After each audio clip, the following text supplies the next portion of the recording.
Good afternoon and welcome back to the Sara Oval. This is the live and exclusive coverage of the second semi-final of the major clubs T20 tournament of Sri Lanka cricket. Army, the Soldiers, Army Sports Club take on the Saracens Sports Club, who have both booked their place in the second semi-final as they look to lock horns and then make it to the finals on Friday, the 17th of June, which will be brought to you here on the Papare.com. Live and exclusive coverage coming to you from the Sara Oval. We brought you the first semi-final, the game between BRC and Coles. Coles winning that quite comfortably in the end by 67 runs, a comprehensive victory for them, and they booked their place in the finals. And right now it's Army versus Saracens, who will battle it out here at the Sara for a place in the finals against Coles. This is the picturesque Sara Oval, Sri Lanka's first official test venue. Historic significance to this place, and today it plays host to the shortest format in international cricket. The two teams, Army and Saracens, were out here early while the first match was going on, and they are out there warming up and looking to get victory in this game. Sara Pereira, the captain of the Army Sports Club, lots of experience in that side, lots of big names. They are missing a couple of them on to national duty, but still, this is a formidable side who will take on a young Saracens team. I say good afternoon to Asel Alexis de Silva. How are you feeling today? Going to be a good game for us. Yes, definitely. We had quite one-sided match during the first semi-final where Coles worked out victorious quite easily. But this match, Sri Lanka Army, they are undefeated. They are the winners of Group D in this tournament, and Saracens, they played 6, won 5 and lost 1. So they are the winners of Group A. So looking forward to a great encounter. Hopefully a close one than the one which we had earlier. Always in for a good, fast, close game. That's something that we look forward to. That's the Saracens team, the young Saracens team, out there earlier today. Just after the first game ended, they were taking on their usual warm-up drills, catching practice, fielding obviously being a very important part of the T20 game.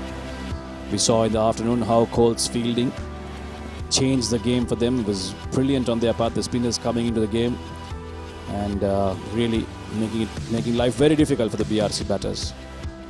And Samir, the last time these two teams met, Sri Lanka Army walked out victorious by just 1 run. It was a low-scoring thriller. So hopefully another match is on the way where we can enjoy some high-octane action. Right then, we've had one game so far this morning. Let's take a look at what the pitch looks like now. Gamini Pereira was down there a short while ago. Good afternoon, everybody. Same pitch as morning. I was a bit surprised by the BRC skipper deciding to chase. Still very hot and muggy. So what are the changes from morning? If at all, there are a few foot marks that have appeared. No grass at all, like we said in the morning. Do your scoring while the ball is new, while it's hard. Spinners will play a pivotal role.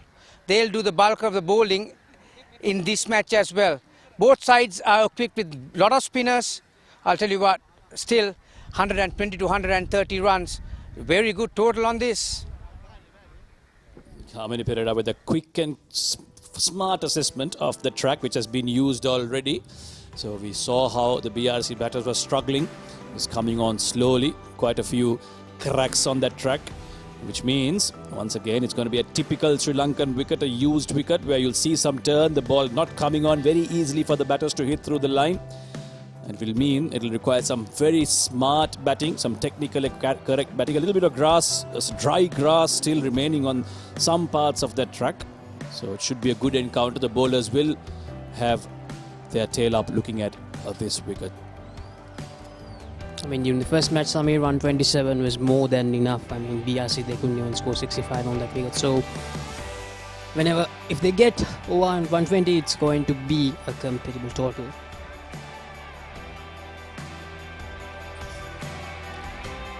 Yes, it is going to be a competitive game. Both these teams will want to try and give it their best, their A game. They will have to bring out to try and make their place in the finals. The toss happened a short while ago. Harita Pereira was out there with the two captains. ක්‍රීඩාංගණයේ ඉහළ අහසේ වලාකුළු බර වුණත් හොඳ පැහැබර ඒ වගේම උණුසුම් කාල්ගුණ තත්ත්වයක් තිබෙන්නේ. නිසා කාසියේ වාසිය වෙනුවෙන් අපගේ තරඟ තීරක බ්‍රෙන්ඩන් කුරුප්පු අතිරේක විනිසුරු විදුර ප්‍රසාද් කාසියේ වාසිය උඩ දමන්නේ සැරසන්ස් නායක සිතර ගිම්මාන් ඉල්ලීම සිදු කරනවා යුද හමුදා නායක Thisara Perera. Heads is the call. Heads it is. කාසියේ වාසිය දිනාගත්ත තිසර මොකද කරන්නේ?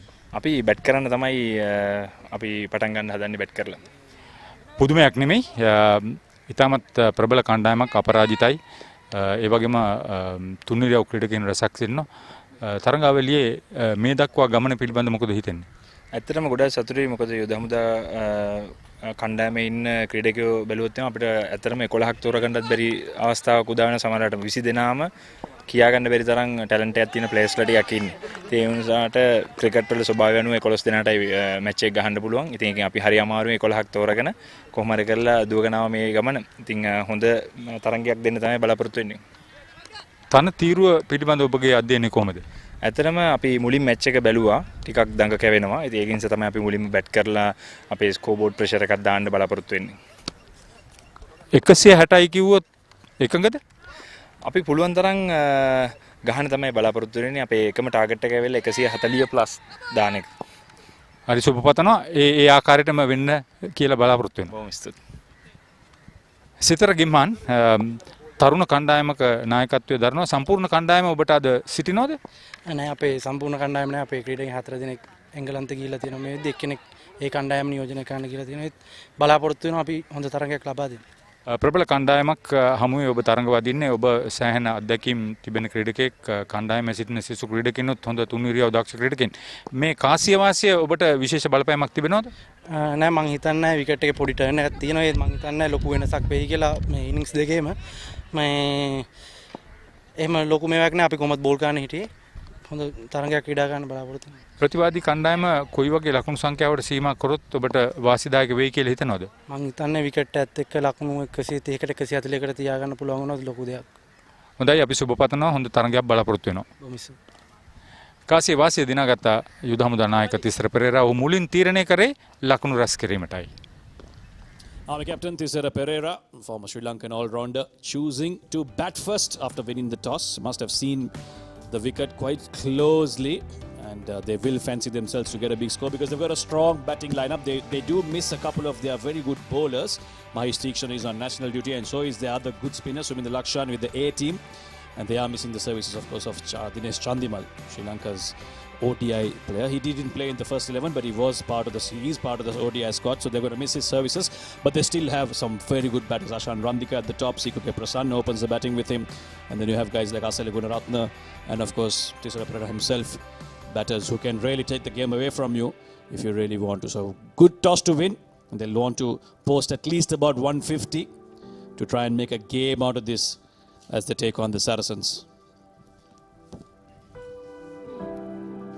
And some everyone without those three names, Dinesh Chandimal, Mahesh Deekshana and Suminda Lakshan, they still look very good on paper.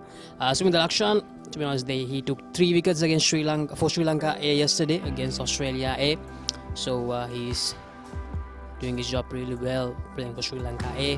While Mahesh Deekshana is also doing a handy job for Sri Lanka.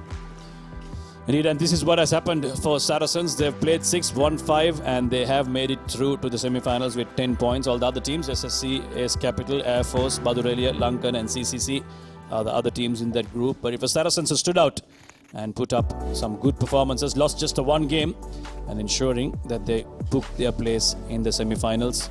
SSC missing out despite having some big names in their ranks. Remember, this tournament was extended. There were a few games that were washed out earlier, abandoned earlier due to inclement weather. But then Sri Lanka Cricket decided to extend it and play those games eventually, which is why most of the teams were able to complete their quota of games and complete that group stage in order to find that place, which I think Asela is fair and right by all these clubs because they invest a lot in their players, they invest a lot of time and the hard work into these tournaments, and getting abandoned because of rain is not a nice thing. You want to win, you want to fight it out and make your place in the finals, not by just shared points. Yes, I mean, at least around 30 matches were abandoned because of rain. So, I mean, as we talked earlier as well, this is the stepping stone for the LPL. So, because of that, the players, they need this opportunity to excel. So, it's a very good initiative by the SLC to extend this tournament. Yes, and this is how the Army team made it to the finals. Comprehensive for them. 6 matches won, 6 matches played, 12 points on the table for them. Both Moors and Army looked really good in their group stage games.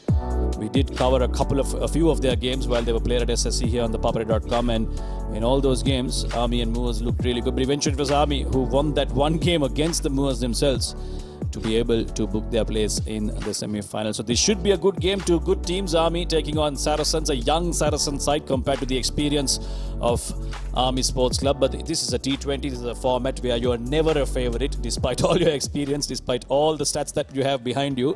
It's the day and how you turn out, isn't it? This is what the Army Sports Club looks like. Ashan Randika at the top, an absolute bunker of the ball. He can hit it a long way, part of the Jaffna Kings franchise. Then you have the hitting ability of Sikuge Prasanna, Seligun Ratna, Sisara Pereira, and of course down in the order you have some good bowlers there, Lakshan, Gayan, and of course the all-rounders Jashoda and Lakshan.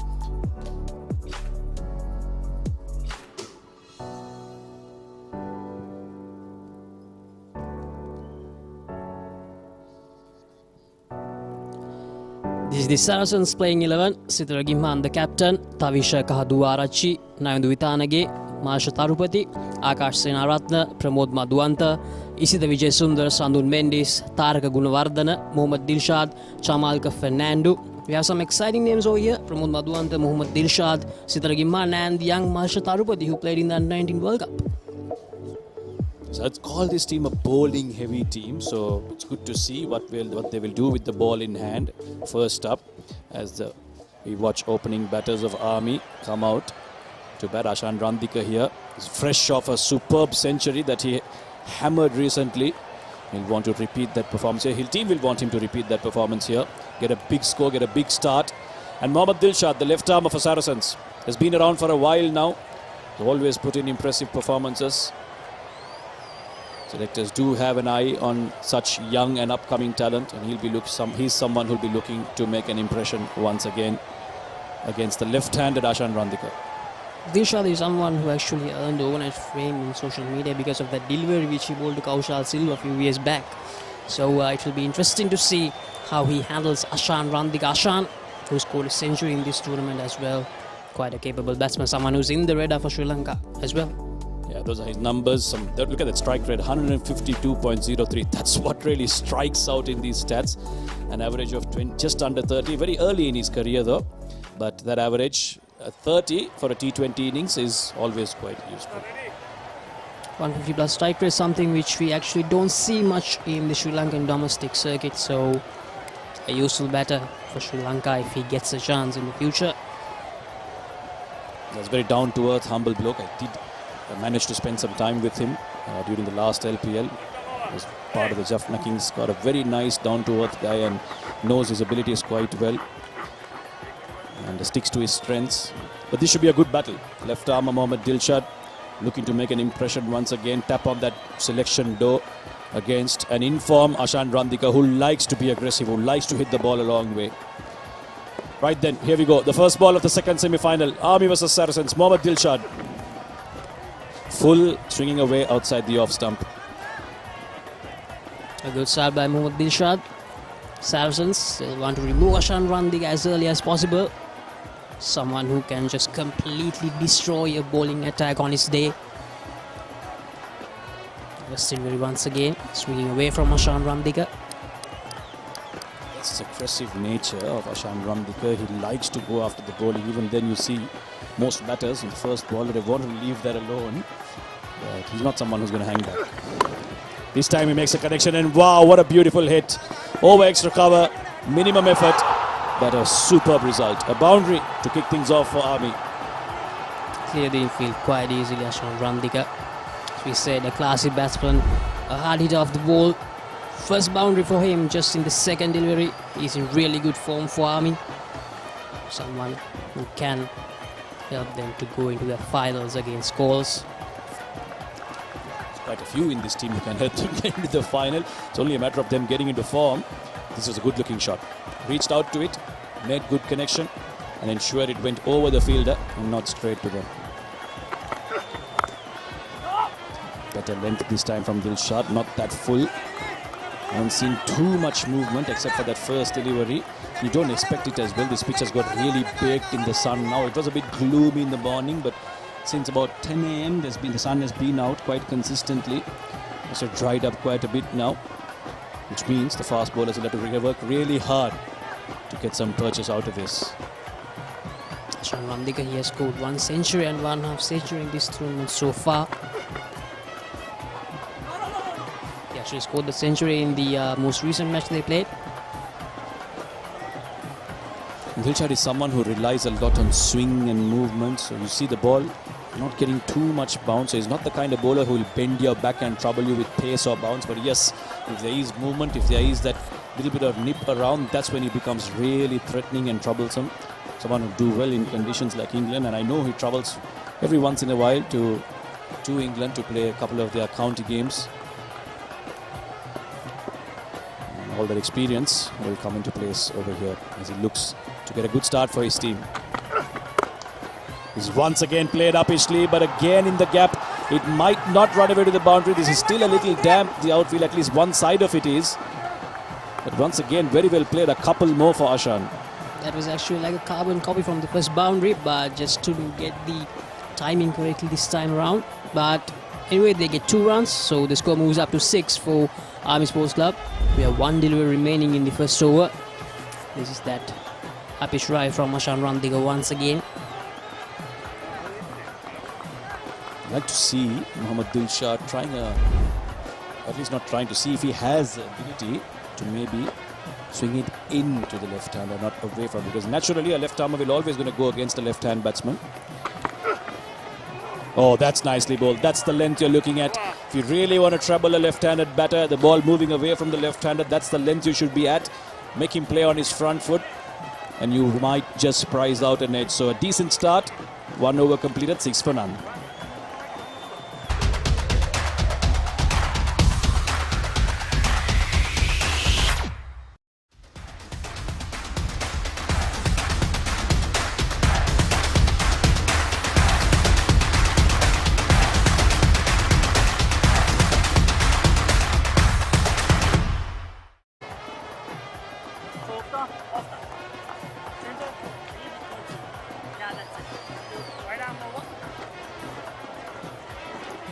Army Sports Club 6 for nolers after the end of the first over. Dilshad called the first over for Saracens. Ashan Randika scored a boundary and 2 runs.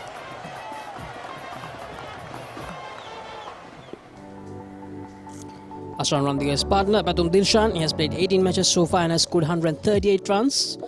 Not an average which we can actually talk about, and his strike rate 99.28 and a high score of 30 not out.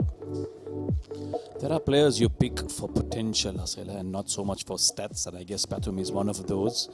Coaches must have seen something special in him. Isita skids on to him, gets to him faster than he would have thought. It does cross over, so there should be a leg by then. Yes, a signal by the umpire is off strike. I mean, using the Ishan, this may actually be a little ploy from them to actually get a good start, and maybe Ashan will not be attacking as he is normally. So let's see what they actually do. A lot of T20 success comes from your tactics, how you approach an innings, how you build it, what kind of approach you have at the top of the innings, whether you want one batter to continue to bat 20 overs despite what's happening on the other end, or do you want both your batters to go hell for leather from the start. It depends a lot on conditions, on the opposition, so a lot of mind games at play here, a lot of strategy, a lot of tactics. I mean, in T20 cricket we have seen some interesting things. We have seen Sunil Narayan opening the batting for Kolkata Knight Riders. A mystery spinner, but then he became an explosive opener. Yeah, you'd think generally that a format like T20 is all about just being able to clear the boundary and hit every ball and trying to bowl fast, pick up wickets. But there's a lot of strategy and thinking that goes into this game, and as we are still new to this format, we're still learning. So we've got more than just 15 years since the format made its debut, so a lot of thought process going into it. On the leg side there, Ashan Randika gets another single. I mean, this game will only improve somewhere because, as we all know, the Indian Premier League, it's actually now the second highest paid league in the world when it comes to any sport. The digital rights for the IPL, which was actually auctioned a few days back. So cricket actually has the second most expensive league in the world. That's something. Yesterday I was just reading from someone from the BCCI making a remark that that's a big appeal. It might just be given. It looks straight. Yes, it is. Yes, it is. Isita picks up the first wicket. Dilshan on his first delivery, he didn't get any bat to it, and even his second, he fails to do so. That hits him straight on the pads, and from what looked like, but it looked like over here, that's definitely hitting the leg stump. The first wicket falls for Army. So the plan doesn't work for Army. Patum Dilshan, the pass without scoring.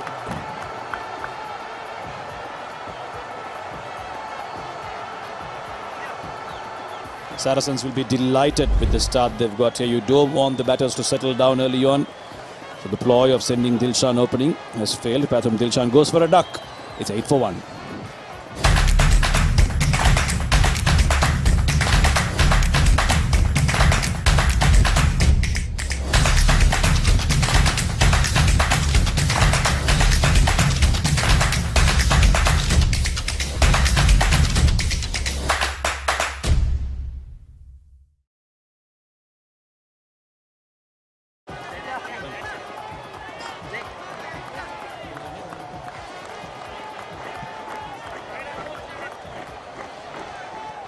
Eight for 1, the Army Sports Club. In out walks C. Kuke Prasanna after the fall of that first wicket, and I don't think he needs an introduction at all to any of our viewers. Look at that strike rate, 157.43. We all know he can hit the ball a long way, and when he gets going, it is entertainment guaranteed. So two aggressive batters on the crease now. Ooh, that's once again very close. A risky shot to play. As soon as you've come in, walked across the pitch. He's able to get it away. It is another leg by. Sigurd Persson is someone with lots and lots of experience playing franchise cricket all around the world. He played for Sri Lanka and has actually won Sri Lanka some T20 matches as well. An explosive batter and a handy leg spinner. Talking so much about tactics and strategies and theories. Imagine sending someone like Sipuge one down. They normally say you send your best technical batter at number 3, but again, it's all about strategies, isn't it? Actually, sending him up the order is a tactic which Sri Lanka used in an ODI, and he actually scored 90 plus in that match. It was against Ireland, if I'm not wrong. And then straight away in the next match against England as well, he scored a quick 550 when he was promoted up the order. Sometimes you got to take the old textbook and throw it away and adapt to new ways of playing, and that's what T20 success is all about. You need to continuously invent, come up with new strategies and ideas to be able to succeed. We've seen how a batter like Ashwin sometimes comes 2 down, 3 downs for Rajasthan Royals. So really, there's no one set method of success in this format. That's edged, and has it carried to the slip fielder. We'll have to wait and watch. There should have been a run-out opportunity as well. Ashan Randika, they are poking at that ball outside the off stump. He did get a very thick edge, but did that carry to the slip or not? Was it a drop chance? Let's find out. It's 2 overs completed, 10 for 1. Catch the excitement real time. Be up to date with it all. Let us capture your milestones. Get it sizzling hot off the turf. Hear the experts break it down. Dig deep into the nitty-gritties. Be inspired by their greatness. Relive all the scintillating action.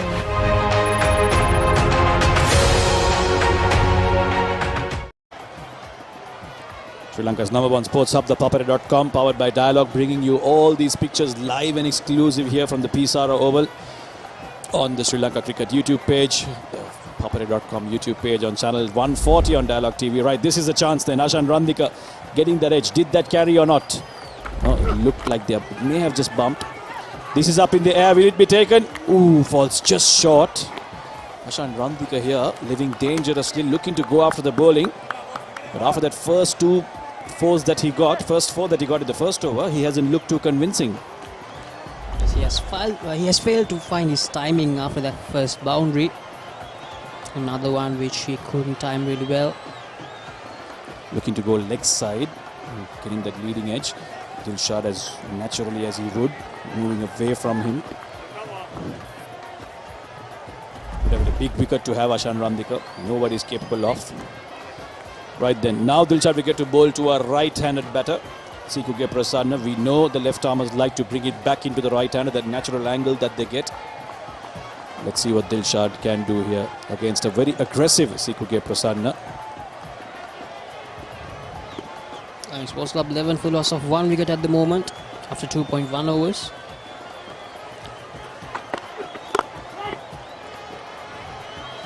Nice and full that hits him on his shin, I think. I hope he's okay there. Yes, a little smile on his face. Seems fine. Army Sports Club and Saracens battling out here to face Coles, who won the first semi-final by 67 runs against BRC earlier in the day. It will be an interesting encounter. Whoever the team which wins from here, it will be a great battle day after tomorrow at the same venue, which will be broadcasted live on the Papare.com.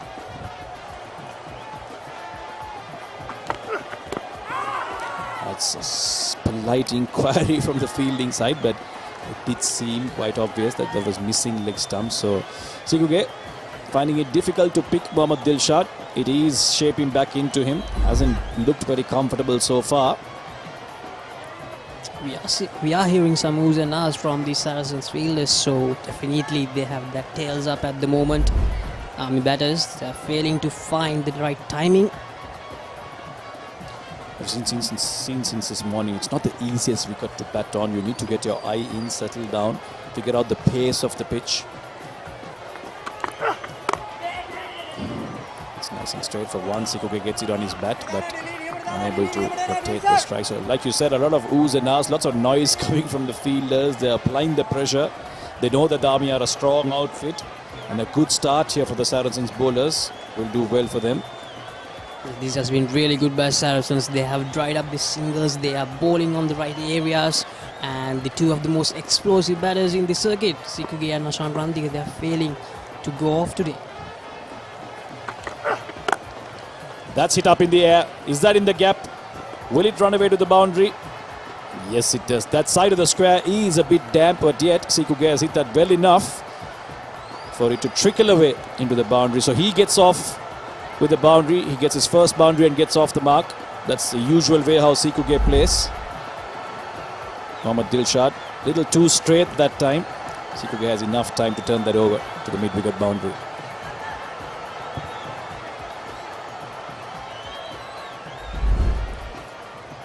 Let's go moves up to 15 for Army Sports Club.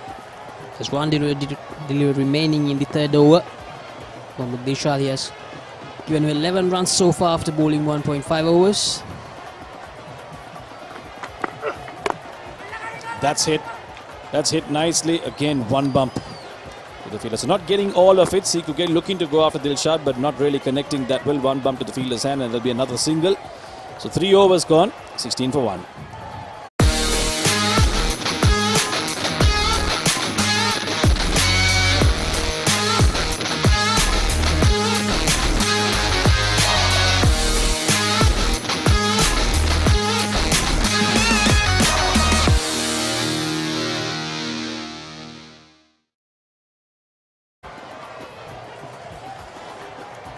Ashan Randika and Sikuge Prasanna, two very aggressive batters for Army Sports Club.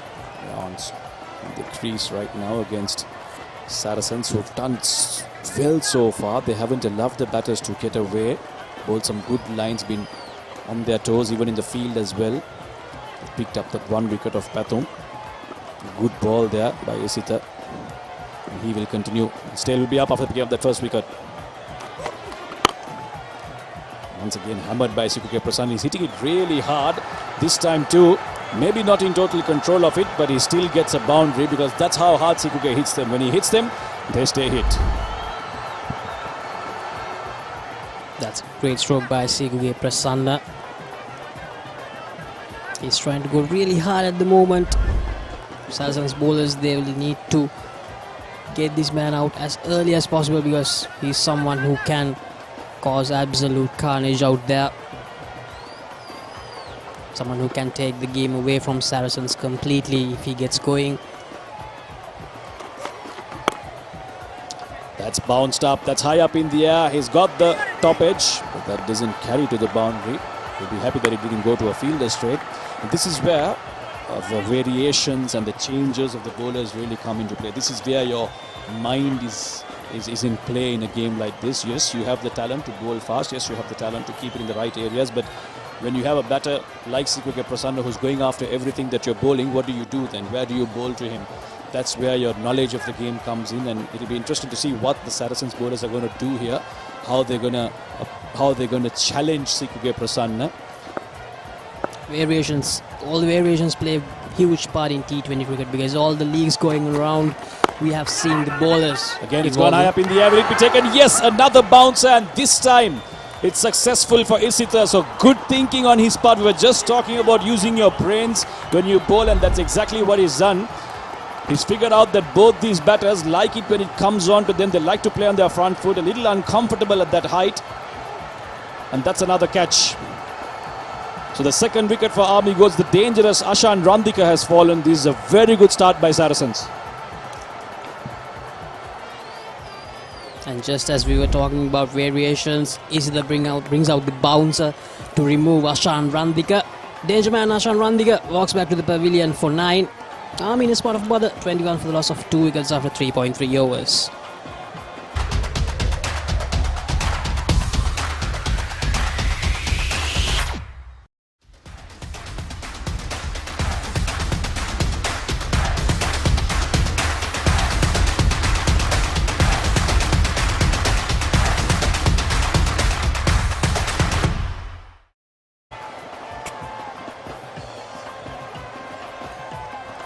Lakshan Singha, the new batsman for Army Sports Club.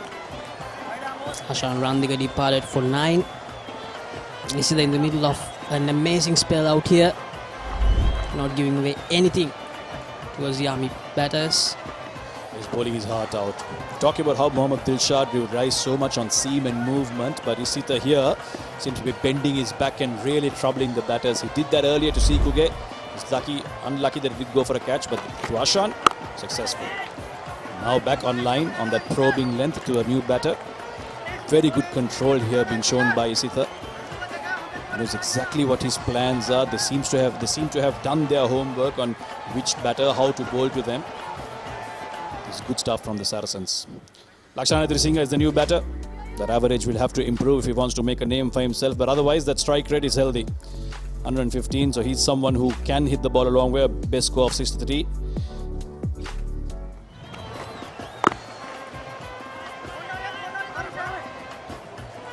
Another run added to the total of Army Sports Club. You see that he won't mind this. He's bowling really well here. And once again, talking about the variations by bowlers, I mean, with all the T20 leagues happening around the world, the bowlers have evolved so much. They have so many tricks up their arsenal. So bowlers, I mean, in this age, it's all about setting up a price tag to your name as well with the leagues going around. So the more variations you have, the more fame that you will get in this game. In general, it's a cruel game for the bowlers, isn't it? So we bowlers, I speak for myself too, we have to keep adapting and keep adding skills in your armory to be able to remain relevant. This has been hammered down the ground, but there is a fielder down there. There is protection at long on, so it just be a single. Siguge has been hitting the ball really hard, as if he's angry with it. 4 overs completed, 23 for 2.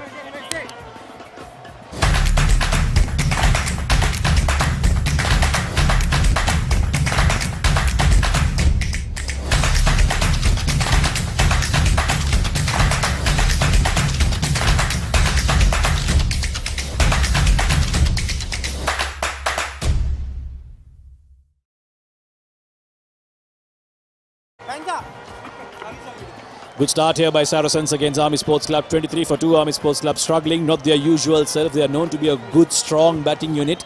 Yes, this pitch is not the easiest to bat on, but still, Saracens have bowled really well. Isita has picked up 2 wickets, and now Akash.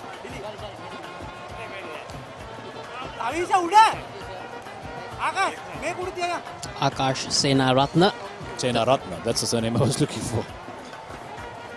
the new bowler for Saracens. He needs to make sure that he will continue bowling in the correct line and lengths.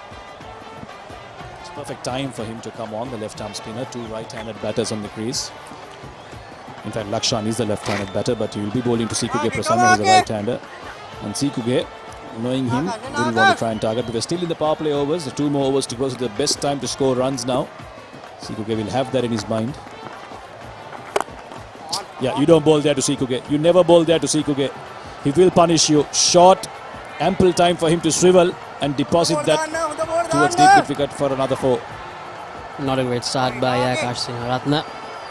Now he's just about to tell that he actually has a good economy rate of 6.54, which is really good in T20 cricket. He's once again too short against a batsman like Sikuge Prasanna. You can't bowl like that.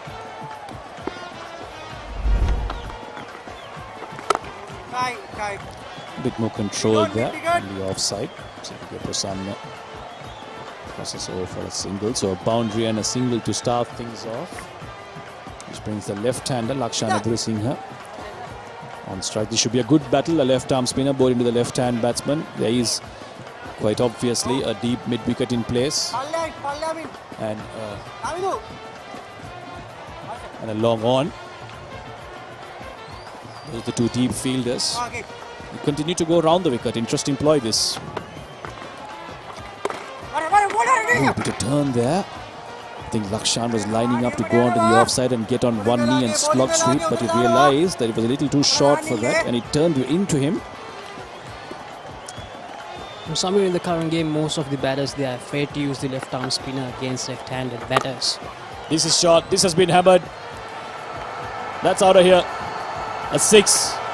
Again, short stuff from Akash Senaratne, and Lakshan Adrisinghe needs no invitation. Easy pickings there for him. Poor bowling once again from Akash. Isida, he bowled really well until this point, and Akash, he's releasing the pressure for Army Sports Club. This has been a really poor over. A short one to start, he got hammered for a 4, and another short one, and this time he got dispatched for a 6.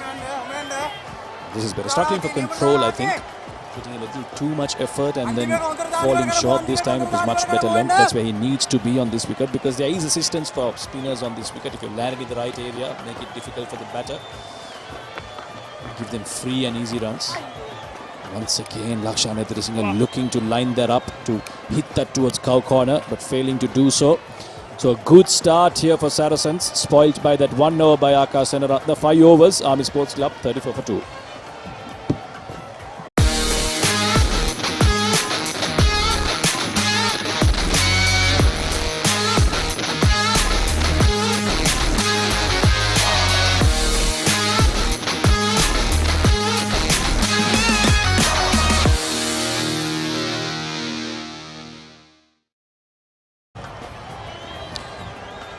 This is a decent start by Saracens. Army, I think, have been restricted because of the loss of the 2 wickets.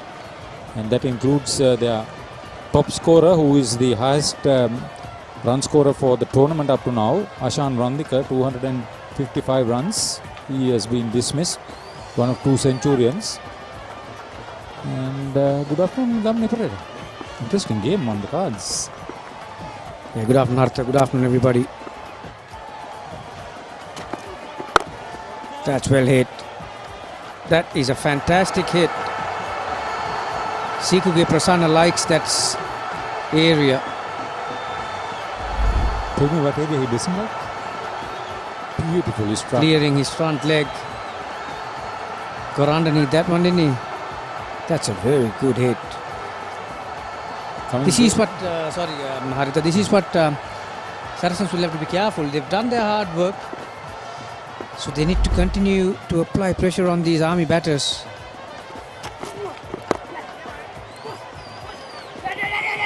Neat cricket. this, the soldiers are super fit. That's part of their trade. Sikuke Prasanna coming into this game had hit 7 sixers and 8 fours, accumulating 114 runs. Ashan Randrika 17 sixers, 17 fours with this century. His dismissal, he would have been disappointed. That will open up new vistas for extensive training for the women cricketers. Well, I was just about to say that's a very long inning or long session, isn't it? Exactly. From morning. It's very muggy and humid out there. That's well bowled. Still getting that ball to nip here and there every now and then. Like I mentioned, this is the most important part when you're batting first in a T20 game. Last over of the power play. Sikuke Prasanna incidentally Haritha opened the batting in a couple of games that we covered in. Taraka Gunawardena in his third game yet to pick up a wicket.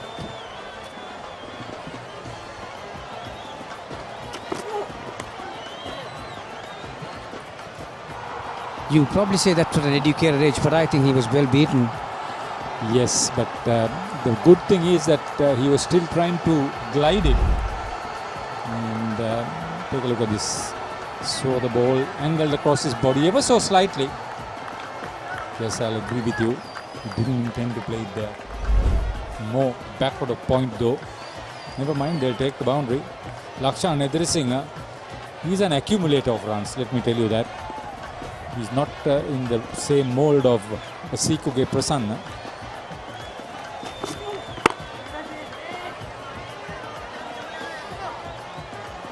This wicket, Army will be disappointed if they didn't make 140. Like I mentioned, the hard part is just arriving really, because as the ball gets older, that's when the trouble starts. But they have the highest total, Gamini, in this tournament, 215 for 3 in their 20 overs against the Kalutura Town Club. A match that was played at Maggona. That's a run feast.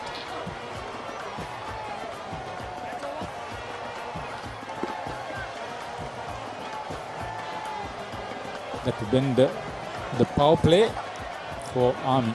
45 for 2 after winning the toss and batting.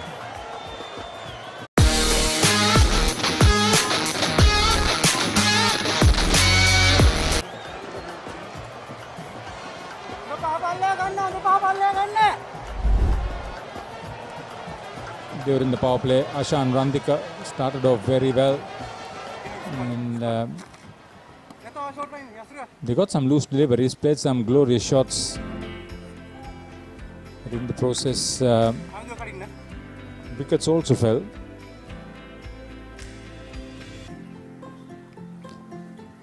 Patum Kumara and Ashan Randika, the two dismissed.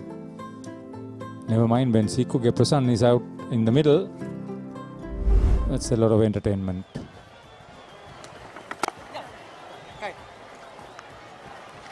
Demonstrably a very strong leg side player, Sikuke Prasanna, particularly against the spinners. 24 of 14. It's not easy to score quick runs on this track. You mentioned that Army will get 140. I reckon if they get 140, they'll be well on their way. That's it hard. That's gone. That's gone out of here. Lakshan Edrisinghe joining the party. How many sixes they are going to hit? Interesting story. Tisara Pereira has only probably batted twice in 6 games. This is smart batting by the Army pair. Sikuke Prasanna, we all know, is normally the more aggressive batter, but he's been the right-hander against the left-arm orthodox. And the left-hander, which the ball is coming in, is taking more chances. This is what you call a good batting partnership in decision-making. They played together for a long time.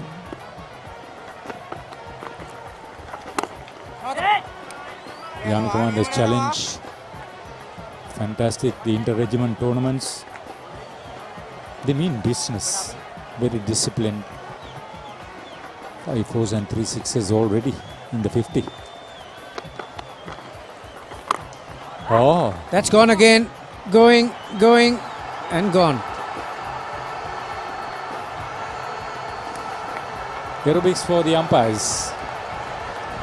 Hemanta Boteju and Gamini Disanayake in the middle. Vidura Prasad is the standby umpire. Brilliant stuff. With the spin. Good use of the feet, Gamini. Brilliant stuff. Yeah, that's a bread and butter shot for the left-hander. 65-yard boundary towards that scoreboard side. He moves to 23. Great hand this. Change of angle from Akash. I think that's even more dangerous, coming left arm over the wicket to the left hand. But he'll be happy that Akash is off strike. And Sikuge is on strike. Yeah, then again, I think there'll be a bit of risk involved when Sikuge looks to hit the left arm orthodox spinner. More or less, he looked to go on the leg side. He's got 3 fielders on the leg side on the boundary. But not there. Cannot bowl that length. End of a very productive over as far as the Army Sports Club is concerned. They move to 60 after 7.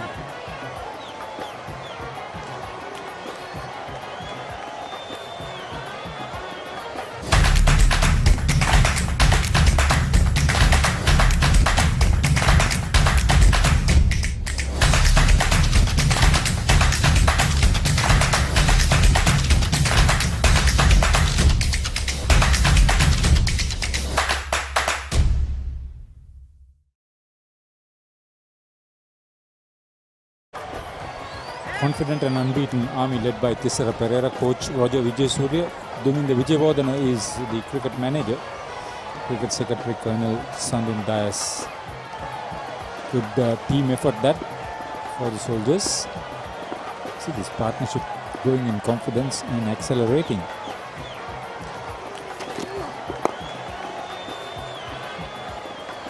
Yeah, 39 off 21.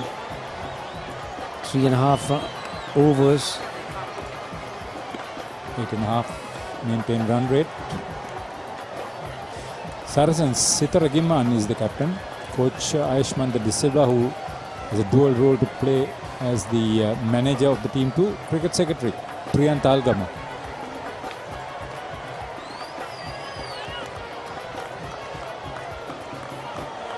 Some of the top players have taken wing to England.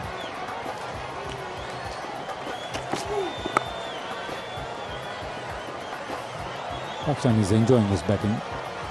I love the way he gets about. Great accumulator of runs coming in. Yeah, they still got Tissara Pereira to come in, so more The fireworks. fact is whether he will come in. He has not actually made full use of the situation. He comes very late and the top order usually does the job. You mentioned about Army being one of the high-scoring teams in this competition thus far, but they did play at SSC and at Margana most of the time, didn't they? Those are good batting conditions, but not here. Well bowled. Just a minor victory for Yasiru. Took the pace right off. That's it. That's why I prefer Sikuge Prasanna. He looks for length balls to go towards mid-wicket, square leg. That's his stronger area. He looks to hit it over the Bentara Ganga. Songpan.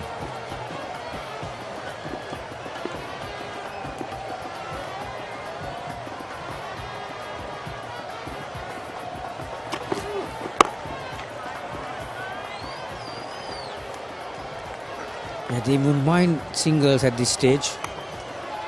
Saracens I'm talking about. With these two batters, they are in the middle. Both are going pretty well. 27 of 18, Sikuge. 25 of 15. This has been a very productive partnership, and on a surface that's not coming on, you need to really get close to get any power. Those are good stats. They're going. That's a good rate. Both the batters. As you can see from the bottom of the screen, not many dot balls either. So they've been proactive. They've been pretty efficient, along with a good mix of boundaries too. Okay, Gamini, that train ride is world famous, and so is Ceylon tea. Brilliant locations, cool climates. Yeah, I've been there.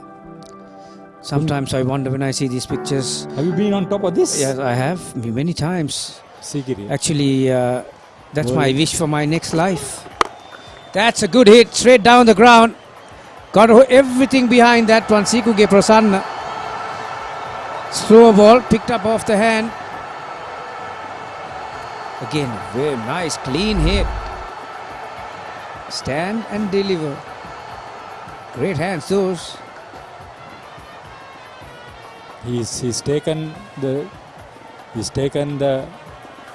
stride to go and play a long inning. So 70 for 2 after 8. Brilliant stuff. This from Sikuge Prasanna. He's on 33 of just 19. And Lanka Premier League Season 3. The tournament to be played from 31st July to 21st August at Kettarama and Suryavava.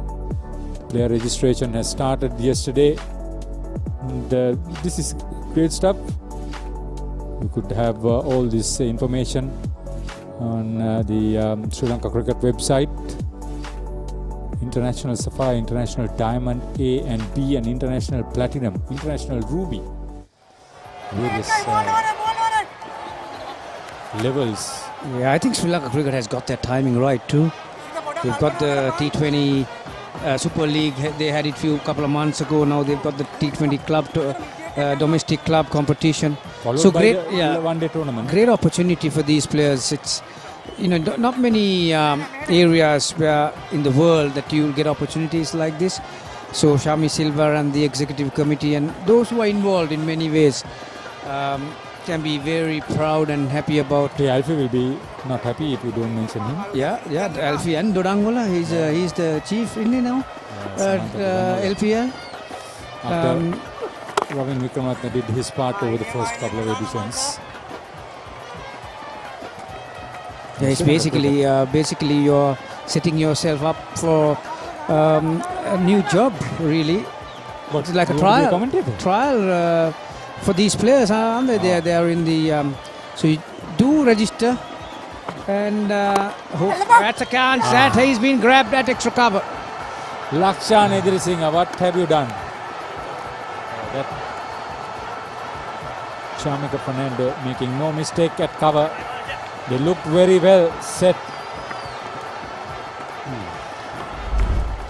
That was not forthcoming. Played an inside-out shot straight to the fielder. Yeah, from the front of the hand. Very happy man he is. Good length that. Lakshan. A little cameo. Gem of an innings from him. 27 of 18. Those are good stats at strike rate of 150. Army losing their third. 72 after 8.3.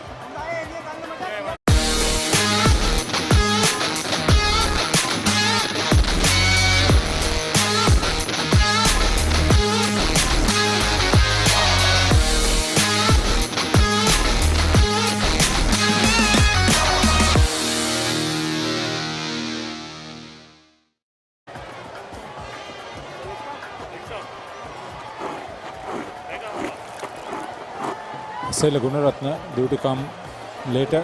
He's also scored over 100 runs. 1-6 and 14 fours. Because they don't have the services of Dinesh Chandimal, who scored 83 runs with 5 sixes and 3 fours. He's with the national team.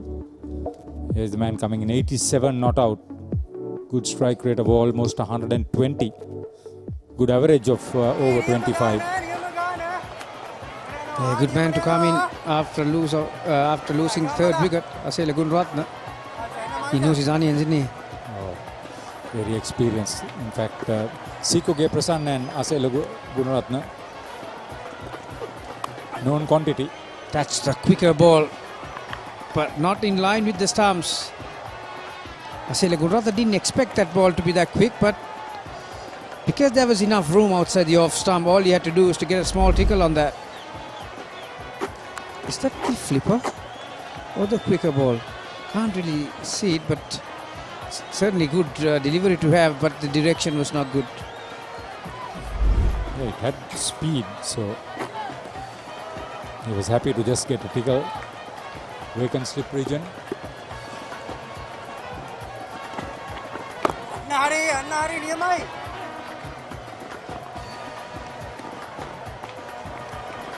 So single to finish the 9th over, 77 for 3.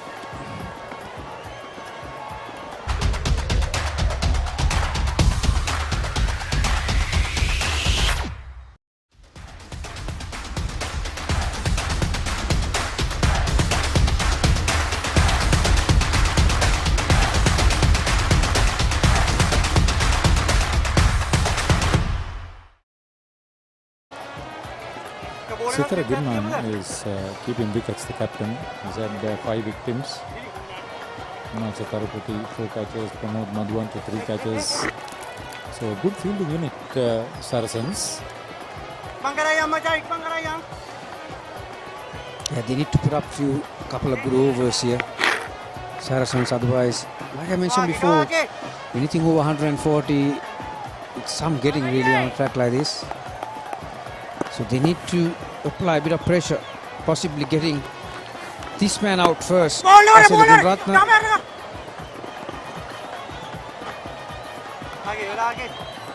How many times he has contributed to Sri Lanka in T20 format, and Ratna. He come to a bit of stick, hasn't he? 2.127. That could get even worse. Look at that. Straight to the fielder. Shanika, make no mistake. Sikake Prasanna, what can he do with the 5 balls? Can he get 10 runs?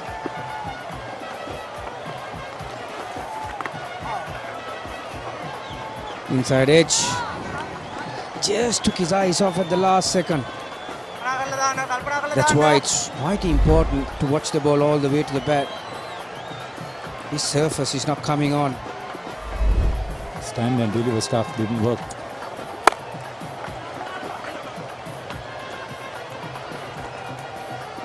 Two dot balls, that's a price scalp. You can work it. First 3 balls of this over, going with just 1 run.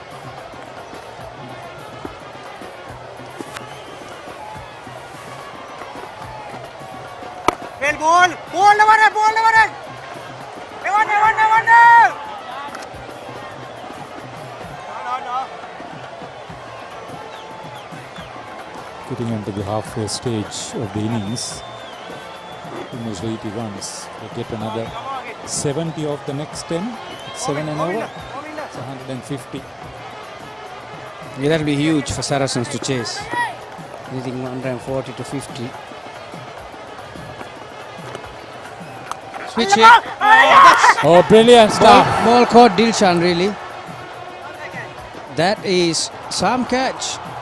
Great grab that was. Switch hit from Asela Gunaratna. Dilshan didn't have to jump. Because of the height, he had his hands in the correct place. Have a look at this one. That's a cracker of a catch. This is good thinking. That was good thinking on the part of Dilshan. Dilshan was there. Come at the moment. Come at the man. Oh gosh, isn't he happy? Big wicket, this one. Sela Gunaratna out for 6, 79 for 4. Army electing to bat.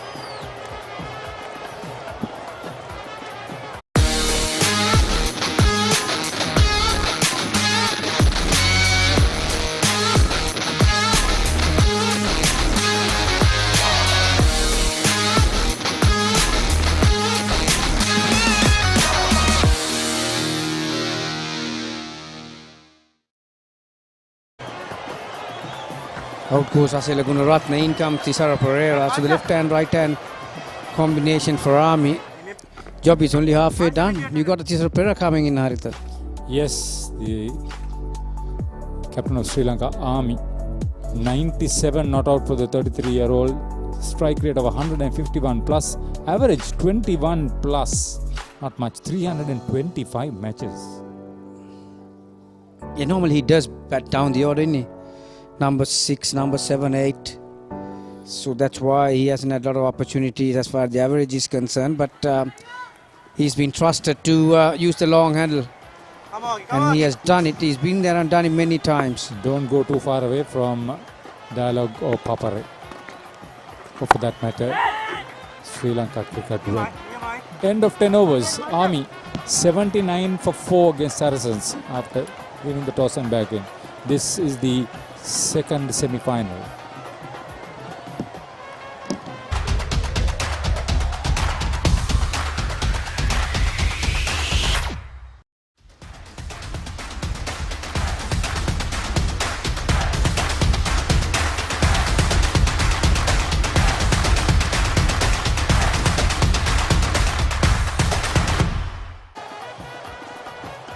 අයිබෝන් සුබ සන්ධ්‍යාවක් යුද හමුදා කණ්ඩායම ලකුණු 79 කඩලු 4යි පන්දුවාර 10ක් අවසානයේ තිසර පෙරේරා සහ සීකුගේ ප්‍රසන්න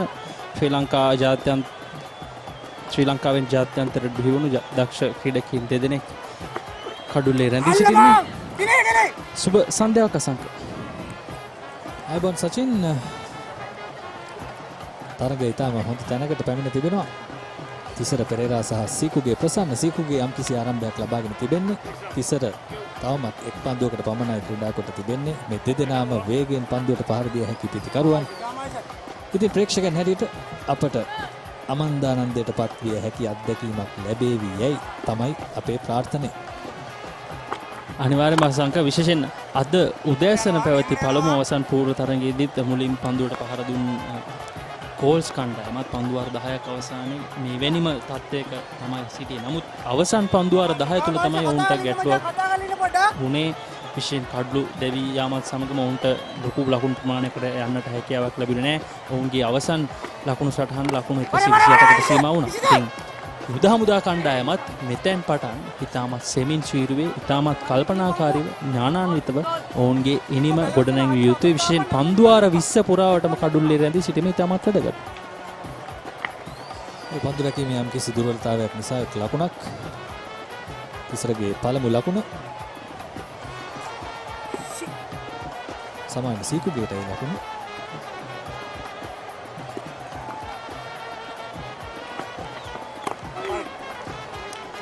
මාල්ෂ තරුපති තාමත් දක්ෂ තුර්නිර ක්‍රීඩකයෙක් රිච්මන්ඩ් විද්‍යාලයේ තවත් නිෂ්පාදනයක් ඔහු නිමවුණු 19 වෙනි පහළ ලෝක කුසලාන කණ්ඩායමක් නියෝජනය කළා ශ්‍රී ලංකාව වෙනුවෙන්.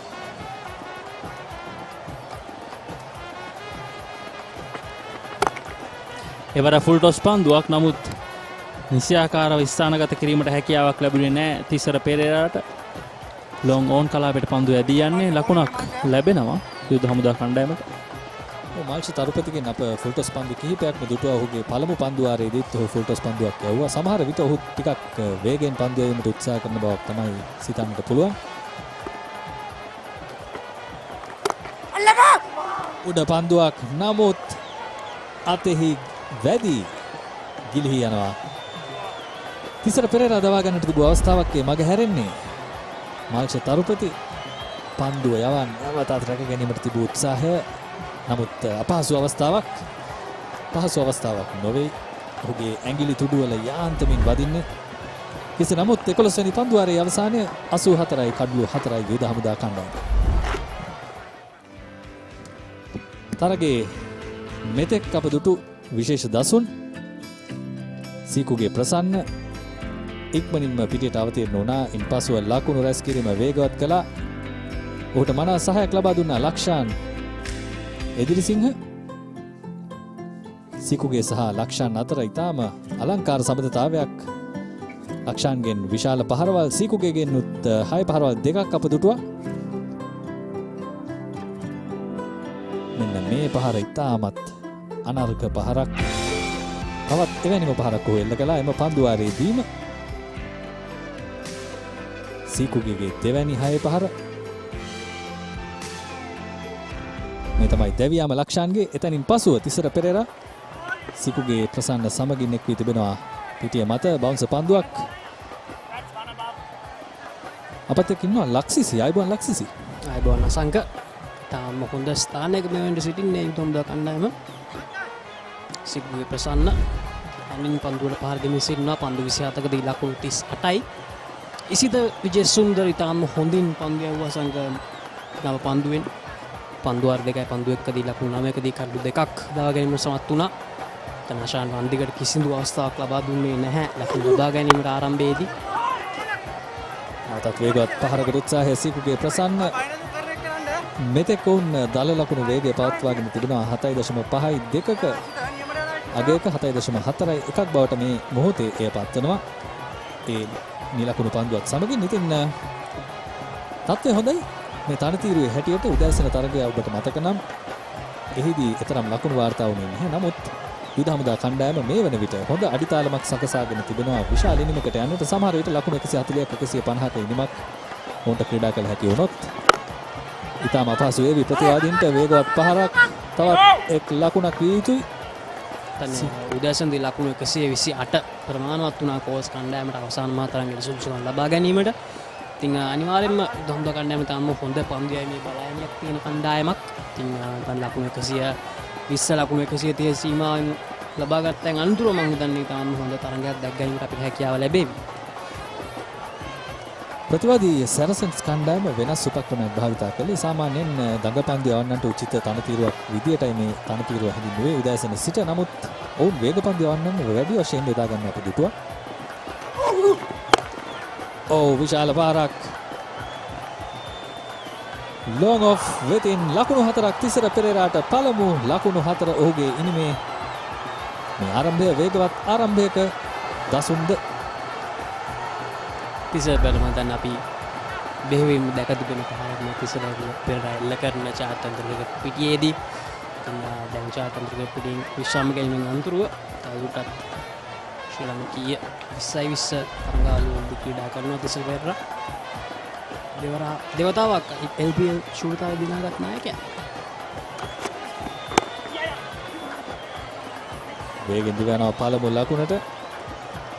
ලකුණකින් සෑහීමකට පත්වන්නට සිදු වෙනවා. ඔබ පැවසුවා LPL තරඟාවලිය ගැන. ඔහු ජැෆ්නා ස්ටැලියන්ස් කණ්ඩායම සමගින් පසුව ජැෆ්නා කිංස් කණ්ඩායම සමගින් දෙවරක් ශූරතාවේ දිනා ගන්නට සමත් වුණා.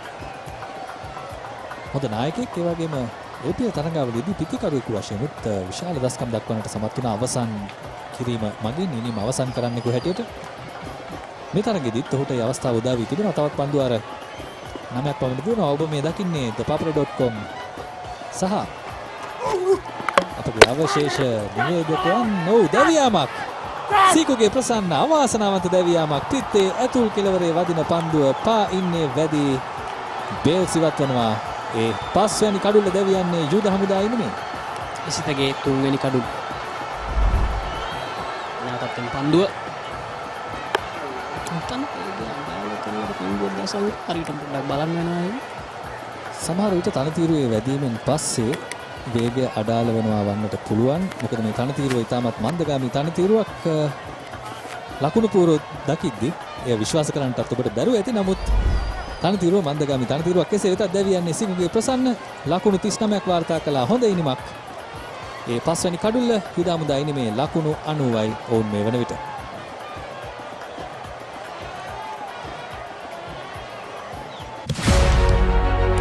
Catch the excitement real time. Be up to date with it all. Let us capture your milestones. Get it sizzling hot off the turf.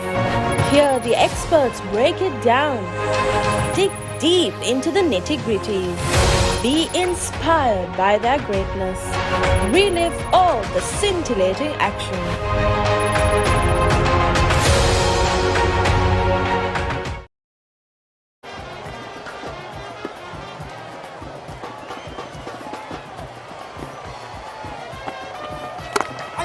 Thisara පෙරේරාගෙන් වේගවත් ස්ට්‍රේට් ඩ්‍රයිව් පහර. එක් ලකුණක්. කඩුල්ලේ වැඩි තමයි පන්දුවේ මාවත වෙනස් වුණේ. මාර්ච් තරුපති පන්දු යමින් සිටින්නේ. ඒ වගේම නායක පිටිකරු රතුන් කුමාර පැමිණ තිබෙනවා පිටියට. සිදුවීම් ගැවියාමෙන් පසු කඩු රකින්න ක්‍රීඩකයා ගම්බා කණ්ඩායම වන්දනේෂ් චන්දිමාල්ගේ ආගමනින් අනතුරුව කණ්ඩායම නැති සිටින්න සිටිනවා. දැන් රතුන් අවස්ථාව ලැබෙනවා.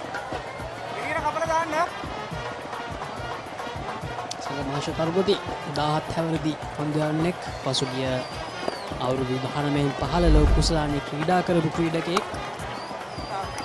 ලේට් කට් පහර සාර්ථකයි. ඇදී යනවා තර්ඩ් මෑන් හරහා ලකුණු 4ක්. පැතුම් කුමාරගේ පළමු පන්දුවෙන්ම 4 පහරක් වාර්තා කරනවා ඔහු.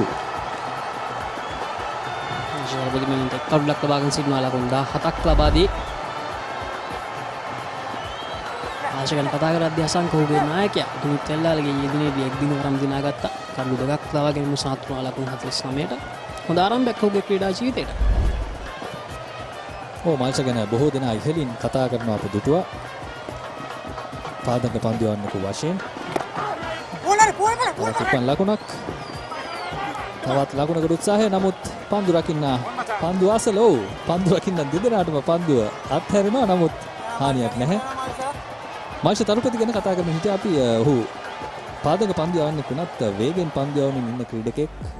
පන්දු යවන්නෙකු හැටියට මේ පැතුම් මහේෂ් කුමාර නවක පිතිකරුවා තරඟ 14යි ඉනිම 8යි ලකුණු 17ක සාමාන්‍ය කෝටු තිබෙනවා. ඒ වගේම 125ක ප්‍රහාරක වේගයක්. එකයි වෙන්න.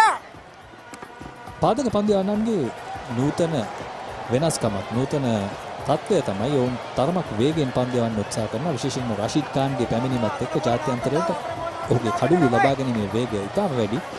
ඒ නිසා මම හිතන්නේ ට්‍රෙන්ඩ් එකක් හැටියට ප්‍රවණතාවයක් හැටියට පාදක පන්දු යවන්න වේගෙන් පන්දු යවමින් ඉන්නේ මාෂත් තරමක් වේගෙන් පන්දු යවන්නේ. හිතන්නේ ඉවර වයිට් පන්දුවක් නියුතුයි. වයිට් පන්දුවක් අතරේ ලකුණක් එකතු වෙනවා මේ අවස්ථාවේදී බඳා කණ්ඩායමට.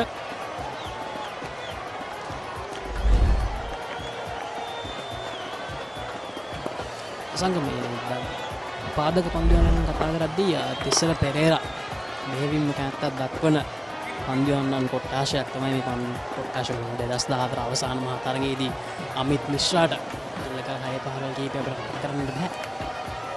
ඔහුගේ 2014 විසවිස ලෝක කුසලාන අවසන් මහා තරගයේ ඉනිම කිසි දිනක අපට අමතක වන්නේ නැහැ.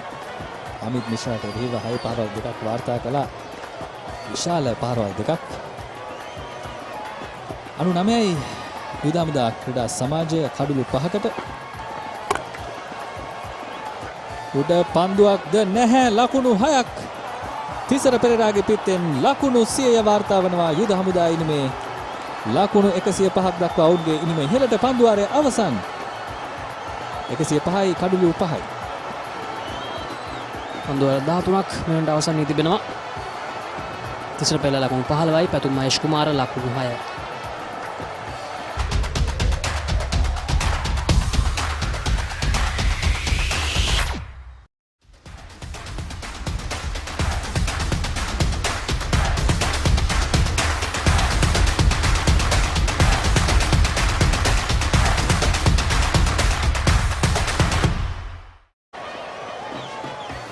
යාකාරයෙන් ශතකය වාර්තා වන ඔවුන්ගේ ඉනිමේ පන්දු වාර 13ක් තුලදී තිසර පෙරේරා සහ පැතුම් කුමාර තානතිරුව මත සිටින්නේ පිටිකරුවන් වශයෙන්. නැවතත් විස්තර විචාරක අට්ටාලයට සචින් පැමිණ තිබෙනවා. ආයුබෝවන් සචින්. ආයුබෝවන් සංක. තිසර පෙරේරා දැන් ඔහු සතුව තිබෙන අත්දැකීම ඉතාමත් හොඳින් ක්‍රියාත්මක කරමින් සිටින්නේ. විශේෂයෙන් SLC ක්‍රීඩාංගණයට සාපේක්ෂව අපි මීටත් පෙර සජීව විකාශය අරගෙන ආව SLC ක්‍රීඩාංගණයේ සිට මේ තරඟාවලි තරඟ කිහිපයක් ඒ ක්‍රීඩාංගණයට සාපේක්ෂව මේ තරගයේ 4 සීමාවන් එතරම්ම විශාල නැහැ. ඉතින් තිසර පෙරේරාට හොඳ අවස්ථාවක් තිබෙනවා විශාල පහරවල් කරා යාමට. විශේෂයෙන් යාර 30 සීමාවෙන් පිට. ඒ තරම්ම ලොකු දුරක් නැහැ සමහර අන්තයන් වල. ඉතින් හොඳ ප්‍රහාරයක් හොඳ ගිනිකෙලි සංදර්ශනයක් අපිට දැක බලා ගැනීමට හැකියාව ලැබේ තිසරගෙන්. ඒ පහර කතරම් ප්‍රතිවාදී නායක සිතර දිමහාන්ට වැදුනද කියන්නේ. ඔහු කෙලින් යනවා ඩිල්ෂාඩ් වෙතට. ඊළඟ පන්දු වාරය මොහමඩ් ඩිල්ෂාඩ් අතින් යවෙන්නේ. තවත් එක් ලකුණක් පැතුම්ට. තවත් පන්දු වාර 6කුත් පන්දු 5ක් ඉතිරිව තිබෙනවා. යුද හමුදා කණ්ඩායමේ ප්‍රබල ක්‍රීඩකීන් රැසක් මේ තරගය සඳහා සහභාගී වෙන්නේ නැහැ. ඔවුන් ජාතික වගකීම් ඉටු කරන නිසා විශේෂයෙන් දිනේෂ් චන්දිමාල්, මහේෂ් තීක්ෂණ, ඒ වගේම සුමින්ද ලක්ෂාන්. ඉතින් සුමින්ද ලක්ෂාන් ක්‍රීඩා කරන ශ්‍රී ලංකාවේ ඕස්ට්‍රේලියා ඒ තරගය පළමු නිල නොවන ටෙස්ට් තරගයේ ක්‍රියාත්මක වන හම්බන්තොටදී අද දෙවන දිනේ ක්‍රියාත්මක වන්නේ ඕස්ට්‍රේලියා ඒ කණ්ඩායම ලකුණු 379යි. ශ්‍රී ලංකාව ඉතාමත් හොඳ පිළිතුරු ඉනිමක් දියත් කරමින් සිටිනේ කඩලු 6ක් දැවි ලකුණු 228යි. තරමක් කෙටි පන්දුවට වේගවත් පුල් පහරක් එල්ල කරනවා. පළමු ලකුණ සහ දෙවන ලකුණත් මේ මොහොතේ සම්පූර්ණ කරනවා. තිසර පෙරේරා තමන්ගේ කණ්ඩායම අවසන් පූර්ව තරගයෙන් එපිටට රැගෙන යාමට විශාල උත්සාහයක. අනෙක් අන්තයෙන් කෝට්ස් කණ්ඩායම මේ වන විට අවසන් මහා තරගයට සුදුසුකම් ලබා අවසන් මේ පැවැත්වෙන්නේ දෙවැනි අවසන් පූර්ව තරගය. ඉතින් මේ තරගය ජයග්‍රහණය කරන කණ්ඩායම අවසන් මහා තරගයට පිවිසෙනවා කෝට්ස් කණ්ඩායමට එරෙහිව. මේ අවසන් පූර්ව දෙකෙන් අනතුරුව පැවැත්වෙන අවසන් මහා තරගය මේ මාස 17 වෙනිදා නැත්නම් අනිද්දා දිනේදී පීසරා ඕවල් ක්‍රීඩාංගණයේදීම පැවැත්වීමට සියලු කටයුතු සූදානම් කර තිබෙනවා ශ්‍රී ලංකා ක්‍රිකට් ආයතන. ඉතින් ශ්‍රී ලංකා ක්‍රිකට් ආයතනය තාමත් විශේෂ ඒ වගේම වගකීම් වැඩි කාර්යභාරයක් ඉටු කරන්නේ තරඟාවලි රැසක් මේ දිනවලදී ක්‍රියාත්මක වෙනවා.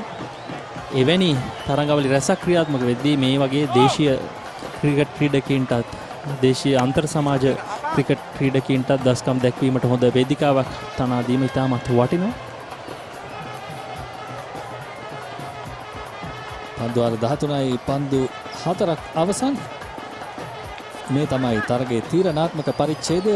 පන්දුව තරමක් පරණ වී තිබෙන්නේ. ඔව් මේ මොහොතේදී අප දකින්නේ ශ්‍රී ලංකාවේ සුන්දර දර්ශන කිහිපයක්.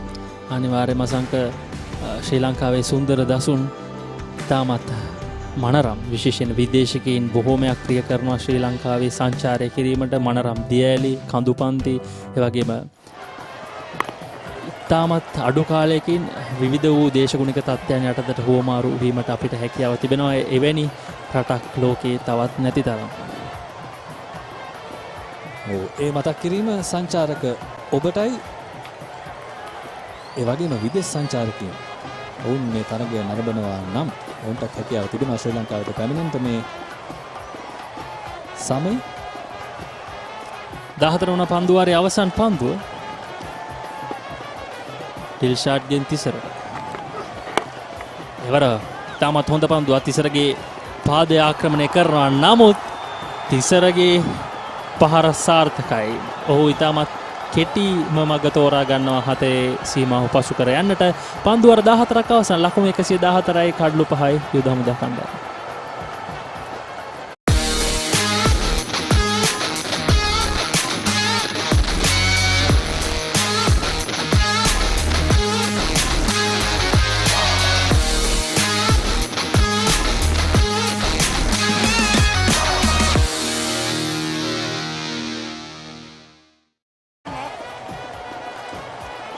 නැවතත් තරගයට පැතුම් කුමාර සමගින් තිසර පෙරේරා තනතිරුව මත ප්‍රතිකරුවන් වශයෙන් පන්දුවට පහර දෙමින් සිටින්නේ.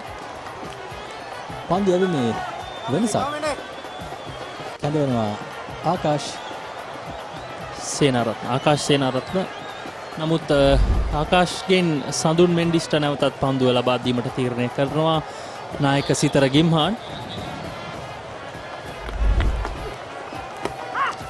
සඳුන් මෙන්ඩිස් අමුදු මෙන්ඩිස්ගේ බාල සහෝදරයා රිච්මන්ඩ් විද්‍යාලයේ තවත් නිෂ්පාදනයක් රිච්මන්ඩ් ක්‍රීඩකින් කිහිප දෙනෙක්ම මේ කණ්ඩායමේ ක්‍රීඩා කරනවා. නායක සිතර ගිම්හාන් එවැගේම මේ පන්දු යවන සඳුන් මෙන්ඩිස් මාල්ෂ තරුපති රිච්මන්ඩ් ක්‍රීඩකින් කිහිප දෙනෙක්ම සිටිනවා මේ ක්‍රීඩා කරන කණ්ඩායම තුල.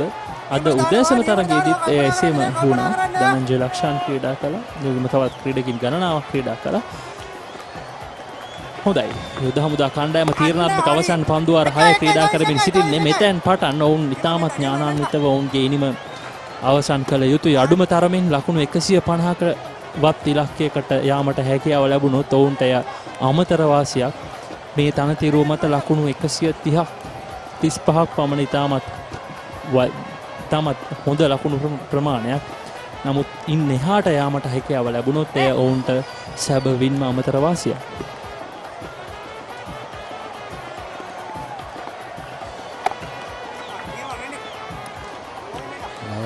තිසරට එක් ලකුණක් තිසර පෙරේරාව පාලනය කර ගැනීම විය යුතුයි මේ සැලැස්මේ මූලික අභිප්‍රාය. ඔහුගෙන් පිටතටයි දඟ ගවන්නේ සඳුන් මෙන්ඩිස් පිටතට පන්දුවන්නකු වශයෙන්.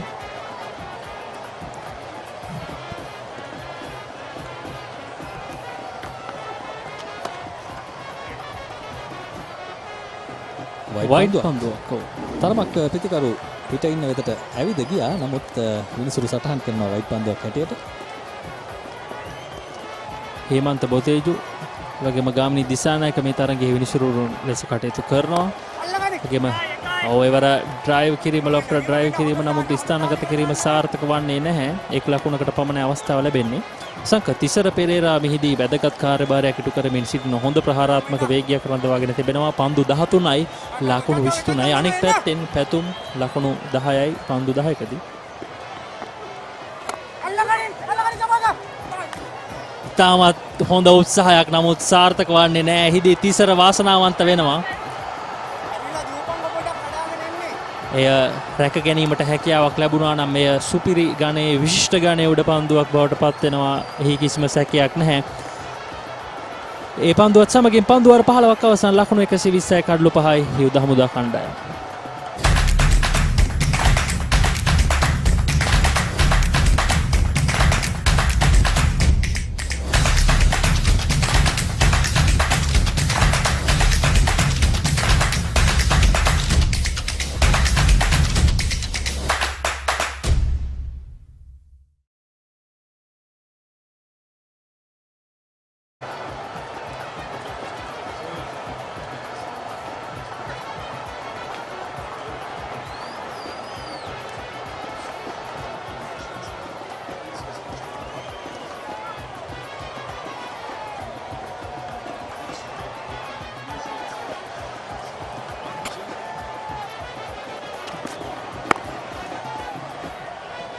So 15 overs, 128 and over. Next 5 overs, if they can make 40, that could be good. That's the catch or the opportunity from the last over. Tisera Pereira slicing that, just evading the fielder. The Army seems to have taken control here at the P Sara against Saracens. They'll feel like they're in a good position given the conditions of the pitch here. Not the easiest to bet on. Tisera Pereira being his usual self, 25 or 14 for him. It's been hammered quite hard. Has he got that into the gap? No, there is a fielder there. Yasiru Tarak is bowling from the end where Isita Vijayasundara has bowled 3 overs, given away 15 and taken the first 3 wickets on the batting card. This one has been expensive. We were just talking off air, Haritha, about how impressive Isita was. Very intelligent fast bowler using his back. Coverages of this nature will give a face to a name and introduce this sort of talent. And over the last couple of years, Sri Lanka Cricket and Papare.com have been able to bring live streaming, live coverages. And players have been coming and being establishing themselves from the horizons, from the radar. Some of them have made it to a very well established state. Yeah, the public too gets to know some young and upcoming cricketers. They keep an eye on them, especially now. The timing is quite good with the LPL, the third edition just about to happen, end of July. That's been hammered down the ground. That's hit very hard, but it's straight to the fielder. In fairness to Yasiru Taraka, this over, he's tried to keep the ball well up.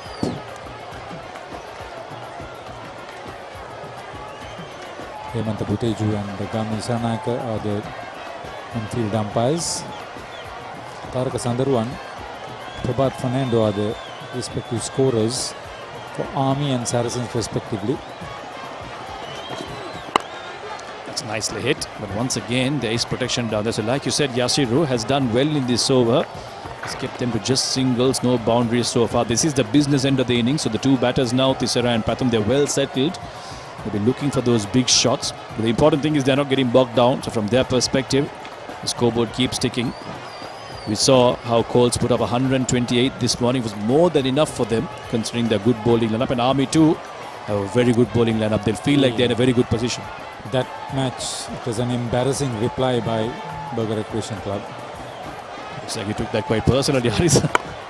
I can take it personally. or otherwise. That's the fact. End of 16, it's 125 for 5 Army. They won the toss and elected to bat against Saracens.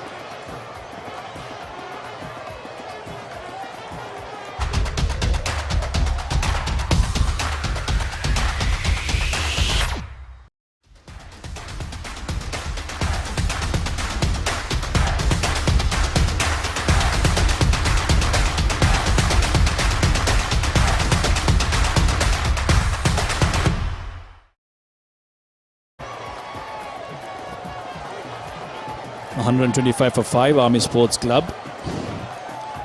Sara Pereira, captain, is going along well for them. 27 of 17. They scored 1-6 and a couple of boundaries. Sandun Mendis, the younger brother of Kamindu Mendis, will continue. It's quite risky to continue with spinners at this stage of the innings, but they've done well so far. 4 players from Saracens have taken win to England. One other is in the squad for Sri Lanka A. So 5 regulars not playing in this side. That's hit uppishly. Once again in that safe area, there is a fielder. So good field setting, and the bowlers in the last few overs have been able to bowl to their field. Not given away too many boundaries, but the Army batters seem comfortable just rotating the strike temporarily. But I'm sure come the next over, they'll both look to try and go big, to have a very good finish to what has been a very good inning so far. Pereira makes room. Once again straight to the fielder for another single then.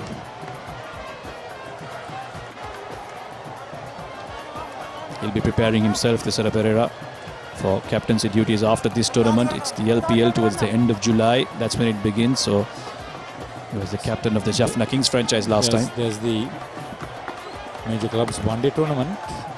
Before that, really, this is the first big outing for him. It's an important game. He knows that.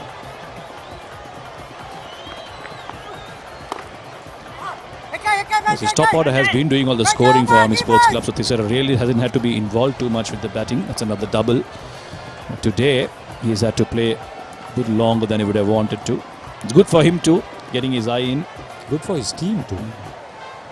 Going into the final, if Army are to win this game, 2 unbeaten sides will clash in 2 days' time at the same venue. That's what you want, don't you? 2 of the best teams of the tournament clashing against each other. It's a good thing that they decided to replay all these games that were abandoned because of rain. They would have been quite unfortunate for some of these clubs after having invested so much time and effort, in preparing for this tournament, just to be spoilt by rain. So the last 2 overs, Saracens bowlers have been on target.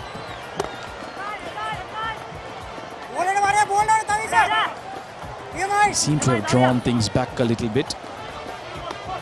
Fielders have been on their toes, not allowing them to convert the singles into twos. Roger Vijay Surya, the Army coach, not anything that he could say, considering the experience and the skill of those players. Not so for the Saracens coach. That's high up in the air, and that's cleared the boundary with ease. That's here, down at the commentary box area. A huge 6 for Sara Pereira. He breaks the shackles. Sandun Mendis finishes off with 17 overs completed, 137 for 5.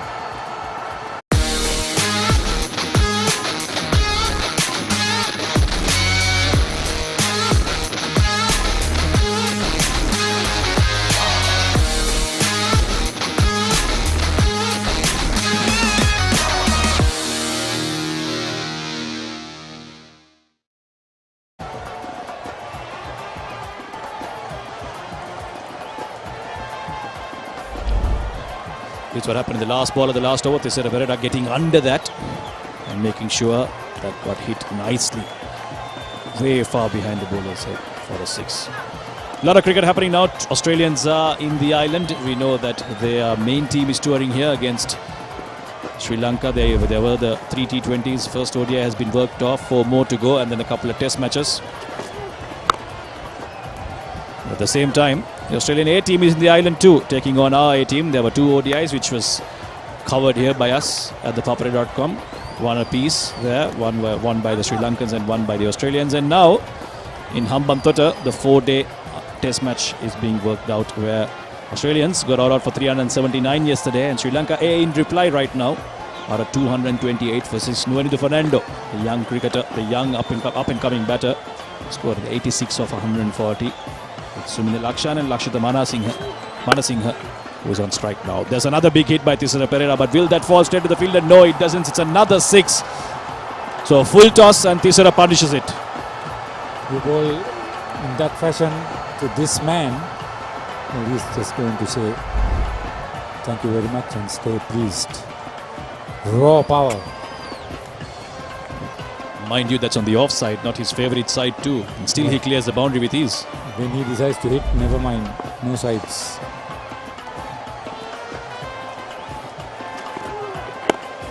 And Yasiru will be under pressure now. He's gone for a few. Going at 10 per over almost. An economy of that number isn't always good for you as in the T20 format. Great stuff. Once again, good to think about the work being done by the ground staff. Susil Ananda is the curator. The head groundsman is D.L. Susanta. And the picture there is our photographer Hiran Virakodi, taking some beautiful pictures, some amazing photographs of all the action that's going on. That's an interesting looking shot. Premeditated, look to get to the offside and try to paddle sweep that, thinking it might be a full one. Good thinking there by the bowler, dropped it short. General manager is Manoj Mendes, who is also match referee. He moved too early and gave the bowler the indication. Ground secretary is Rangan Hera.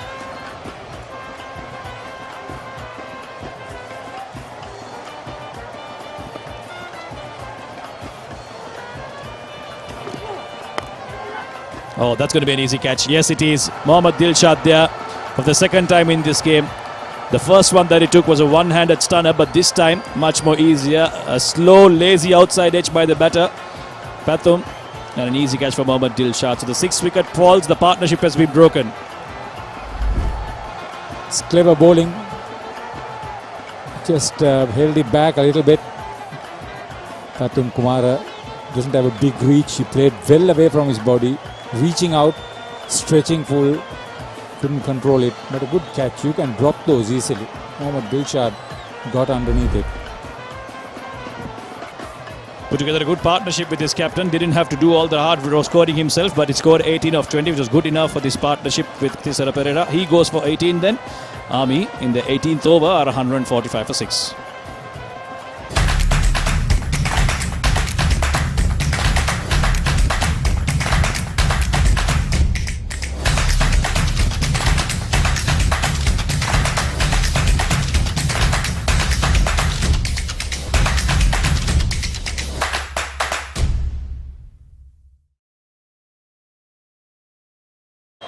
Well, they did manage to cross over.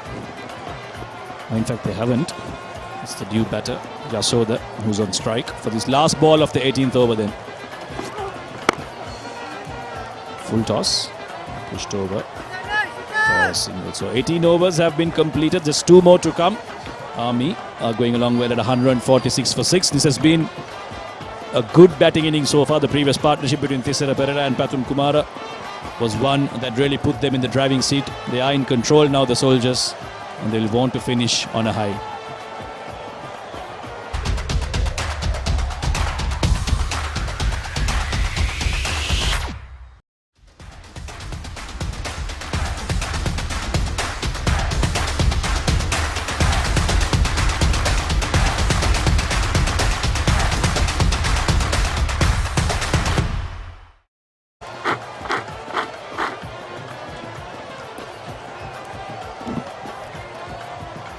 Business end of this innings, 2 overs to go. Saracens will try to look to control the damage that Thisara Perera is causing, and for that they've brought back their chief destroyer. 3 for 15 Isita, who's bowled really well, bowled his heart out here for the Saracens. This is the new batter, Yashoda Mendes. 12 matches he's played, just 5 innings of batting, so not really much to read on this. That's well bowled. He saw him moving. A little polite inquiry. Ashnaman is looking to move early and try to paddle sweep that. Again, another intelligent bit of bowling by Isita Vijay Sundara. He saw the batter moving and just kept it wide outside off stump. Unsettled him. That's the sort of quick response you need. It's again a very good ball. A slow ball. Didn't read it, Yasudha Mendes. Tried to hit it really hard. But just got the toe end of the bat. It just fell short right in front of him. But the good thing is Tisera Pereira comes on strike, which is what the Army batters will want right now, for him to take all the strike. Now, Isita Vijay Sundara will get a test of his life. We can keep this batsman quiet without conceding a boundary in the next 4 deliveries. He would have learnt a lot. He's impressed quite a bit so far. This is his real litmus test. Well bowled, very well bowled. Outside the off stump, he knows Tisera isn't the strongest out there. He reaches out for it because when he clears his front leg, it goes towards the leg side. So he's strong over there. So you don't want to bowl to him in his arc. You want to bowl it to him outside that off stump. There you go. Very nicely bowled. Good thinking. No foot movement, wanted to play from his crease. Number 9 is his jersey number. He's on cloud 9 for the moment. Again, very well bowled. Very close to that tram line, but the umpire decides it's a wide. A little smile on his face. Very late decision by the umpire. So he's been predictable trying to bowl that far wide. Shouldn't give that sort of indication. Tisera Pereira is in a terrific mood. Talk about a terrific mood, Haritha Pereira. That has hammered us just above us here in the commentary box. Straight down behind. This is Tisera Pereira's bread and butter. You bowl to him there, you're asking to be hit. So this is what happened. His comeback after being called wide. He should have just stayed onto that tram line as much as possible. Tisera Pereira is not very strong square of the wicket at this stage of the game. But he just fed him where he actually is very powerful. Very dangerous batter, Tisera Pereira, when he's in the mood. And today he seems like he is. Again on the offside, looks for that wide off stump Yorker, which has worked for him so far, except for that wide. The one ball that he gave it straight, Tisera Pereira was punishing. He's just too short of his half century now, Tisera Pereira. With that 6, they've even reached their 150 Army Sports Club. This looks like a very imposing total. Saracens, yes, they are a good side, but do they have the experience and the power in their lineup to be able to chase this down against what is going to be a quality bowling lineup from the Army Sports Club? Remember, they've got the likes of Asela Gunaratna, Sikuge Prasanna, who will like to bowl on a pitch like this. This time it's Yashoda Mendes. He hits it down the ground. But it's a very good fielding effort down there. But the fielder had long on. That should end the over. 156. Just one run off that last ball. 19 overs completed. 156 for 6.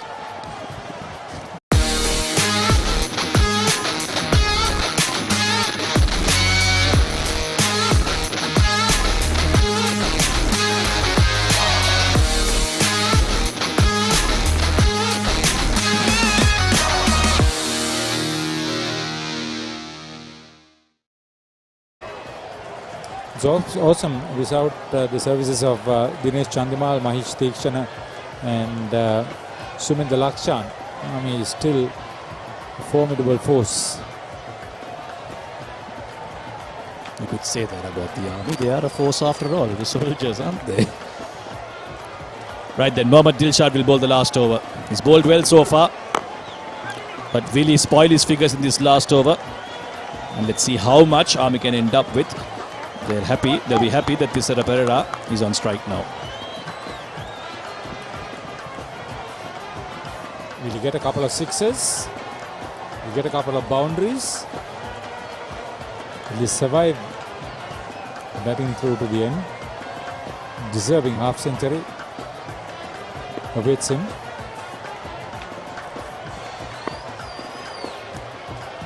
A strike rate of 200, Tisera Pereira. Full toss on the off stump. Just manages a single. And the bull shot so far has kept him quiet. Just 2 deliveries bowled. There's another 4 coming up. Yashoda will look to either go for a big one or get across for a single and give his captain the strike.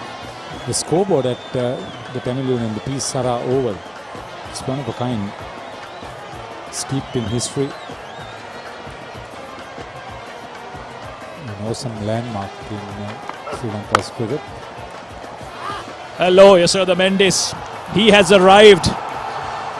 We thought his captain will be the one doing all the damage, but Yashoda Mendis says, hold on, I can bat too, and I can bat very well. What a shot that. Not a very bad ball, on a good length, but punished. He took the safest area between the 2 fielders on the deep. Over the bowler said, you can't set a field there.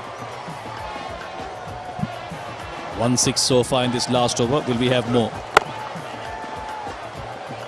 That's again through the gap in between that third man and point region, carved away. How nicely he picked the gap there. Yashoda Mendis proving to us that he can't just bludgeon the ball, but he can also find the gap to perfection. Lovely batting this. Perfect timing, excellent placement, good presence of mind. Quality cricket. Worth watching. Full of talent, this army outfit. Yashoda Mendis showing us that he too is capable with the bat. Tisera Pereira was stealing all the limelight all this while, but it's now Yashoda's turn to put on a show. 2 balls to go. Mohammad Dilshad will run in. That's high up in the air. That should be taken. Fielder's getting underneath it. Yes, it's taken. The fielder had long on. Comes down and gets that in his hands quite comfortably. So Dilshad picks up his first wicket of the match. Yashoda Mendis with that little cameo with a 6 and a 4 has to depart. But it's been a good innings from him so far. So Akash Senaratne getting underneath this high ball of Yashoda Mendis. You can easily drop those. Those are skyscrapers. Watched it very carefully. Wasn't he pleased? Yashoda Mendis, after that little cameo, has to walk away. Last ball to go, 168 for 7. Last opportunity for Tisera Pereira to get to a well-deserving half-century.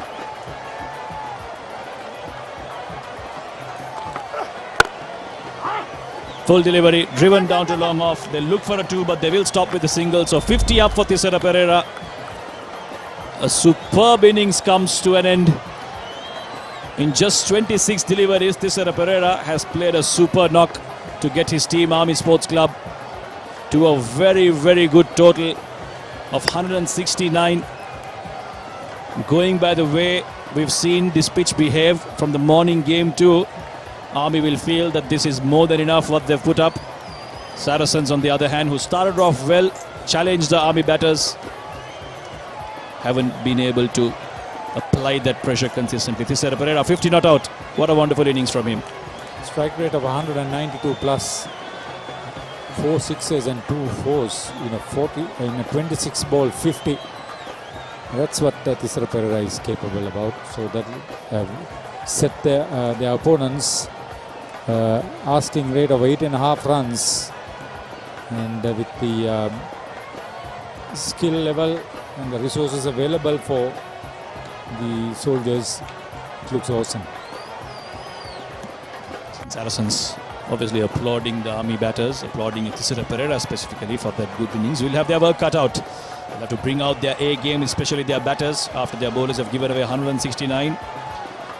They will feel confident, they will feel like they can still do it, but it's going to take a mammoth effort against a quality bowling opposition, the likes of Asela Gunaratna's experience and also Sikuge Prasanna's guile and intelligence. Tisera Pereira will lead them out in the field in this knockout encounter. Remember, this is a semi-final too. The winners of this game go on to meet Colts in the finals here on Friday, the 17th of June.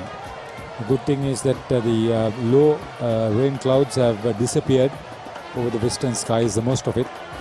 Plenty of blue skies and high cloud. No immediate danger of rain, which is good. So the high-rise buildings, the condominiums all around the lake which is there.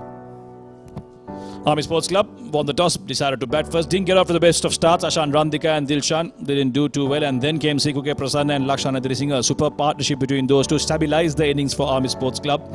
Asile Gunratna couldn't get off too much. But then it was Tissara and Pathum with a superb partnership. Initially Tissara partnered with Sikuke and then with Pathum to really control the innings from there on. And a strong finish for them. Thanks to a little cameo from Yashoda Mendes. 14 of 8 for him. They finish with 169 for 7 with 6 extras bowled by the Saracens bowlers. So 2 catches for Mohammad Dilshad. Good anticipation on both occasions.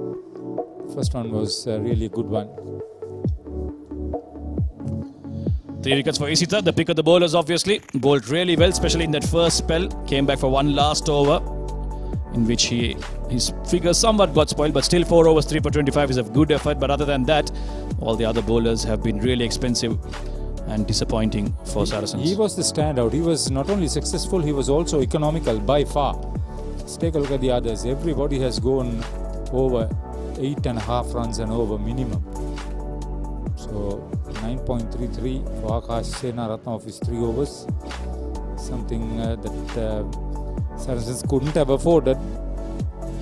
But yes, there were some good partnerships. The 55 runs added for the 6th wicket was the best. Yes, that's where Army really started taking control, but it wasn't the best of starts for them. Ashan Randika with a stylish looking shot in the first over. It was the first wicket by Isita, who we said this was the best bowler on show by far. After Pathum Dilshan departed, amount of enthusiasm between the other two, as Ashan Randika was joined by Sikuke Prasanna. Ashan Randika then perishing to that short ball from Isita, but then some very ordinary bowling from the spinners was punished by Sikuke and Lakshana Drisingha, who looked really good. Lakshan looked like a complete batter, had shots all around the grounds. Sikuke Prasanna obviously going along his merry ways. He likes to hit the ball hard, we all know that. The 3rd wicket partnership was worth 51 runs between Sikuke Prasanna and Lakshana Drisingha. Very big shots there down the ground and the leg side. He likes to play that pick-up shot on the leg side, Lakshana Drisingha, especially against the left-arm spinner.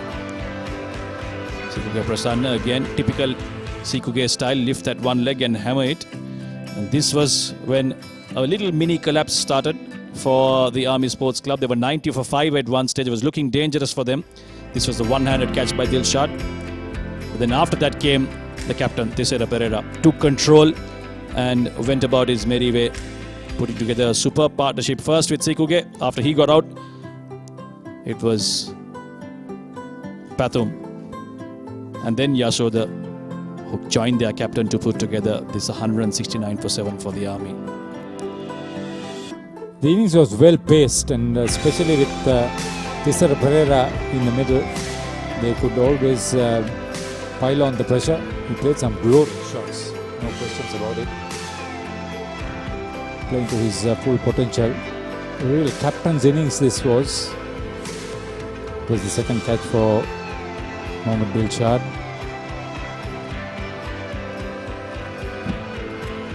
A chanceless innings, Tissara Pereira's. Didn't look like he was uncomfortable in any way whatsoever. This was in the penultimate over when Yashoda Mendes really broke loose. Had to go for his shots. You can't fault him for that shot in which he got out. But after that, Tissara Pereira applied the finishing touches, got to his half century in the last ball of the innings. The last 5 overs, 49 runs were added for the loss of just 2 wickets for Army. Right then, that's the end of the first innings here at the Sara Oval. The 2 is what's underway. Because the Saracens is what we're talking about. We'll be back shortly for the reply from the Saracens. Until then, enjoy yourself.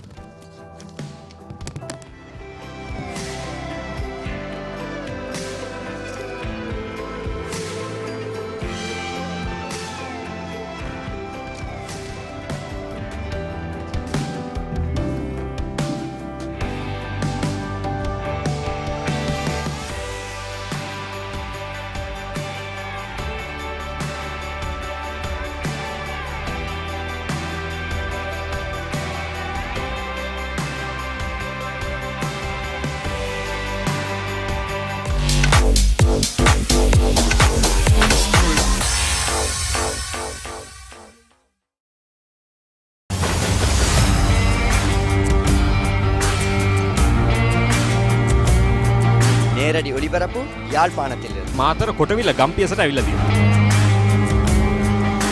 සිද්ධාශ ඇඩ්මෝරටුව පියගම Mahinda Rajapaksa ක්‍රීඩාංගණය. කිழக்கு மாகாணம் Sugadadasa Indoor Stadium is the Fox Hill Supercross. Kurunagala City Atugal Puravare Papare.com අපි අද ඇවිල්ලා ඉන්නේ නෝරෙලිය ප්‍රදේශයට. Final Showdown Candy Sports Club පොරණරුව ජාතික සංකීර්ණයේ සිට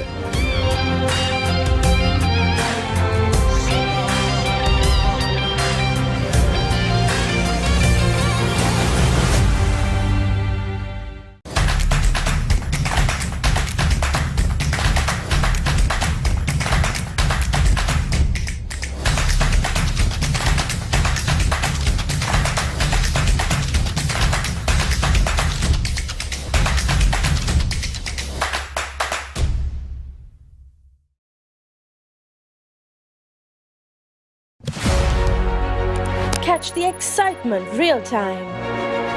Be up to date with it all. Let us capture your milestones. Get it sizzling hot off the turf. Hear the experts break it down. Dig deep into the nitty-gritties. Be inspired by their greatness.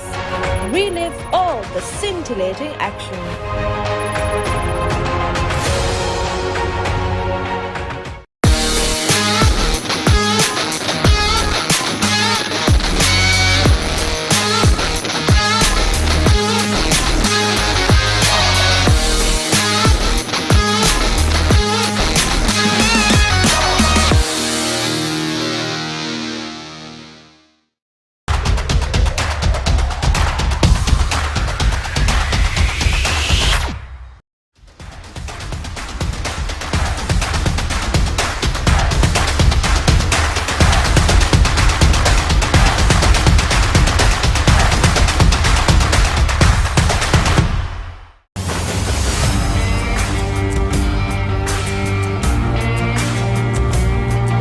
நேரடி ஒளிபரப்பு யாழ்ப்பாணத்தில் මාතර කොටවිල ගම්පියසට ඇවිල්ලා තියෙනවා. සිද්ධාශ ඇඩ්මෝරටුව පියගම මහින්ද රාජපක්ෂ ක්‍රීඩාංගණය. කිழக்கு மாகாணம் Sugadadasa Indoor Stadium Is the Fox Hill Supercross. Kurunagala City Atugal Puravare Papare.com අපි අද ඇවිල්ලා ඉන්නේ නෝරෙලිය ප්‍රදේශයට. Final Showdown Candy Sports Club පොරණරුව ජාතික සංකීර්ණයේ සිට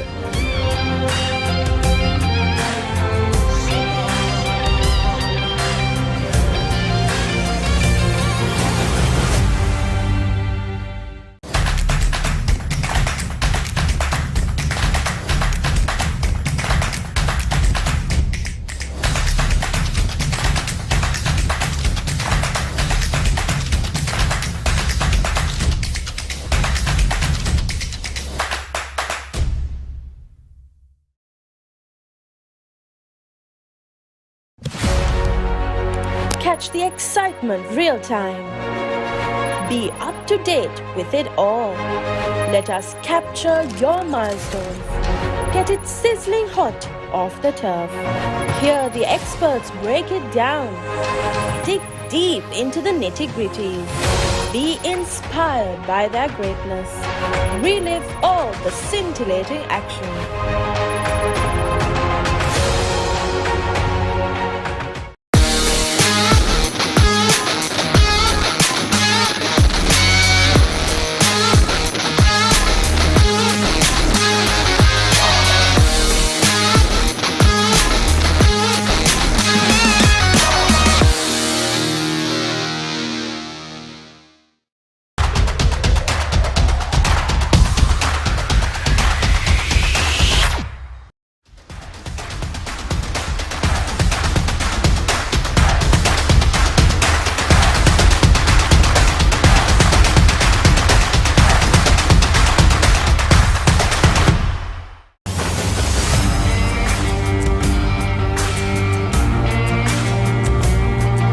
நேரடி ஒளிபரப்பு யாழ்ப்பாணத்தில் මාතර කොටවිල ගම්පියසට ඇවිල්ලා තියෙනවා.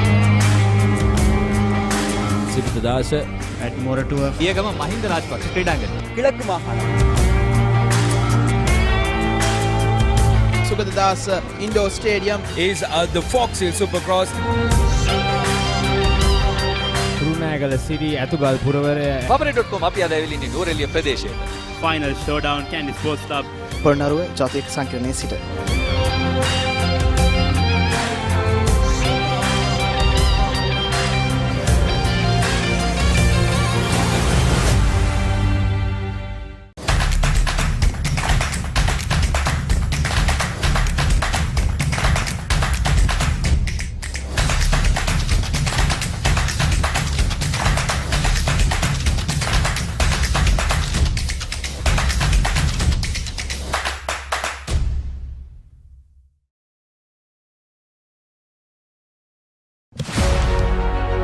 Catch the excitement real time.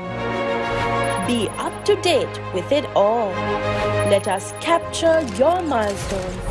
Get it sizzling hot off the turf. Hear the experts break it down.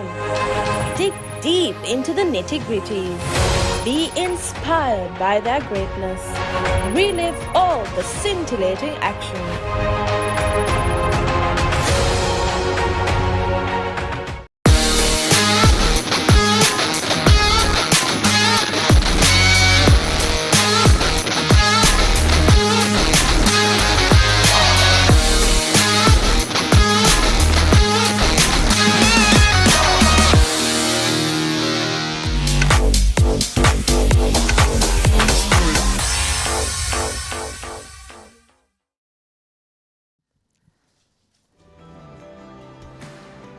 අයිබෝවන් සුබ සන්ධ්‍යාවක් ප්‍රිය ක්‍රීඩාලෝලී හිතවතුනි ශ්‍රී ලංකා ක්‍රිකට් ආයතනය විසින් සංවිධානය කරන ලබන අන්තර් සමාජ පළමු පෙළ 2020 ක්‍රිකට් තරඟාවලියේ දෙවන තීරණාත්මක අවසන් පූර්ව තරඟයේ දෙවන කාල සමය සමගයි ඔබ නැවතත් සම්බන්ධ වන්නේ පී සරා ඕවල් ක්‍රීඩාංගණයේ සිට යුද හමුදා කණ්ඩායම කාසිය වාසිය ජයග්‍රහණය කරමින් පළමුව පන්දුවට පහර දුන්නා.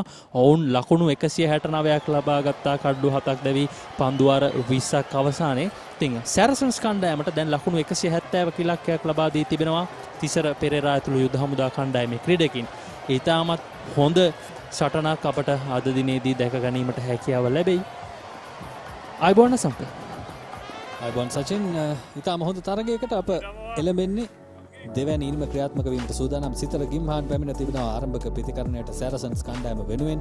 තරග 25යි ඉනිම 23කදී Tamanගේ දස්කම් දක්වා තිබෙනවා සිතර ගිම්හාන් ප්‍රථම පන්දුව මේ ඉනිමේ. ලක්ෂාන් ගමගේ පළමු පන්දුවටම කට් කිරීමක් කරමින් පන්දුව ස්ථානගත කරනවා හතරේ සීමාව වෙත. යනුව සිතර ගිම්හාන් ක්‍රියාත්මකයේ නායකත්වයේ වගකීමද සහිතව සැරසන්ස් කණ්ඩායම යුද හමුදා කණ්ඩායම වගේම පළමු පන්දුවේම හතරේ පහරක් ලබා ගන්නවා. මෙය සිදු කළ යුතුව තිබෙනවා. ඔවුන් ලකුණු 8.07ක වේගයක් අවශ්‍යව තිබුණා. තරගය ආරම්භ වීමට පෙර ඔවුන්ට තරගයේ ජයග්‍රහණය කිරීමට නම් ප්‍රතිවාදී ඉලක්කය හඹා යාමට ඉතින් වේගෙන් ලකුණු රැස් කළ යුතුයි පන්දුවේ නවතාවේ තිබෙන මොහොතේ. අනිවාර්යයෙන්ම සංක ක්‍රියාත්මක වන්නේ පවර් ප්ලේ අවස්ථාව. පන්දු රකින්නන් දෙදෙනෙක් යාර්ධයේ සීමාවෙන් පිට රඳවා තිබෙනවා. තර්ඩ් මෑන් ඒ වගේම deep fine leg Lakshan Gamage සාන්ත ජෝසප් විද්‍යාලයෙන් ගුරුවරු දක්ෂතුන් ක්‍රීඩකයෙක්. ඊට වසර දෙකකට පමණ පෙර පාසලෙන් ඉවත් වුණු ක්‍රීඩකයෙක්. ඉතින් යුද හමුදා කණ්ඩායමට තමයි ඔහු නිමවුණු තරඟ බාර කිහිපයක්ම ක්‍රීඩා කරේ.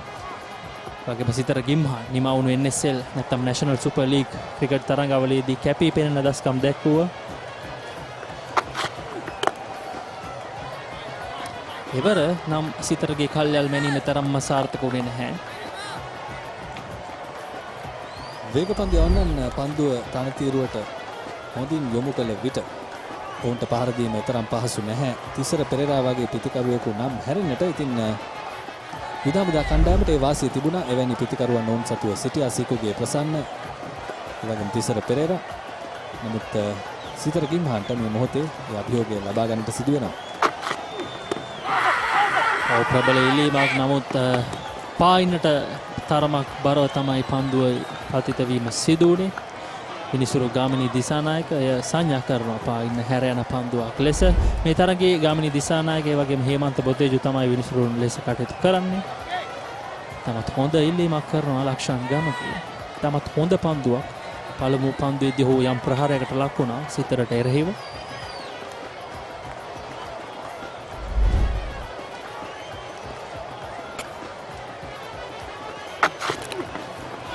එවර වේගය අඩාල කරමින් කඩුල්ල වෙතමයි පන්දුව යොමු කරේ. කඩුල්ලේ ගෑවි නොගෑවි කඩුල් රකින්නාගේ අත්තාවරණ තුලට පන්දුව ගමන් කරනවා. කඩුල්ලේ දැවටුනේ නැත්තේ කොහොමද කියන ප්‍රශ්නය අපටත් පැමිණි අපි බලමු හරියටම කෙතරම් ළඟින් මේ පන්දුව ගමන් කරනවද කියලා කඩුල්ලේ. මොකද අද දිනේ පුරාම මේ තනතිරුවේ පැවැත්වුණු තරඟවලදී පන්දුව එතරම් ඉපිලීමකට ලක් වුණේ නැහැ. ඉතින් කඩුල්ලට ඉහළින් පන්දුවක් යනවා කියලා කියන්නේ සෑහෙන වාසනාවක් පිටිකරුට තිබිය යුතුයි. අප දන්නේ නැහැ තාරකගේ වාසනාවන්ත දිනයද අද කියලා.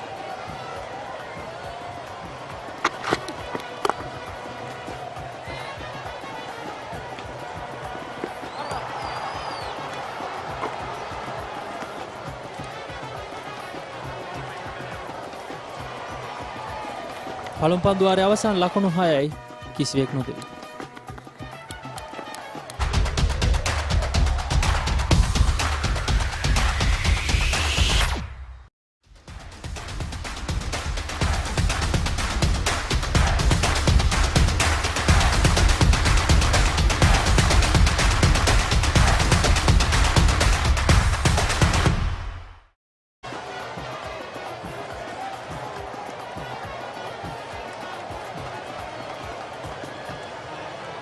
Saracens කණ්ඩායම ඉතාමත් හොඳ ආරම්භයක් ලබා ගත්තා.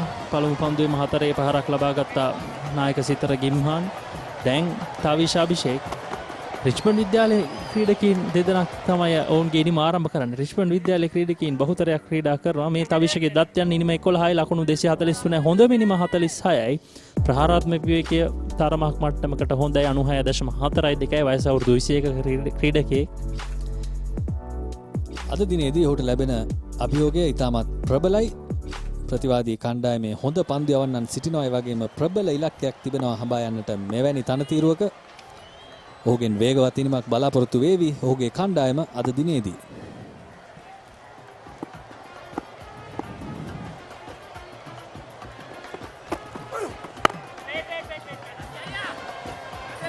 පළමු පවර් ප්ලේ අවස්ථාව ක්‍රියාත්මක වන්නේ. ඉතින් මේ තරඟයේ ප්‍රතිඵලය අවසන් ප්‍රතිඵලය කුමන කණ්ඩායමට වාසිදායක ලෙස අවසන් වෙයිද කියන එකට මේ පවර් ප්ලේ අවස්ථාව තුළ ලබා ගන්න ලකුණු ප්‍රමාණය ඉතාමත් වැදගත්. ඉතාමත් හොඳ සාධකයක් ඒ අවසන් ප්‍රතිඵලයට. ඒ වගේම යශෝද මෙන්ඩිස් නවක පන්දුවාරය ක්‍රියාත්මක කරනවා පවර් ප්ලේ අවස්ථාව තුළ.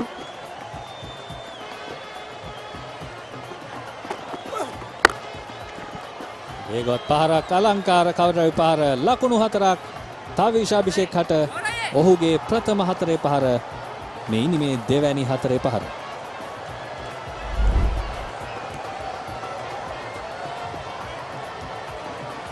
ඔවහිදී ඉතාමත් හොඳින් ස්ථානගත කිරීම සිදු කරා. විදුලි වේගෙන් පන්දුව 4 සීමාව වෙත යොමු කරනවා තාවිෂ අභිෂේක්. ඔහු මුණ දුන් දෙවන පන්දුවෙන්ම ලකුණු ලබා ගැනීම ආරම්භ කරනවා. මෙය ඉතාමත් වැදගත්. විශේෂයෙන් යුද හමුදා කණ්ඩායම ලකුණු 169ක ඉලක්කයක් ලබා දුන්නා. ඉතින් ලකුණු 170ක හොඳ තරගකාරී ඉලක්කයක් හඹා යන්නේ Saracens කණ්ඩායම. අනෙක් පසින් යුද හමුදා කණ්ඩායමේ ප්‍රබල ක්‍රීඩකීන් රැසක් මේ අද තරගය සඳහා සහභාගී වෙන්නේ නැහැ. විශේෂයෙන් ඔවුන්ට අවසන් මහා තරගයට සුදුසුකම් ලබා ගැනීමට හැකියාව ලැබුණොත් ඔවුන්ට අවසන් මහා තරගයත් ක්‍රීඩා කරන්නට හැකියාව ලැබෙන්නේ නැහැ. දිනේෂ් චන්දිමාල්, සුමින්ද ලක්ෂාන්, මහේෂ් තීක්ෂණ මේ ක්‍රීඩකීන් සියලු දෙනාම ජාතික වගකීම් ඉටු කිරීම වෙනුවෙන් පිටව ගොස් තිබෙනවා. ඒ අතරතුර වාරයේ තවත් අතිරේක ලකුණක්. මෙය ඔවුන්ගේ පළමු අතිරේක ලකුණ Saracens කණ්ඩායමේ. යශෝද මෙන්ඩිස්ගේ ඉලක්කය එවර එතරම් සාර්ථක නැහැ. නමුත් පිටිකරණයේ දුණු අවස්ථාවේ ඔහුගේ ඉලක්කය ඉතාම සාර්ථකව තිබුණා.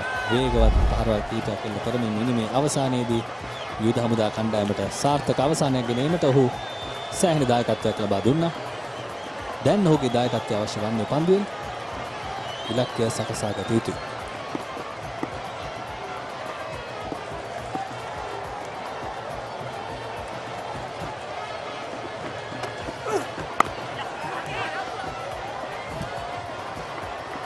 ඉතාමත් හොඳින් ලකුණක් ලබා ගන්නවා. අපි පන්දු රකින්න නොමැති ස්ථානයක් වෙත තමයි පන්දුව තල්ලු කර හරින්නේ. සෙමින් සීරුවේ තාවිෂ මේ ඉතාමත් වැදගත්. අඩුම තරමින් ලකුණු 50ක් 55ක් 60ක් වගේ ප්‍රමාණයකට ඔවුන්ට පළමු පන්දුවාර 6 තුල රැස් කර ගැනීමට හැකියාව ලැබුණොත් එය ඔවුන්ට ඉතාමත් වැදගත්. ලකුණු 170ක දැවැන්ත ඉලක්කයක් හඹා යන්නේ. මේ තනතිරුව ඒ තරම්ම වේගවත් තනතිරුවක් නෙමෙයි. යන්න යන්න මන්දගාමී ස්වභාවයක් තමයි පෙනෙන්නට තිබෙන්නේ. වැලකීමට නම් වුන් පළමු අවස්ථාවේදීම ප්‍රහාරය එල්ල කළ යුතුයි ප්‍රතිවාදී පන්දු යවන්නන්ට. මොකද දඟපන්දු යන්නන් වශයෙන් යුද හමුදා කණ්ඩායමේ අසේල ගුණරත්න, සීකුගේ ප්‍රසන්න වැනි අත්දැකීම් බහුල පන්දු යවන්නන් සිටිනවා.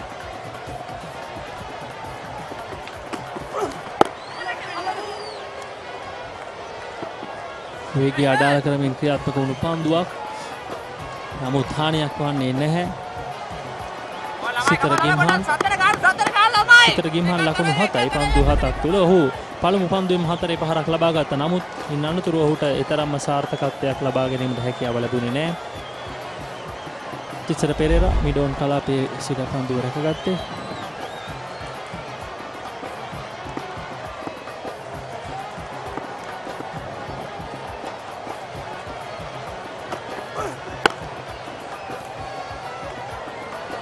වේගවත් ඩ්‍රයිව් පහර පන්දු රකින්නාගේ ටැබ් අතරින් පැන හතරේ සීමාව වෙත ගමන් කරන ආකාරය ඒ ලකුණු 4ත් තවිෂටයි තිසර ඔහුගේ පන්දු රැකීමේදී ඒ වරනම් සාර්ථක නැහැ. ඔව් ඒ අවස්ථාවේදී මිඩ් ඔෆ් කලාපයේ පන්දු රැකීමේ සිටියේ තවිෂට එරෙහිව. නමුත් තිසරට එක්වරම පන්දුව රැක ගැනීමට හැකියාව ලැබුණේ නැහැ. ඔහු බලාපොරොත්තු වුණාට වඩා වැඩි වේගයකින් පන්දුව ඔහු වෙත ඇදී ආවා. ඔහුගේ එක් අතක වැඩි පන්දුව කකුල් දෙක අතරින් හතරේ සීමාව පසු කර යනවා.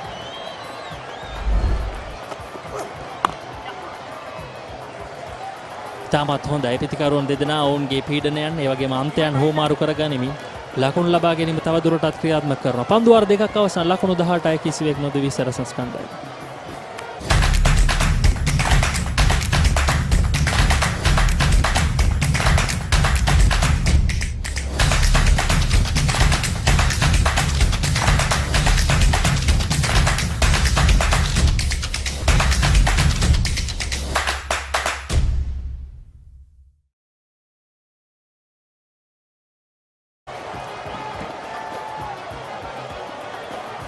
ලකුණු 18යි කිසිවෙක් නොදවි පන්දු වාර දෙකක් අවසන්. තවිෂ අභිෂේක් වගේම සිතර ගිම්හන් තමයි සැරසන් සිනමා ආරම්භ කර තිබෙන්නේ. ලක්ෂාන් ඉදිරිසිංහ කැඳවනවා තෙවන පන්දු වාරය ක්‍රියාත්මක කිරීම සඳහා. යනුව දඟ පන්දු යවන්නන් කැඳවීම ආරම්භ කරනවා තිසර පෙරේරා.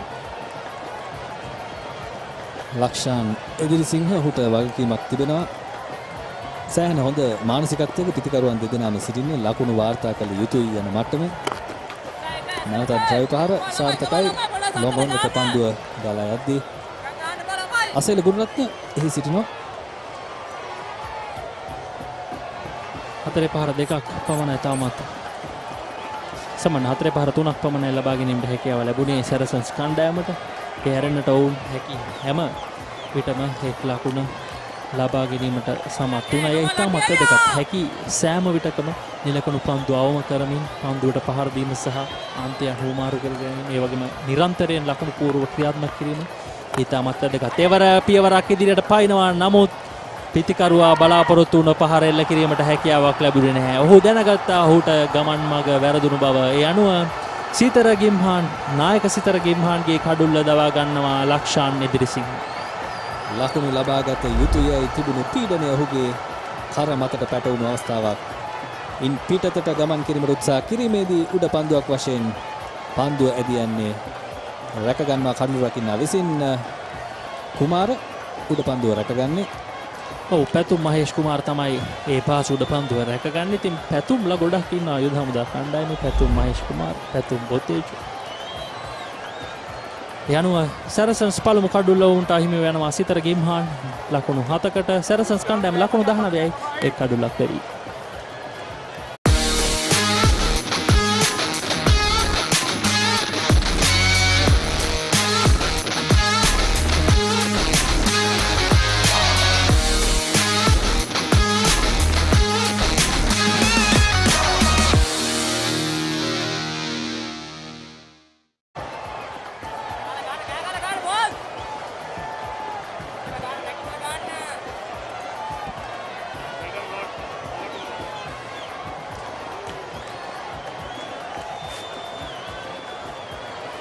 චමල්ක ප්‍රනාන්දු නවක පිතිකරුව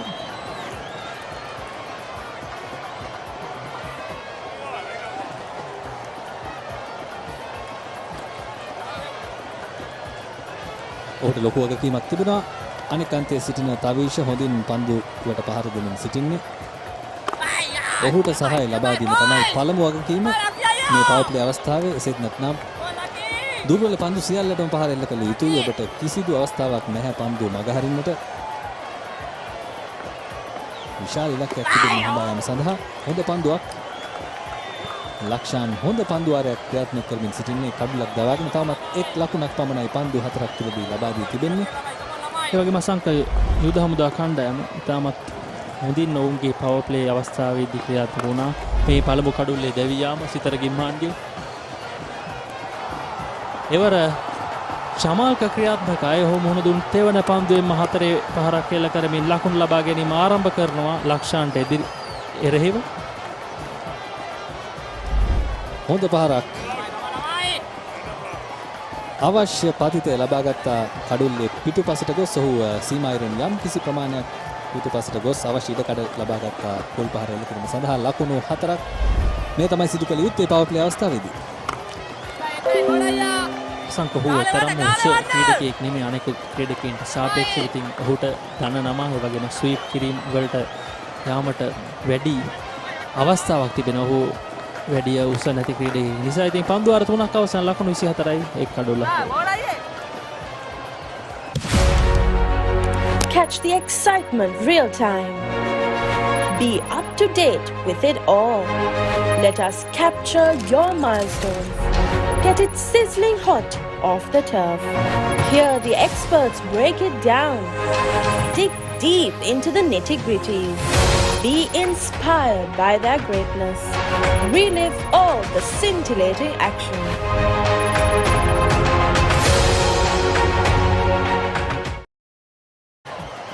සීකුගේ ප්‍රසන්න කැඳවා තිබෙනවා සිව්වන පන්දු වාරයේ ක්‍රියාත්මක කිරීම සඳහා. පාදක පන්දු යවන ක්‍රීඩකයා යනුව තිසර ඔහුගේ ප්‍රධානතම තුරුම්පු කැඳවමින් සිටිනවා පවර් ප්ලේ අවස්ථාව තුල සැරසන් කණ්ඩායමට එරෙහිව ක්‍රියාත්මක වීම වෙනුවෙන්. ඔවුන් දෙදෙනා අතරේ අන්‍යෝන්‍ය සම්බන්ධතාවය තරමක් දුරට බිඳී ගියා. නමුත් හානියක් වන්නේ නැහැ. මේ පවර් ප්ලේ අවස්ථාව තුල ඉතාමත් වැදගත් ක්‍රියාත්මක වීම ලකුණු සටහන ක්‍රියාත්මක කිරීම ඉතාමත් වැදගත්. යුද හමුදා කණ්ඩායම ලකුණු 45ක් ලබා ගත්තා පළමු පවර් ප්ලේ අවස්ථාව තුල. චමාක නැවතත් සීමායිරෙන් පිටුපසට ගොස් පන්දුවට පහර දීමට උත්සාහ කරන්නේ. චමාක ෆර්නෑන්ඩෝ තරඟ 3ක් ක්‍රීඩා කොට තිබෙනවා. තවමත් එතරම් දස්කම් දැක්වීමට අවස්ථාව ලැබෙන්නේ නැහැ. මේ තරඟයේ හොඳ අවස්ථාවක් ඔහුට. ආලංකාර ස්විප් පහරක් කෙලින් මාතරේ සීමාව පසු කරමින් ලකුණු 4යි. ඒ 4 පහර චමාල්කගේ පිත්තෙන්. සංකප්පී පෙර පන්දු වාරයේදී කතා වුණා වගේ ඔහු ස්ලොග් ස්වීප් ඒ ස්වීප් කිරීමට වැඩි ප්‍රියතාවයක් දක්වන ක්‍රීඩකයෙක් බව අපට පෙනෙන්න තිබෙනවා. ඉතාමත් හොඳින් ඔහු කල්යල් මැනීම සිදු කරමින් සීකුගේ ප්‍රසන්නට එරෙහිවයි ඒ පහර එල්ල කරන්නේ. සීමායිර හොඳින් භාවිතා කරන පිතිකරුවෙක් වරක් පිටුපසට යනවා. ඉන්පසු ඉදිරියට එනවා. ස්විප් පහර එල්ල කරනවා. දඟපන්දු යවන්නට හිසරාදයක්. දඟපන්දු යවන්නට එරෙහිව පිතිකරුවෙක්ට තිබෙන හොඳම ප්‍රහාරය ස්වීප් කිරීම. එය ඉතාමත් හොඳින් චමල්ක මේ මුහුණ දුන් පන්දු අට තුල භාවිතයට ගත්තා. ස්වීප් කිරීම කියපු ගමන් අපිට මතක් වෙන නමක් තමයි චාමර සිල්වා. නැවතත් ස්වීප් කිරීමේ උත්සාහය ඉල්ලීමක් කරනවා අසීකුගේ ප්‍රසන්න. නමුත් විනිසුරු එය නිෂ්ප්‍රභා කරනවා. සීකුගේ සෑහෙන පුදුමයෙන් ඉන්නේ දැවී යාමක් බවටමයි ඔහුගේ විශ්වාසය. ඉතාමත් ආසන්න අවස්ථාවක් අසංක. නමුත් හේමන්ත බොතේජුය නොදෙවී යාමක් ලෙස සංඥා කරනවා. තවිෂ සහ චමල්ක තමයි ක්‍රියාත්මක වෙමින් සිටින්නේ. පන්දු 97ක් තුල තවත් ලකුණු 142ක් අවශ්‍යයි. සිවන පන්දු වාරයේ අවසන් පන්දුවට නැවතත් පාද චලනය හොඳින් සිදු කරා ස්ථානගත කිරීම සාර්ථකයි. නමුත් ඊතරම්ම වේගයක් ඒ පහරේ දැක ගන්නට හැකියාවක් ලැබුණේ නැහැ. ලකුණු 2ක් ලැබෙනවා සැරසන්ස් කණ්ඩායමට. පන්දු වාර 4ක් අවසන් ලකුණු 30යි එක් කඩුල්ල.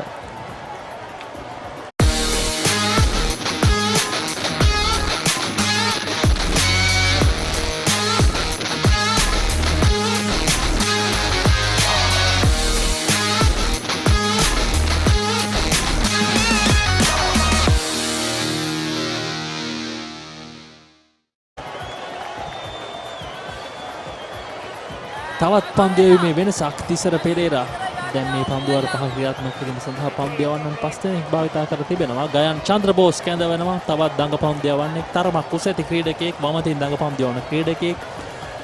මේ මන්දගාමී තනතිරුව මත යම් වැඩි පෙළුමක් ලබා ගැනීමට ඔහුට හැකියාව ලැබුණොත් එය ඉතාමත් වැදගත් යුද හමුදා කණ්ඩායමට.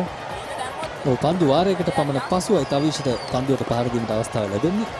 එයත් හොඳ අවස්ථාවක් ගයන්ට. සාමාන්‍යයෙන් පිටිකරුවෙකු රිද්මයට පැමිණෙද්දී ඔහුට වැඩි වශයෙන් පන්දුවට පහර දීමේ අවස්ථාව ලැබිය යුතුයි. එයින් තමයි ඔහුට විශ්වාසය තවත් ගොඩ නැගෙන්නේ. ඒ වගේම ඇස තමන්ගේ ශරීරය හොඳින් පන්දුවට හුරු වෙනවා.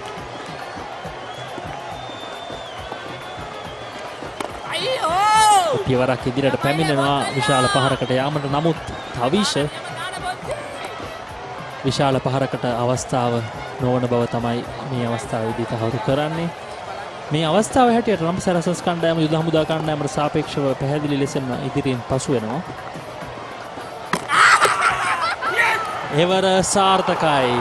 ස්වීප් කිරීමට උත්සාහ කරන්නේ. නමුත් ගයන් චන්ද්‍රබෝස් ඉතාමත් හොඳින් පන්දුවේ පතිතය නිවැරදිව සිදු කරනවා. තවිෂා අභිෂේක්ගේ කල්යල් බැනීම සහ පහර තෝරා බේරා ගැනීම ඉතාමත් දුර්වලයි. සෑහෙන වෙලාවක් ඔහු ප්‍රතිකරණ අන්තයට ප්‍රතිවිරුද්ධ අන්තය රැඳී සිටියේ. මා හිතන්නේ ඔහු පහරවල් කිහිපයකින් ලබාගත් විශ්වාසය තවත් ඉදිරියට රැගෙන යාමට අවස්ථාව ලැබුණේ නැහැ. ඔහුගේ ඇස පන්දුවට හුරු වී තිබුණු මොහොතින් ඉවත් වුණා. එය තමයි මීට හේතු වන්නට ඇත්තේ. රිද්මය කඩා වැටුණා. කෙසේ වෙතත් දෙවැනි කඩුල්ල දැවී යනවා සැරසන්ස් කණ්ඩායමේ. ඔවුන්ට අභියෝගයක් ලකුණු 11යි තවිෂ අභිෂේක් ලබා ගත්තේ.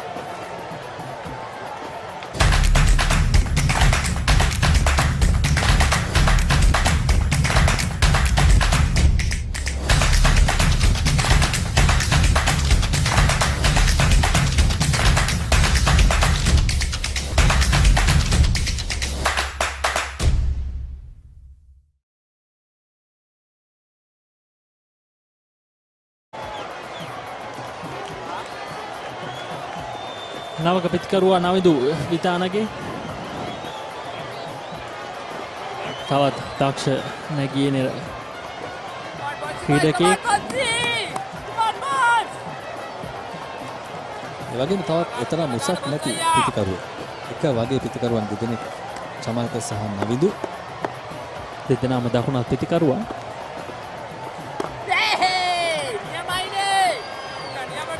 ඉතාමත් හොඳ උණුසුමක් නිර්මාණය වී තිබෙනවා මේ අවස්ථාවේදී පිතිකරුවන් සහ පන්දු යවන්නන් අතර. මේ නවිදු විතානගේ දත්තයන් ඉනිම 18යි ලකුණු 220යි. හොඳ මිනිම ලකුණු 41යි නොදවි. ප්‍රහාරාත්මක වේගය හොඳයි 90කට වැඩි. එවර ඉක්මන් ලකුණක් ලබා ගන්නවා. ලකුණ සාර්ථකයි. ඉතාමත් හොඳින් ඔවුන් දෙදෙනා ඔවුන්ගේ සීමාවන් සටහන් කරගන්නවා ලකුණක් වෙනුවෙන්. මේ අවසන් කඩුල්ලේ දැවියා. ඉතාමත් දුර්වල පහර තෝරා ගැනීමක්. ඒ අවස්ථාවේදී එල්ල කළ යුතු පහර නොවේ. තරමක් පිතිකරුවාගෙන් ඉදිරියේ තමයි පන්දුවේ පතිතය සිදුවන්නේ. නමුත් ඔහු ස්වීප් කිරීමට තමයි උත්සාහ කරන්නේ. තාක්ෂණයට අනුව ස්විප් කිරීම සිදු කරන්නට ඔබට නියමිත වන්නේ පායින්නේ පතිත වන පන්දු වලට. කෙසේ වෙතත් කඩුළු දෙකක් දැවී අවසන් මේ තරගයේදී පන්දු අර පහක් අවසානයේ ලකුණු 31යි කඩුළු 2යි සරසන්ස් කණ්ඩායම.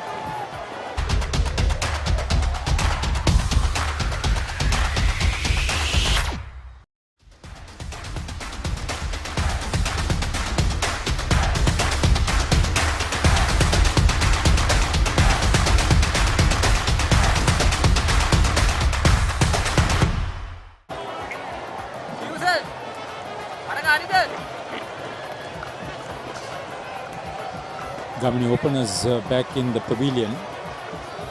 Tough ask this. To climb up to 10, already 9.25. The asking rate.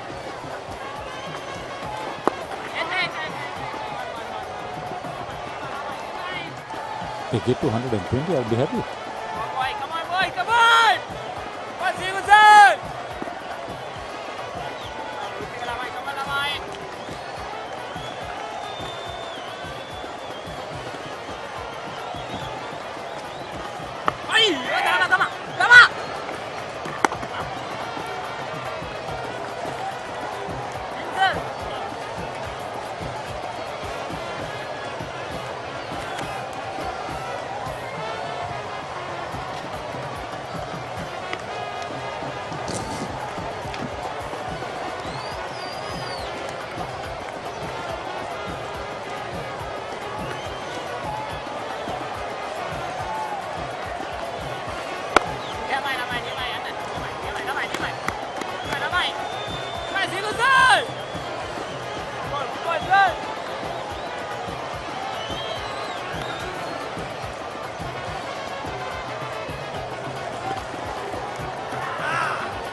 Army at the end of the power play. 45 for 2. You can see that Saracens have now been restrained by the soldiers.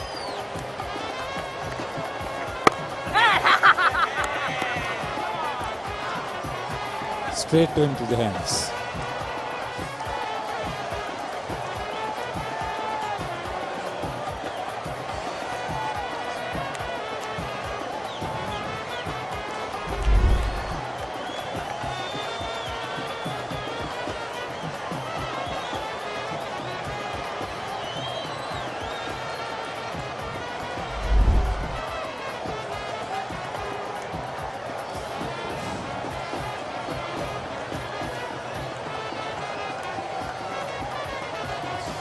Lakshan Idrising a safe pair of hands.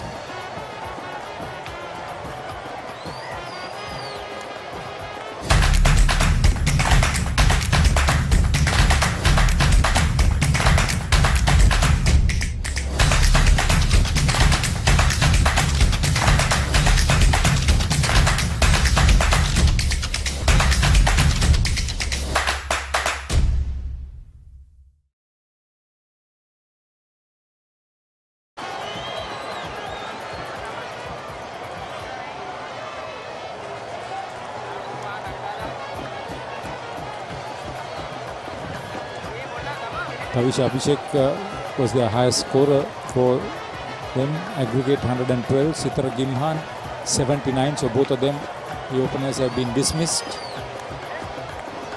Navindu Nirmal has scored 99 runs, Pramod Madhuvanti 77, so two of the top 4 run makers through this tournament for Saracens are at the wickets. Probably the last of the recognized pair. 38 not out for the 25-year-old. His best strike rate is 85, average 36 in 13 games.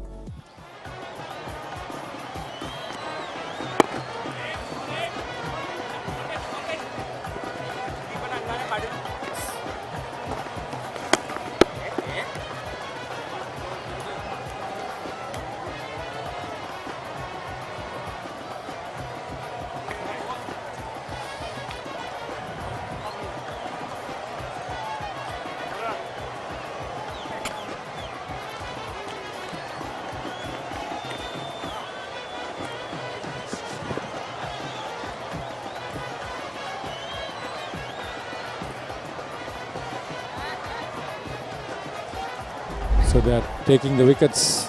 This was Chamalka Fernando holding out to Lakshan Idrising of Sikuge Prasanna. Happy with it.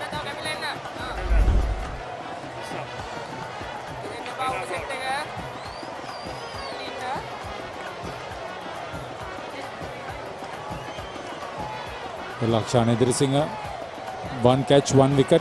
He made some runs too. He's had a good game.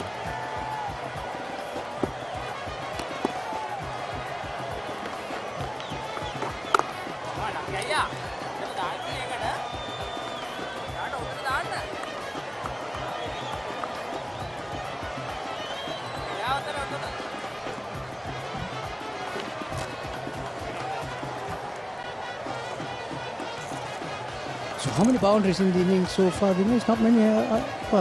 5.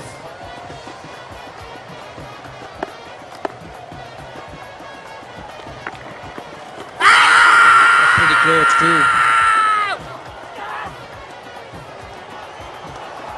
Didn't pick the length. Too full.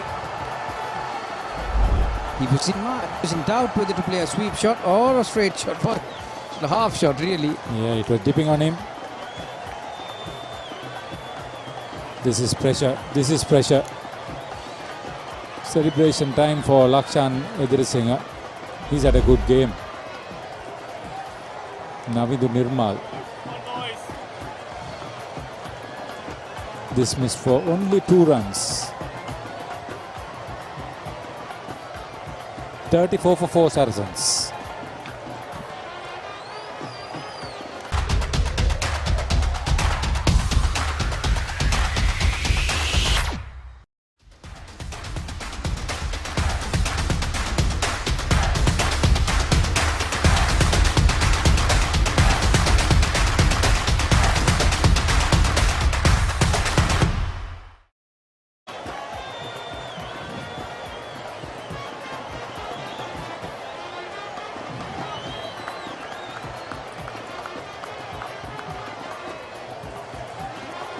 So Malsha Tarupati, new batsman in, or are they?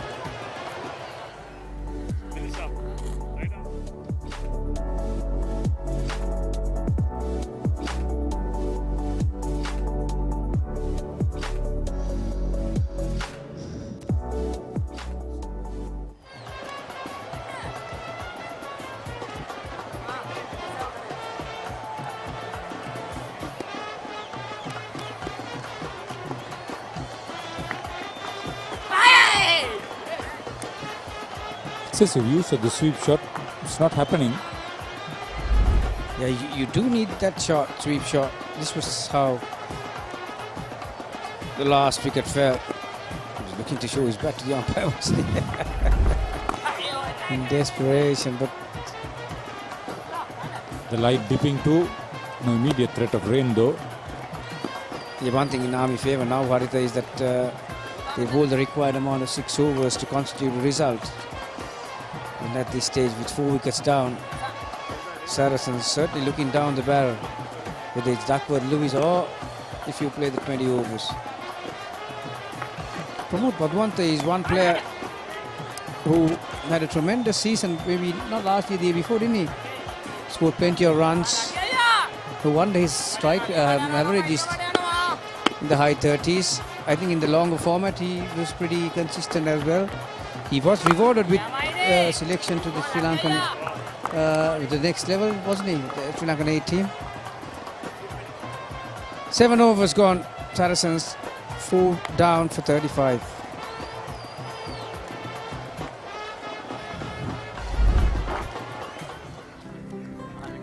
Sitara Gimhan and Tavisha Abhishek opened for Saracens with the daunting task of scoring 8.5 runs and over. He just got off to a decent start. 19 runs for the first wicket. This was the first one.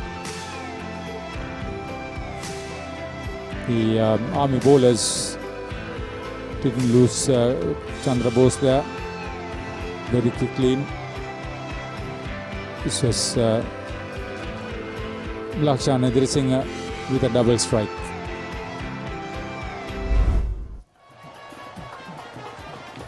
Just looking at the fall of wickets in the first game, after being 101 for 4 in the last 28 balls, Coles lost 6 for 26 rather.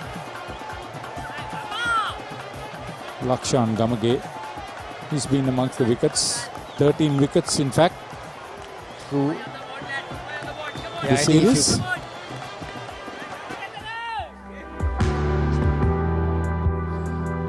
Superb beaches. I wonder what we are doing here when I see those pictures, Haritha. Those beautiful beaches on a muggy day. Gee, I get jealous when I see those pictures. Wherever you may be, Sri Lanka is still the most beautiful place to come. Do visit us. Those are magnificent pictures and places, really. Lakshan Gamage had taken 4 for 7 against Kurunegala Youth Cricket Club in the previous match, his best bowling.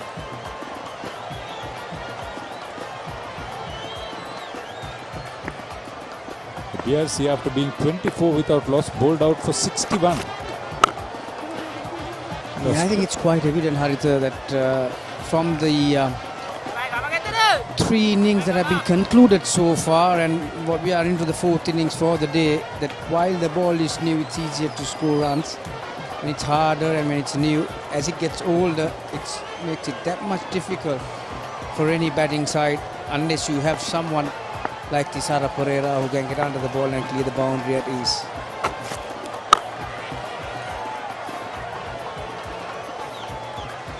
Yeah, the BRC losing 10 wickets for 37 runs was embarrassing for them. But enabled the unbeaten Colts to get into the final.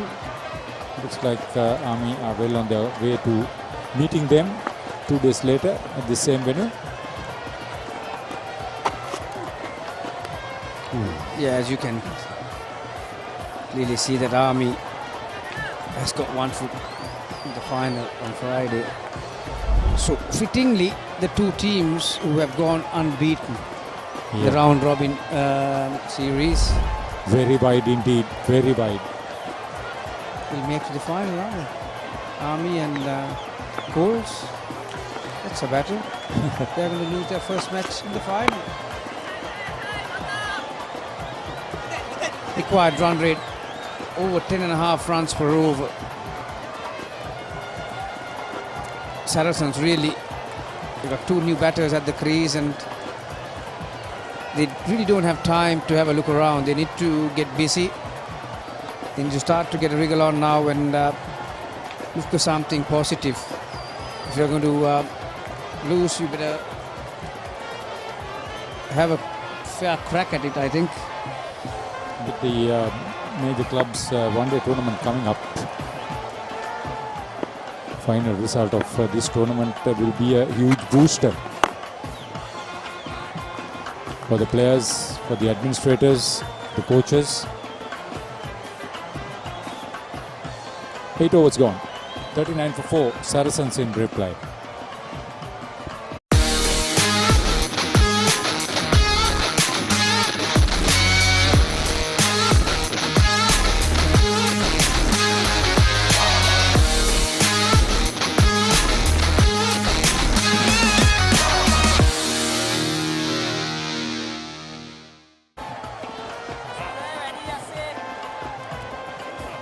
So 39 for 4.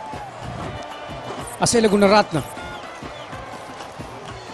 He will also be pretty handy on a track like this. Asela, he's got a few tricks under his belt. He knows how to slow the pace down and he's got a quicker delivery. Very handy customer in this format. He's been outstanding as an all-rounder. 102 runs, 7 wickets so far in the tournament. In addition to 4 catches. I'll tell you what, the final is going to be played here as well, P. Sara. There are some clouds gathering ahead of us, over us really, but I don't think Army will be worried about that much because they are riding pretty high at the moment. Saracens looking down the barrel, 4 down for 40. They're chasing a mammoth 169. Slighted delivery from Asela Gunaratna. Yeah, we're just about to make the point that Coles as well as Army, from what we have seen so far, got good bowling stocks, haven't they? 83 games, 57 wickets, 5 for 10. Best figures. It'll be right up in his alley when it comes to bowling. Asela Gunaratna making contribution with the bowling hand on a surface like this. So both the teams, from what we have seen so far, got pretty strong bowling lineups. I think Army will be just a touch ahead when it comes to batting, simply because of one man, Papare. That's gone.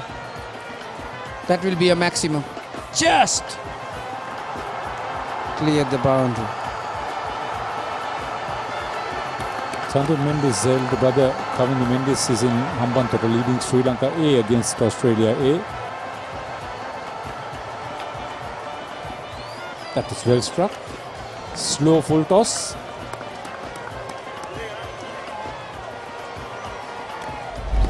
They will need few of those, Saracens. This one, a lower full toss, that's in the gap. Coming back to the second. So something to cheer about for Saracens boys. 8 of the last 2 deliveries. See how important that column right at the bottom. There it is, Sarita. See, that's a Sigiri rock. I've been reading my next life. That's what I want to be. King Kashyapa. When you get up early in the morning, you got people working for you, doing everything, making food. And on top of that, in the evening, you have such a good view and you have got the dancing troops and the entertainers. That's my wish. You're dreaming. Really, Gamini? 9 overs completed. 4 down for 50.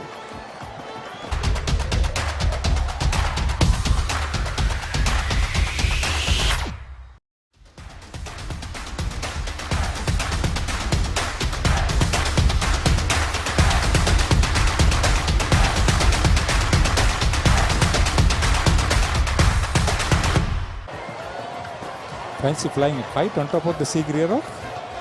I'll tell you what, that's a beautiful place. It is part of the World Heritage. Yeah.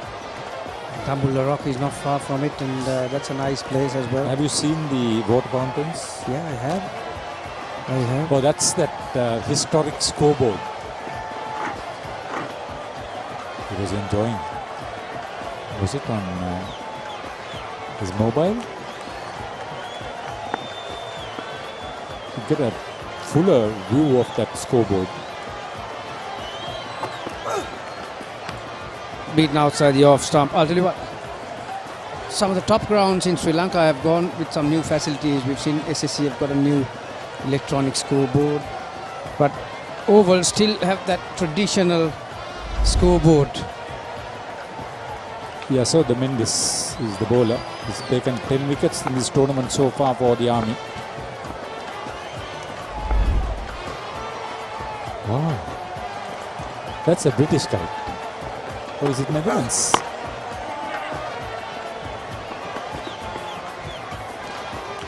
We are still in June.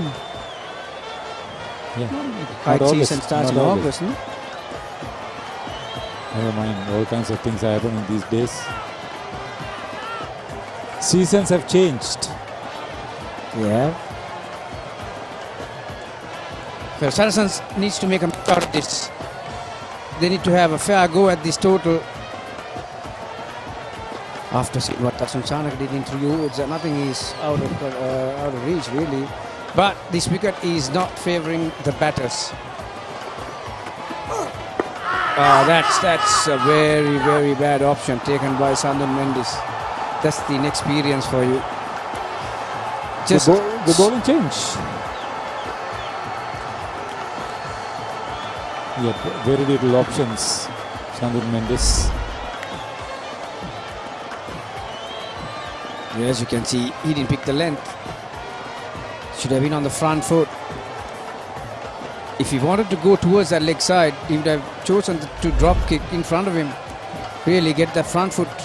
But his weight was going backwards. He was nowhere near it. 13 off 13, that was his contribution. Saracens, 50 for 5.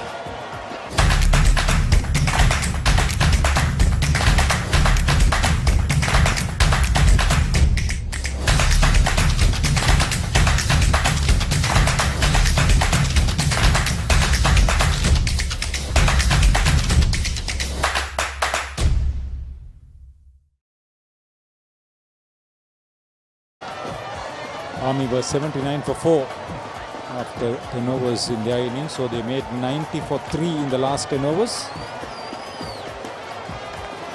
Here's Malcha Tarupati, the new batsman in.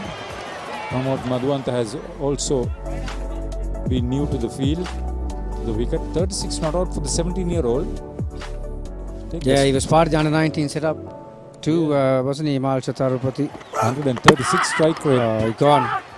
Gone. Played all over it. Yashoda Mendes has picked up his second. He's on a hat-trick. Wickets are falling. It's a pretty similar story to the previous match. The chasers are struggling. He's looking to come down the track. He did take a couple of steps, but beaten for speed. It missed the bat, it missed the pad, didn't miss the wicket.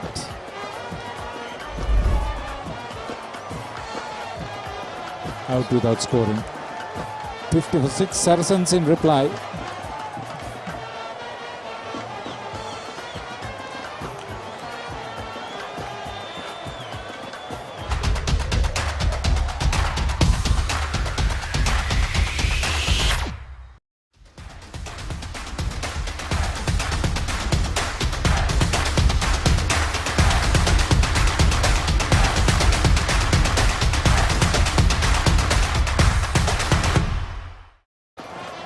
If you're dismissed without scoring first ball, you call it golden duck.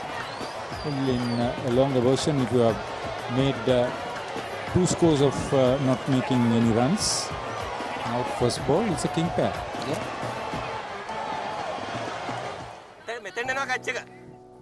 But I don't mind the kings. I like King Kashyap. Wake up. Damini wake up. 14 not out. Best score for the 25-year-old Isita Vijayasundara. He bowled well for his 3 wickets. Mendes on a hat-trick. Yeah, attempted Yorker again. Just overcooked a touch. Mendes.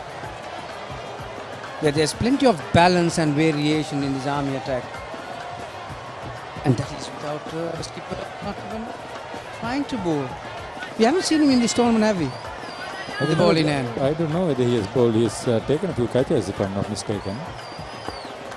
Tisara Pereira 4 catches. He's certainly making up to it with the batting hand.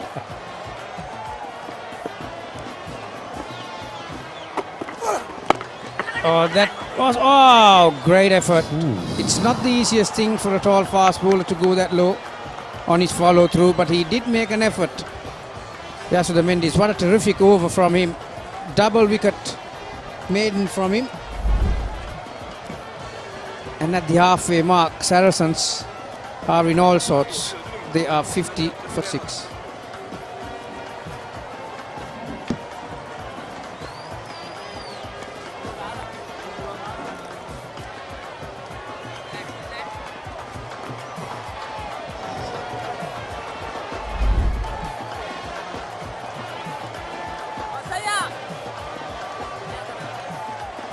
Saracens කණ්ඩායම ලකුණු 50ක් දැවීම වෙනුවට පන්දු ආරක් 10කදී ලකුණු 120ක් ලබාගත යුතුයි 54ක් පමණයි ඉතුරු තිබෙන්නේ මාත් සංග සිටින අසංග වයිබෝන් ලක්ෂි අසේල ගුණරත්න නැවතත් පන්දු යැවීමේ සීමාව මත ස්විප් පහර රිවර්ස් ස්විප් පහර සාර්ථකයි ලකුණු 4ක් දක්වා ඇදී යනවා ප්‍රමෝද්ගේ පිටෙන්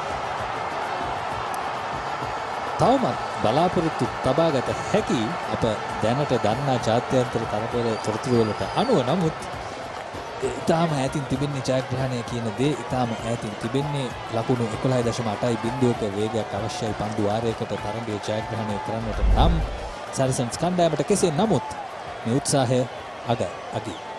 තන්නේ අදිනේදී ප්‍රථම තරගය වගේම තමයි මේ දෙවෙනිම නැවත වාරයක් අපි හිතුවා කෝල්ස් කණ්ඩායම ලකුණු 61කට දාවා ගන්නවා BRC කණ්ඩායම දෙවෙනි ඉනිමේදී. ප්‍රමෝද් මදුවන්ත අනේ අවසාන පිටිකරු දැන් පිටි ඉතිරිලා ඉන්න ලකුණු සර්ජන්ස් කණ්ඩායම වෙනුවෙන් වගකීම හෝ ඉටුකල ඉටු කරන්නට අවම වශයෙන් උත්සාහ දැරිය යුතුයි Tamanට හැකි සෑම උත්සාහයක්ම මොකද මේ අවසන් පූර්ව තරගයක් ඒකට තවත් අවස්ථාවක් ලැබෙන්නේ නැහැ ඉදිරියට යන්නට උදම්බ කණ්ඩායම සහ ගියවරත් අවසන් මාකාරයේ සුසුන ලැබුවා අවසන් ගිය පරාජයටපත් වුණා බලමු මෙවර දැන් මම හිතන්නේ දැන්ටමත් එක ආඩියක් තබා අවසන් මහතරණියට දැනට පෙනෙන තත්ත්වය අනුව සෑහෙන ළඟින් සිටින්නේ ඔවුන් ජයග්‍රහණයට නමුත් සැරසන්ස් සටන තවමත් අත් නොහැරී තිබෙනවා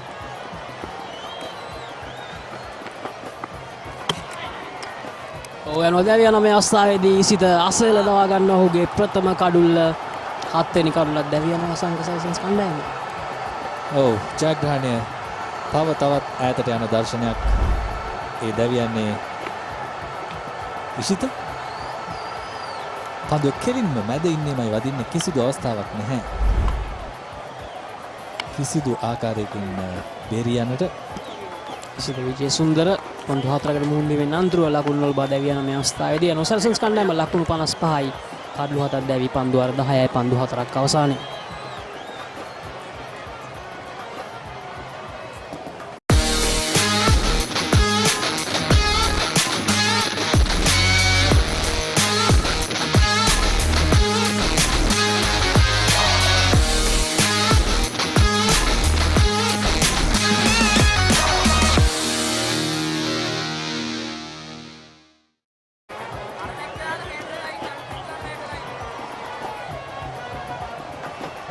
සැරසන්ස් කණ්ඩායම ලකුණු 55යි කඩලු 7ක් දැවි පන්දු 10යි පන්දු 4ක් අවසානයේදී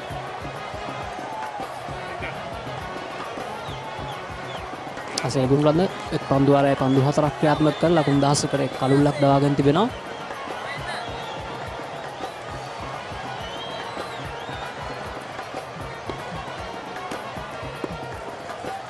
ප්‍රතිකරු සැරසන්ස් කණ්ඩායම වෙනුවෙන් ආකාශ් ආරක්ෂාකාරී පහරක් ඔවුන් ජයග්‍රහණය ගැන තිබෙන බලාපොරොත්තු ඉවත් කරගත යුතු නැහැ. නමුත් ඉතාම අභියෝගාත්මක තැනකයි ඔවුන් ඉන්නේ. ආකාශ් සේනාරත්න තරග 20කදී ලකුණු 76ක් පමණ ලබාගෙන තිබෙන්නේ මේ සියලු දෙනා පසු පෙළ පිතිකරුවන්. නැවතත් තිසර පෙරේරාගේ දෑත් අතරින් පන්දුව රිංගා යනවා.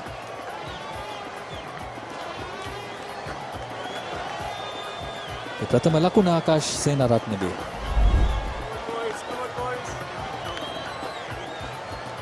වරක්ෙන් පන්දුවේ පුනරූපණය.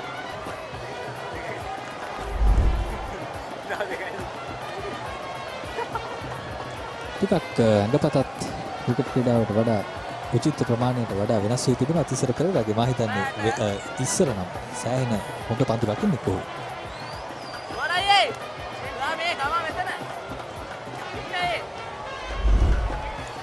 මේ අවසාන කඩලු 3 සැරසන්ස් කණ්ඩායමේ තනිතාම හොඳ පන්දු යැවීමක් මේ උදම්දා කණ්ඩායමේ මේ අවසාන කඩලු ආසෙල වුරත්න දවාගත්. ලකුණු 169ක් යුද හමුදා කණ්ඩායම විසින් වාර්තා වීමෙන් පස්සේ සැරසන්ස් කණ්ඩායමට එය ඉතාම විශාල අභියෝගයක් බවට පත් වුණා. මම හිතන්නේ පීඩනය දැඩි වුණා එතනින්ම.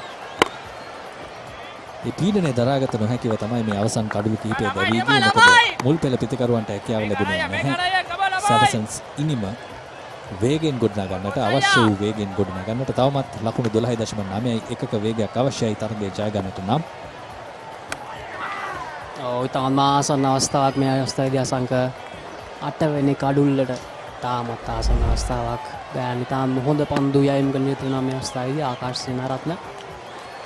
පිටේ යාන්තමින් ගෑවී යන පන්දුවක් කඩුළු රකින්නෙකුගේ දස්කම් නැරඹීමට ලැබෙන අවස්ථාවක්. නමුත් ඔහුගේ අත්අවරණයේ වැඩි පන්දුව බිමට පතිත වුණා. එක්ලක්ම කරා පහසුවෙන් පරිමාරු වෙනවා. දැන් ඕනට පන්දු වරේ පන්දු 3ක් යවා එක් කඩුලක් ලබා ගන්න තිබුණා ලකුණු 2කට. සාමාන්‍යයෙන් දඟපන්දු යවන්නන්ට එරෙහිව ලැබෙන උඩ පන්දු රැක ගැනීම තරම් පහසු නැහැ. කඩුළු රකින්නන්ට ඔවුන්ට ලැබෙන ඉඩකඩ අඩුයි. පිටත් පන්දුවත් අතර තිබෙන දුර ඉතාම අඩුයි. ඒ නිසා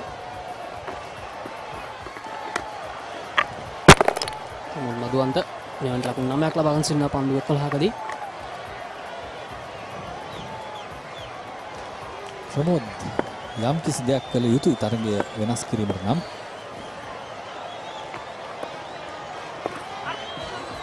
නැවතත් රිවර්ස් ස්විප් පහරටයි උත්සාහ ගන්නේ. සීකුගේ ප්‍රසන්න සිටිනවා ගලිහි. අසංක කාසි ආසිරියාගෙන් අන්තරුව මුලින් පන්දුවල පහරින් හුදා කණ්ඩායම ලකුණු 169ක් ලබා ගත්තා. නායක තිසර පෙරේරා නොදී ලකුණු 50ක් ලබා ගැනීමට සමත් වුණා. නායකත්වයේ ඉදිරියට ගියත් කරා. ඒ වගේම අනිකුත් සෑම පිතිකරුවෙකුම Tamanගේ වගකීම හඳුනාගෙන ක්‍රීඩා කළ විලාසයක් තමයි අප දුටුවේ යුද හමුදා කණ්ඩායමෙන්. ඔවුන් වේගෙන් පන්දුවට පහර දෙමින් ලකුණු රැස් කළා. සිද්දුවේ ප්‍රසන්න ලකුණු 39ක් ලබා ගත්තා. ලක්ෂාන් ඉදිරිසිංහ ලකුණු 27යි. මතන්නේ මැද පෙළිතාම හොඳින් දායකත්වයේ දක්වුවා. ඒ ලකුණු 169 ලබා ගැනීමට යුද හමුදා කණ්ඩායමට. යතවරදී තාත් එක් ලකුණක් ලබා ගන්නවා ආකාශ්. ලකුණු 59යි. කඩලු 7ක් දැයි සැරසන්ස් කණ්ඩායම.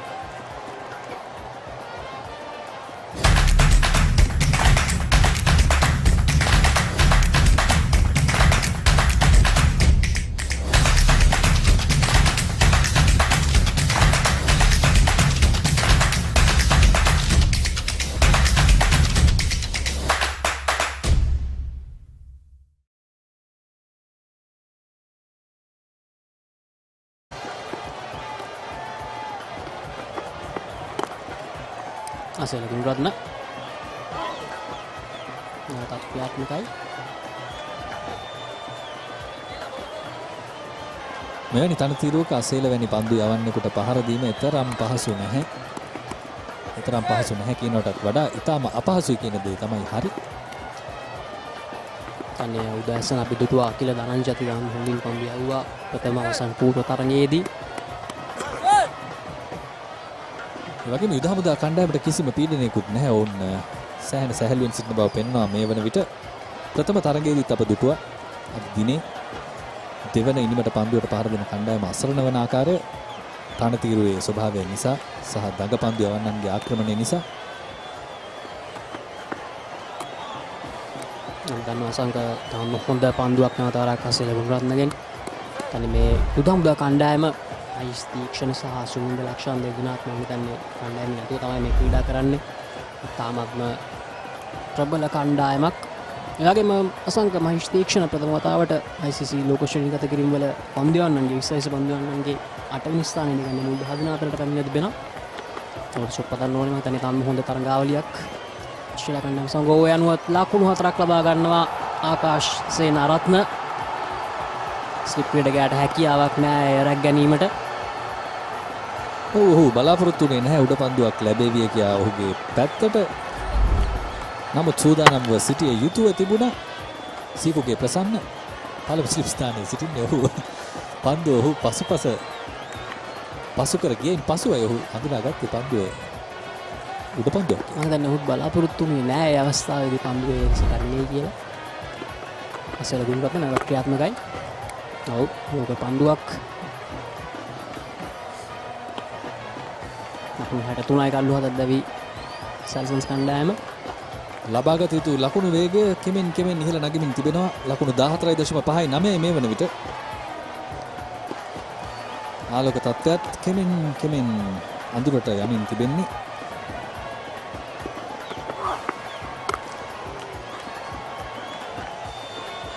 තවත් එක් ලකුණක් කරා පැති මාරු වෙනවා. සැල්සන්ස් කණ්ඩායම ලකුණු 64යි කල්ලු 7ක් දැවි පන්දුවර 13ක් අවසන්.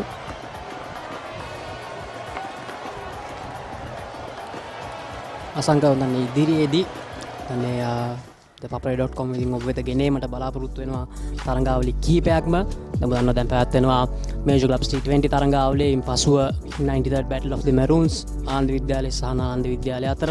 ඒ වගේම ඔවුන්ගේ එක්දින තරඟය, ඒ වගේම Prince of Wales විද්‍යාලය සහ St Sebastian's විද්‍යාලය අතර මහා ක්‍රීඩා තරඟය සහ එක්දින තරඟය. ඒ වගේම ඉසිපත්න විද්‍යාලය සහ තර්ස්ටන් විද්‍යාලය අතර 59 වනි මහා ක්‍රීඩා තරඟය සහ ඔවුන්ගේ එක්දින තරඟය. වගේම Battle of the Blues රාජකීය විද්‍යාලය සහ සාන්ත තෝමස් විද්‍යාලය අතර මහා ක්‍රිකට් තරඟයේ සහ එක්දින තරඟයේ. ඒ වගේම Battle of the Saints සාන්ත පීතර විද්‍යාලය සහ සාන්ත ජෝසප් විද්‍යාලය අතර එක්දින සහ මහා ක්‍රිකට් තරඟ ඉල්ලීමක් කරනවා. පිළිසුණු කිසිම පිළිතුරක් නැහැ. ඉතින් අසංග ඉදිරියේදී ඉතාමත්ම බෙහෙවින් තරඟ රාශියක් ඔබට දැක් ගැනීමට හැකියාවක් තිබෙනවා papare.com සංගයේ කිසිටීම. ඔය වගේම ඓතිහාසික තරඟ මේ සියලු තරඟ නැවතත් රේසි පහර හොඳ පන්දු රැකීමක්. ලක්ෂාන් ගමගේ නැවතත් පන්දුව බහර දෙද්දී එක් ලකුණයි. ඉතින් ඒ ඓතිහාසික තරඟ ඔබට නැරඹීමේ අවස්ථාව ලැබෙනවා. මේ සියලු තරඟ ඔබ දකින්නට ඇති වසර ගණන් පැරණි තරඟ, සාම්ප්‍රදායික තරඟ. ලෝකයේ තියෙන පැරණිම සාම්ප්‍රදායික තරඟයක් තමයි රාජකීය විද්‍යාලය සහ සාන්ත තෝමස් විද්‍යාලය අතර තරඟය. ඉතින් ඉදිරියේදී ශ්‍රී ලංකාව නියෝජනය කරන්නට තියෙන දකින්න ක්‍රීඩකින් තමයි අපි මේ තරඟවල දකින්නේ. මේ සිළු දේම ඔබට දැක් ගන්නට හැකි the papare.com සමග රැඳී සිටීමෙන්. ෆුල් ටොස් පන්දුවක් එක් ලකුණක් කරා පැති මාරු වෙනවා.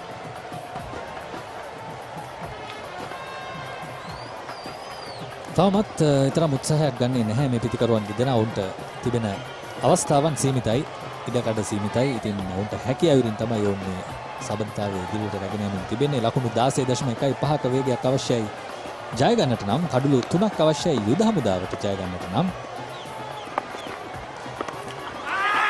නැවත වරක් ඉවස් විපාරකට උත්සාහ දරනවා ප්‍රමෝද් මදුවන්ත. සාර්ථක නැහැ.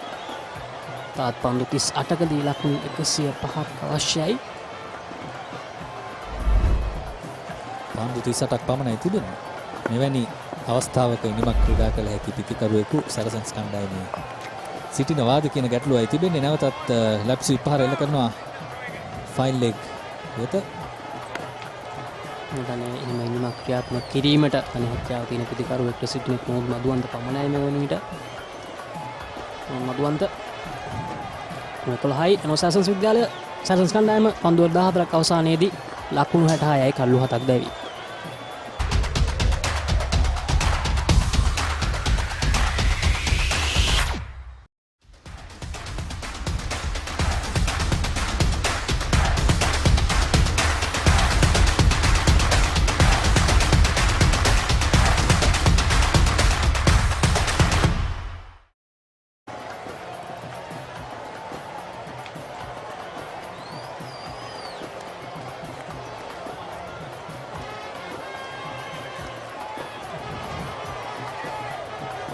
සංග ලකුණු 6යි 17ක් දෙවි සරසන්ස් කණ්ඩායම ලකුණු ලබා ගැනීමේ වේගය 17.33ක්.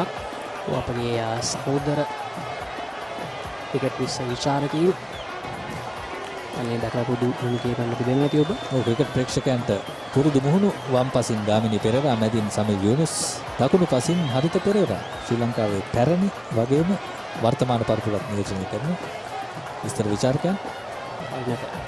විචාරකයන් ශ්‍රී ලංකාවේ සිටින ඉතින් සරසන්ස් කණ්ඩායම ලකුණු 66යි 17ක් දැවි පන්දු වර 14ක් අවසන්.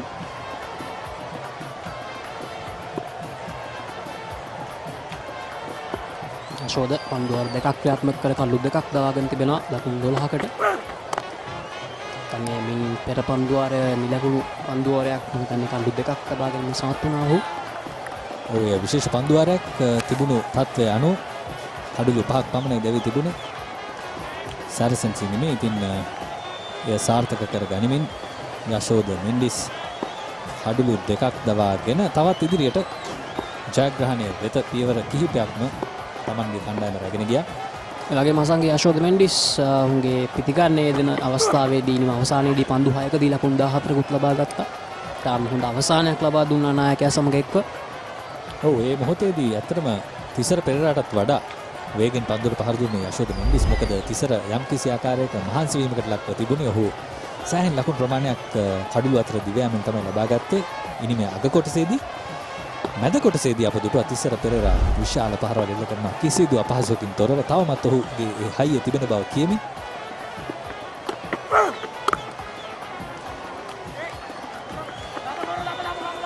තාත් එක් ලකුණක් කරා පැති මාරු වෙනවා.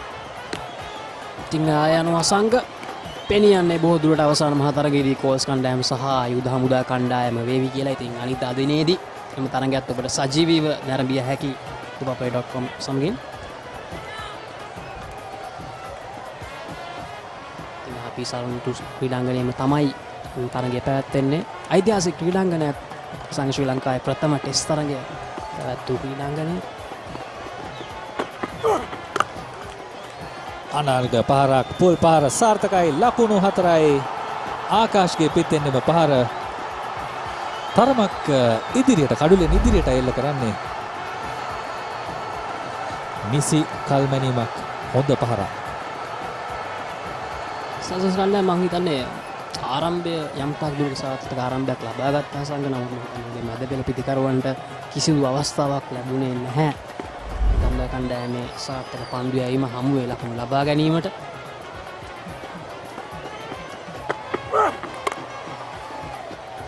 ඕනෑමත් ඉතාමත් මොහොත පාරම්‍ය අවස්ථාවේදී ආකාශ්ගෙන් පිට දෙවන හතරේ පහරත් එල්ල කරනවා. මුත් හිතන්නේ අසංග යම් තාක් දුරට ප්‍රමාද වැඩි.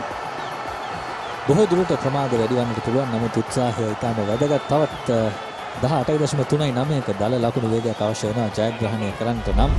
ආකාශ් තවමත් තරගයක් හැර නැහැ. ඔහු පහරවල් එල්ල කරමින් සිටින්නේ. මේ පහරවල් දෙක ඉතාම හොඳයි එකට තබා ගනිද්දී. මොකද එක් පහරක් පායින්න පැත්තෙනුත් අනෙක් පහර පිට ඉන්න පැත්තෙනුත් එල්ල කළේ. පන්දු යවන්නට දැන් සිතාගත යුතු වෙනවා කුමන පන්දුවද ඔහු යවිය යුත්තේ කියලා.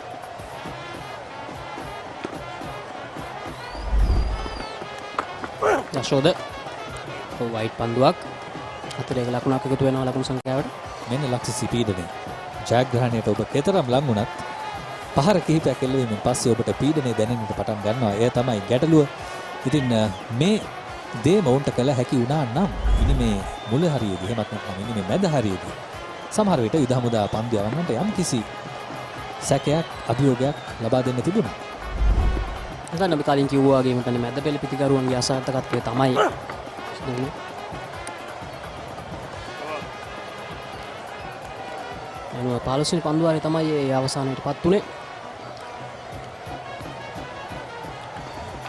ඒ වගේම අසංක දන්නා අපි කලින් පැවසුවා ක්‍රිකට් තරඟාවලි පිළිබඳව ඉදිරියේදී අපි සජීවීව ඔබට ගෙන එන. ඒ වගේම ඉදිරියේදී රග්බි තරඟාවලි පැවැත්වෙන පාසල් රග්බි තරඟාවලි මතන වසර දෙකකින් පමණ අනතුරුව තමයි මේ විදිහේ රග්බි තරඟාවලි පැවැත්වෙන්නේ. දකිනවා මේ පළවෙනි කාණ්ඩේ කාණ්ඩ දෙක රාජකීය විද්‍යාලයේ සන්ත ජෝසප් විද්‍යාලයේ සන්ත තෝමස් විද්‍යාලය ත්‍රිත්ව විද්‍යාලය, කිංසුඩ් විද්‍යාලය, සාන්ත ඇන්තනිස් විද්‍යාලය, වගේම දෙවැනි කාණ්ඩයේ සාන්ත පීතර විද්‍යාලය, වෙස්ලි විද්‍යාලය, ඉසිපත්න විද්‍යාලය, විද්‍යාර්ථ විද්‍යාලය සහ ධර්මරාජ විද්‍යාලය. මම හිතන්නේ ඉතාමත් හොඳ පාසල් රග්බි තරඟාවලියක් මෙවර අපිට දැක්කීමට පුළුවන්. පළමු කාණ්ඩයේ කොටස කියන්නේ group of death කියලා ඔබට කියන්න පුළුවන්. සෑහෙන ප්‍රබල කණ්ඩායම් කීපයක් ඉන්නවා. එහි ඒ වගේම දෙවන ඒ කාණ්ඩෙත් ඉසිපතනය වැනි ප්‍රබල කණ්ඩායම් ඉන්නවා. ඉතින් මේ තරගාවලිය සම්බන්ධවත් ඔබට විස්තර දැනගන්න පුළුවන් thepapare.com ඔස්සේ රැඳී සිටියොත්.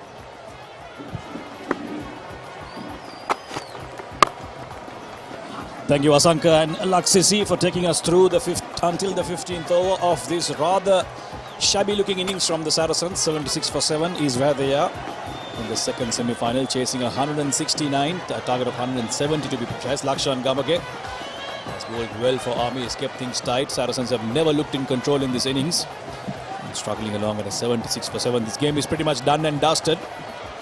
Just formality for this last 5 overs to be completed. Gamini Pereira alongside me. Disappointing end to this second semi-final. We would have expected a closer game than the first one, but not to be so. Yeah, definitely, Samir. I think having looked at the two lists prior to the game, I thought Saracens were very much capable of giving very strong to Haritha also. But I think incidentally, the two unbeaten teams are going to be in the final. This is how the wicket started falling. That was a big wicket. Chitra Gimman, one batsman was going to do something against his Army attack was him. But Army, they do have a balanced attack. They got leg spinners, left arm spinners, right arm off spinners. That's a good shot. Pramod there, not giving up for his team, and they've played shots like that in phases, but unfortunately it's not been consistent. This was well picked up by Pramod.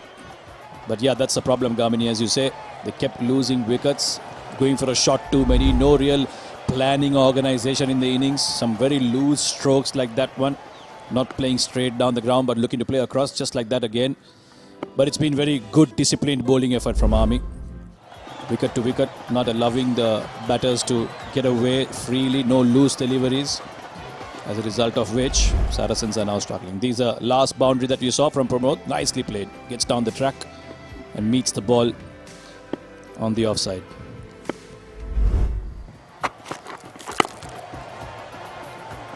Yeah, the previous shot, Samir, that's what you need. You need some intent from the batters. As we know that this format, you need to be proactive. You need to be as unpredictable as you can be. But Saracens batters have been pretty much one-dimensional, haven't they? They just...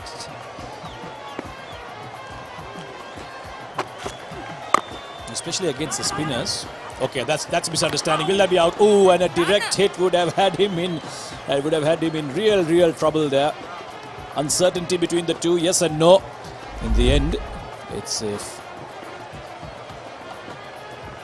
That's straight to the fielder. That's a suicidal run. There's never a single there. What they were thinking, especially because this game is out of their hand already.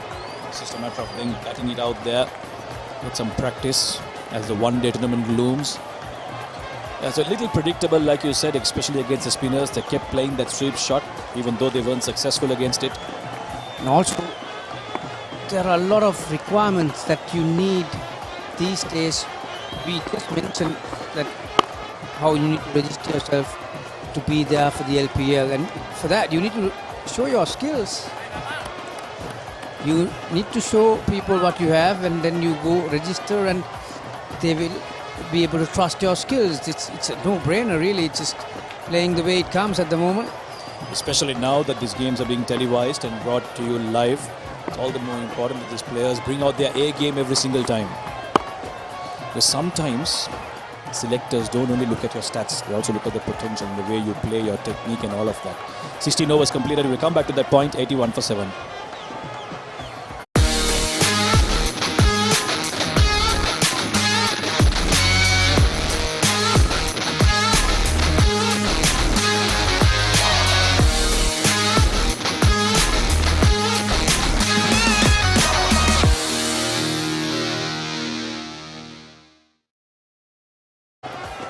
4 overs to go in this innings. It's all but a formality now for the Saracens to try and bat it out.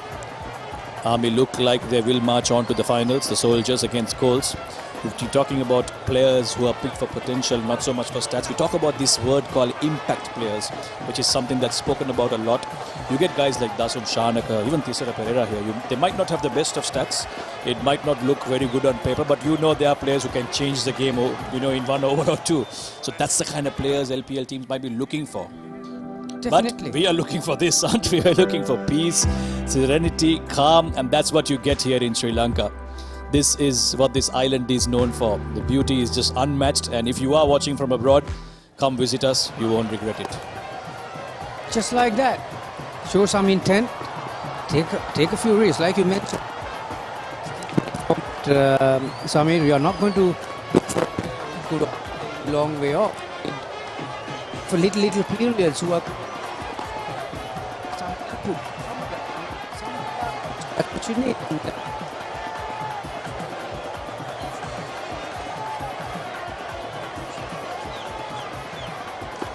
Go up as a player and build confidence to play at a higher level.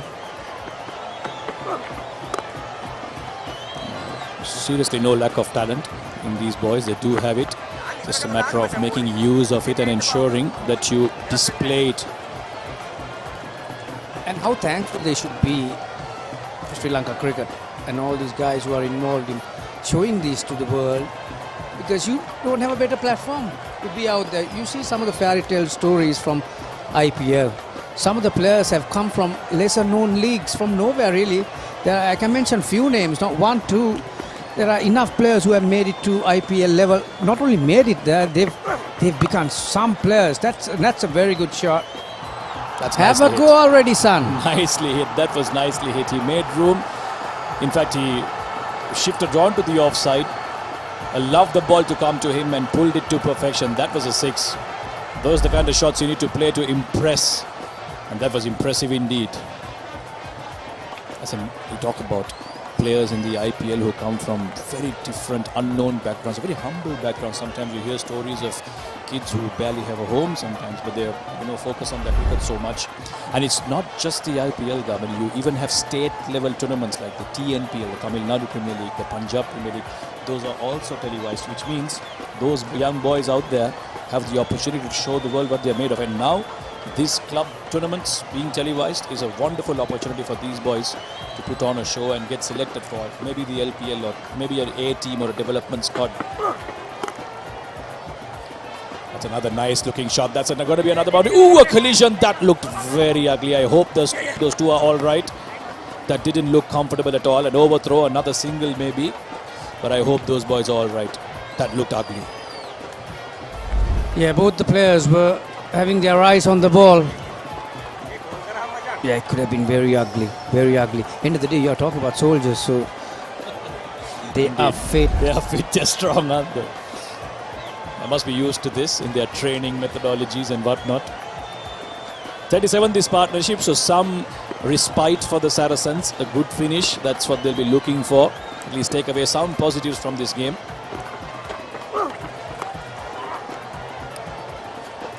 Pramod and Akash here are batting much better than some of the top order batters in this Saracens team. Yeah, the highest partnership of the innings, according to our stats guru Dinesh, 37 of 37, but they need much more than that. Some of the Army players, in the squad, the Army in the dugout, they're happy. They're in a final. Oh, a reverse sweep to a fast bowler. I don't mind that. You see I many don't mind things that. first time in your life. That's the first time I'm seeing something like that. 17 overs completed, 92 for 7.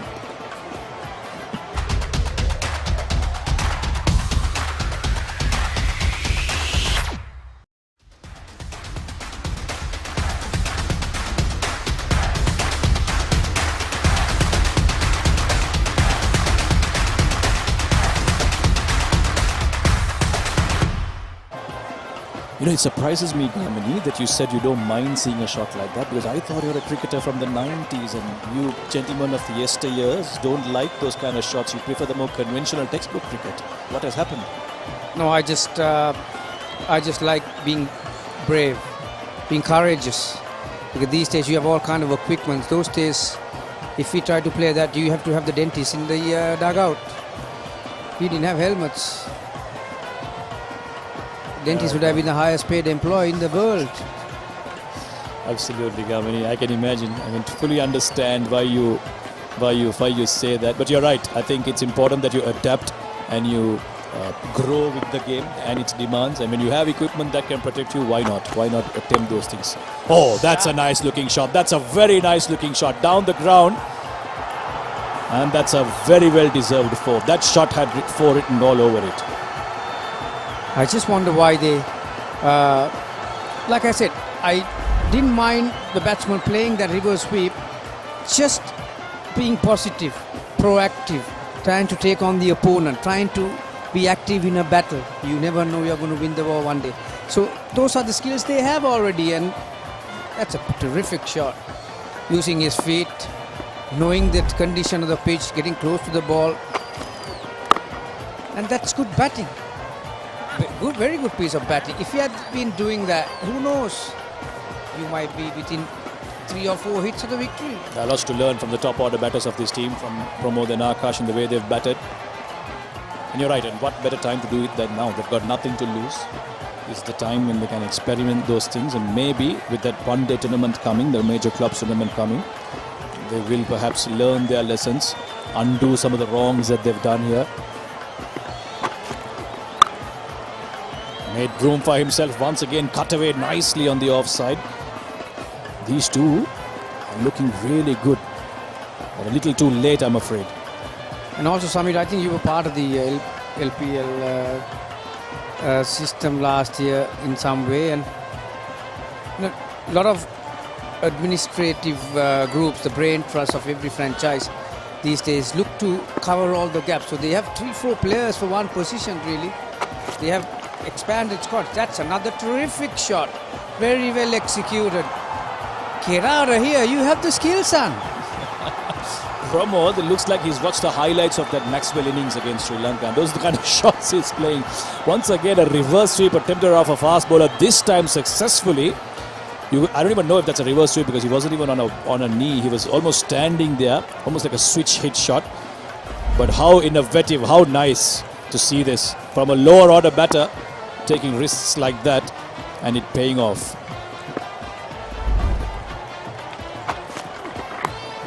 The other way. Terrific batsmanship. Has he gone all the way? Now it hasn't. Just a few inches. Well. That's terrific.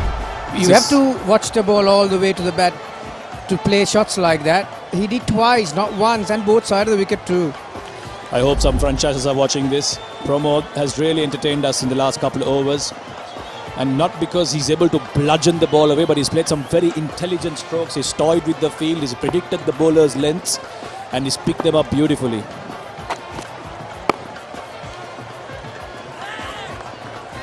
That's a rare dot ball in this over. To Sara Pereira, still quite committed despite his team being on the winning path. 18 overs completed, Saracens 106 for 7.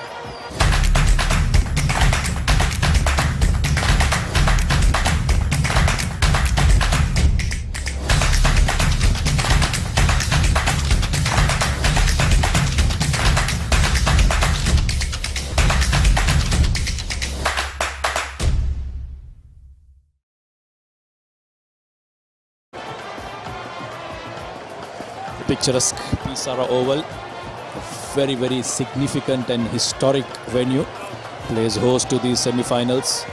The end of the second one is almost nigh. This is the last over, and Akash played some really good strokes.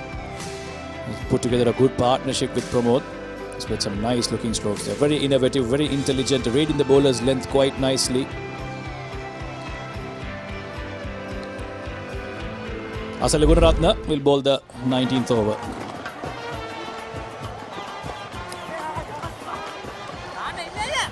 Might get a couple now. They are happy with one.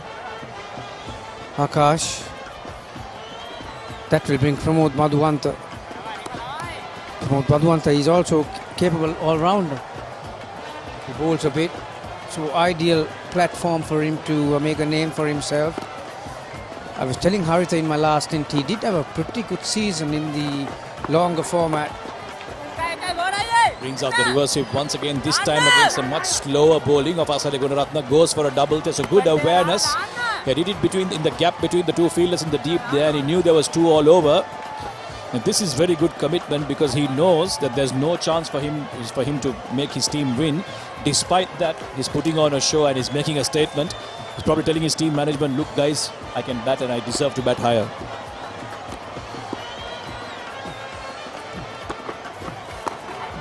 Reverse sweep again. Unable to beat the fielder. Sikuke Prasanna there.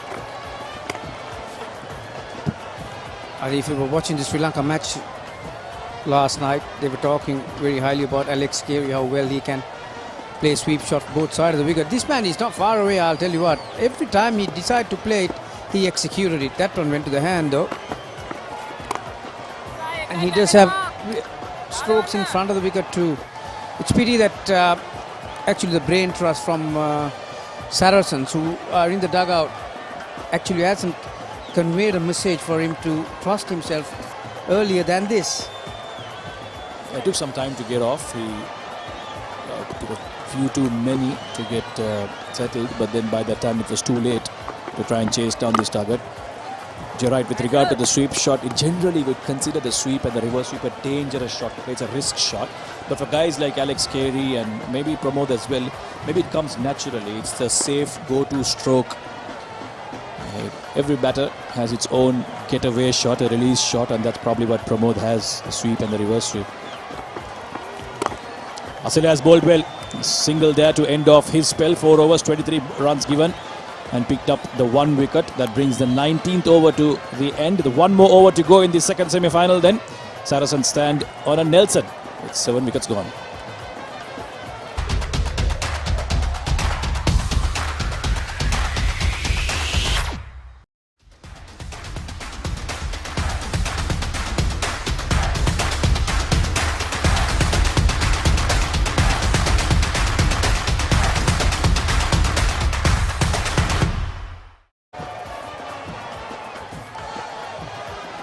Right then, 1 more over to go. Saracens are 111. Their target is 170. So a big mammoth task ahead of them, which was ahead of them. Unfortunately, they were unable to get this innings going, and as a result of which Army have looked very, very comfortable. Sikuke Prasanna, the stylish Sikuke Prasanna. I like his new haircut. He will bowl the last over then.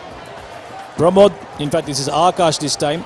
Oh, that's a rare misfield from Army. They've been good today. This time in the deep, as a rare misfield. Again, a well executed sweep shot. Got really close to it too, but he did have the hands to put it away. Yeah, you mentioned how good Army have been in the on the field, Samir. I think the 2 best fielding teams also that we can quite safely say that the Coles team as well as the Army team, the most energetic fielding teams, are in the final.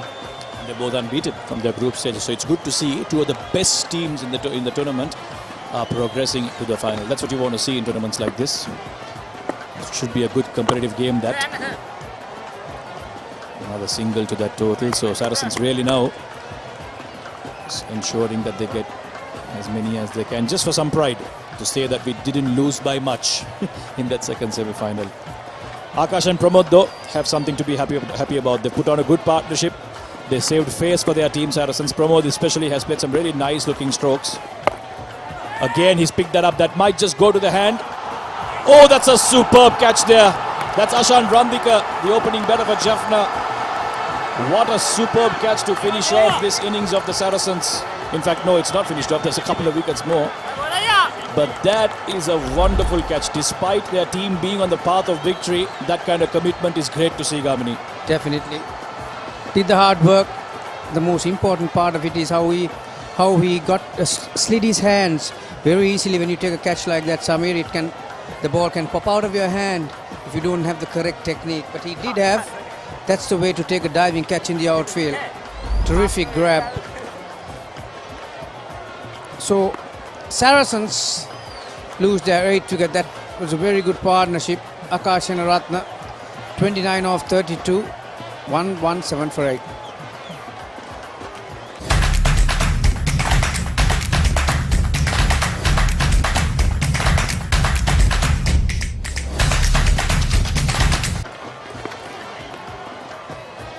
Right then, just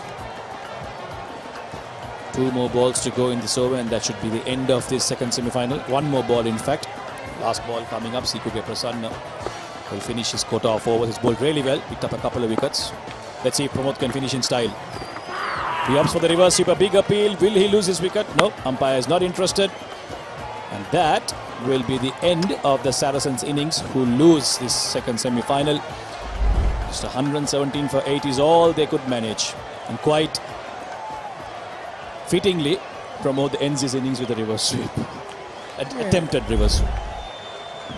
Yeah, Army deserved that victory. After they put on 169 runs on the board, Samir, it was a huge task for Saracens.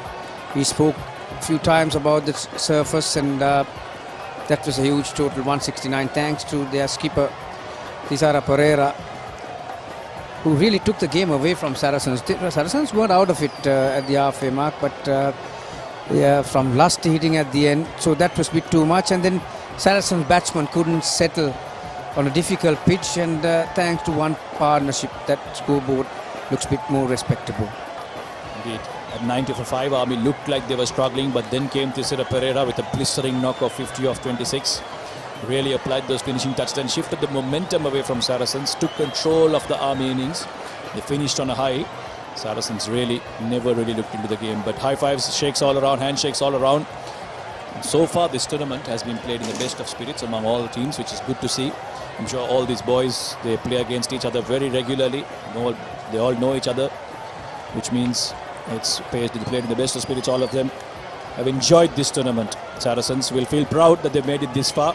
They'll go back to the drawing board, work on their weaknesses, and then come back for that ODI tournament when it's ready. The last ball, this is what happened. Pramod attempting a reverse sweep to try and finish off in style, but not getting any bat to it. This is how Sikuge Prasanna says thank you very much to the umpire, and shake hands with their skipper and the rest of the Army team.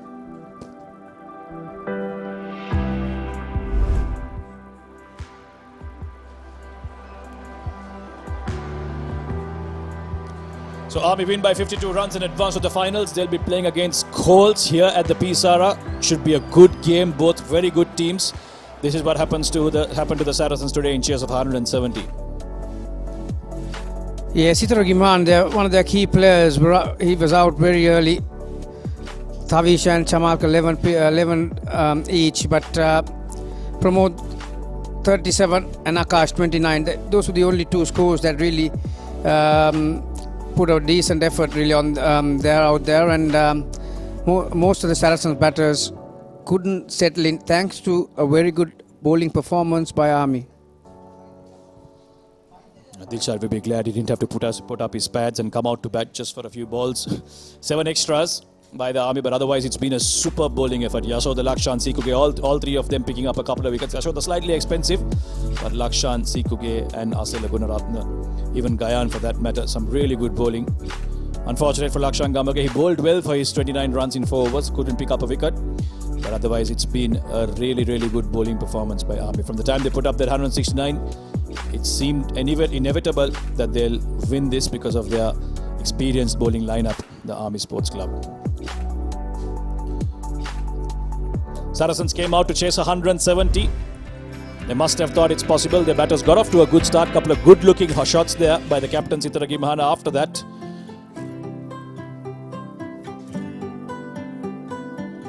Those shots really seemed like Saracens were getting off to a good start, but then the spinners came on, one loose shot after the other. They just kept losing those wickets. Lakshan Edrisingha there picking up that wicket.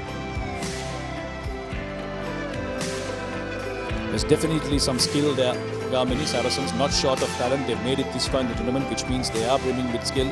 But it's just in moments like these, in crunch games like this, where your real potential, your real knowledge of the game comes out. How you approach an innings, how you impact, how you create an impact in the innings. You know, loose shots like that, premeditated sweep shots, they're not going to help your cause. A couple of loose deliveries here and there by Army, which were put away quite easily. Other than that, it's been a comprehensive bowling performance by the Soldiers.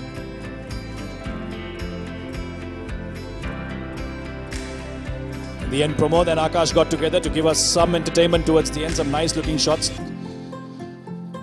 The wickets kept falling before that.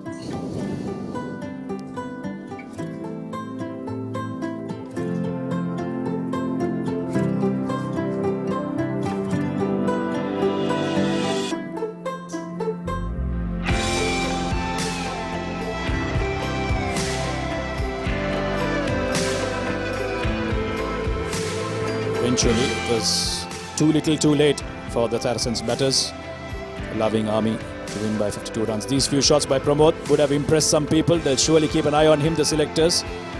And he might just get a promotion in that batting order in the next tournament that Saracens do play. He has proved himself to be a very able batter with shots like that. Look at that. That was wicket of Akash Senaratne. Ashan Ramdika with a superb catch there, and in the end, like we said, too little too late by the Saracens batters. So match summary, Army winning the toss 169 for 7. Tisara Pereira was outstanding at the end of the innings, 50 off 26. That really took the game away from Saracens. Sikuge Prasanna promoted to number 3, 39 off 30, and Lakshan at the top of the order, 27. Isita 3 for 25.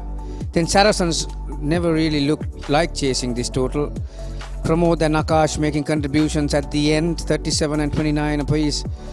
Lakshan 2 for 8, Sikuge 2, Yasoda 2. Army won by 52 runs.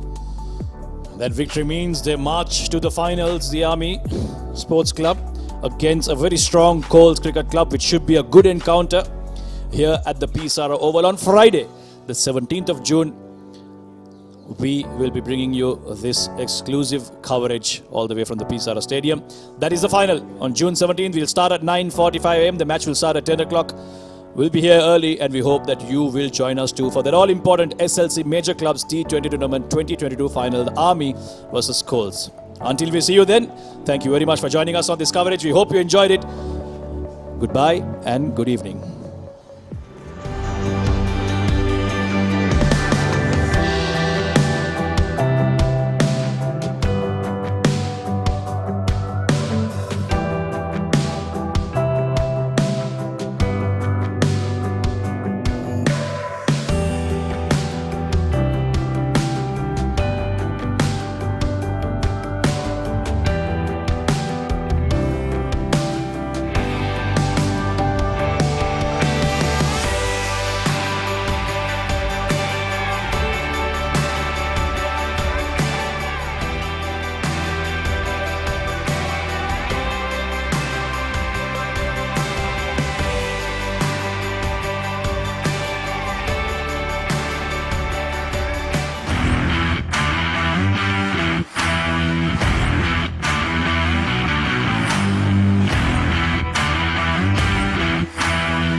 I came from the mud, there's dirt on my hands, strong like a tree,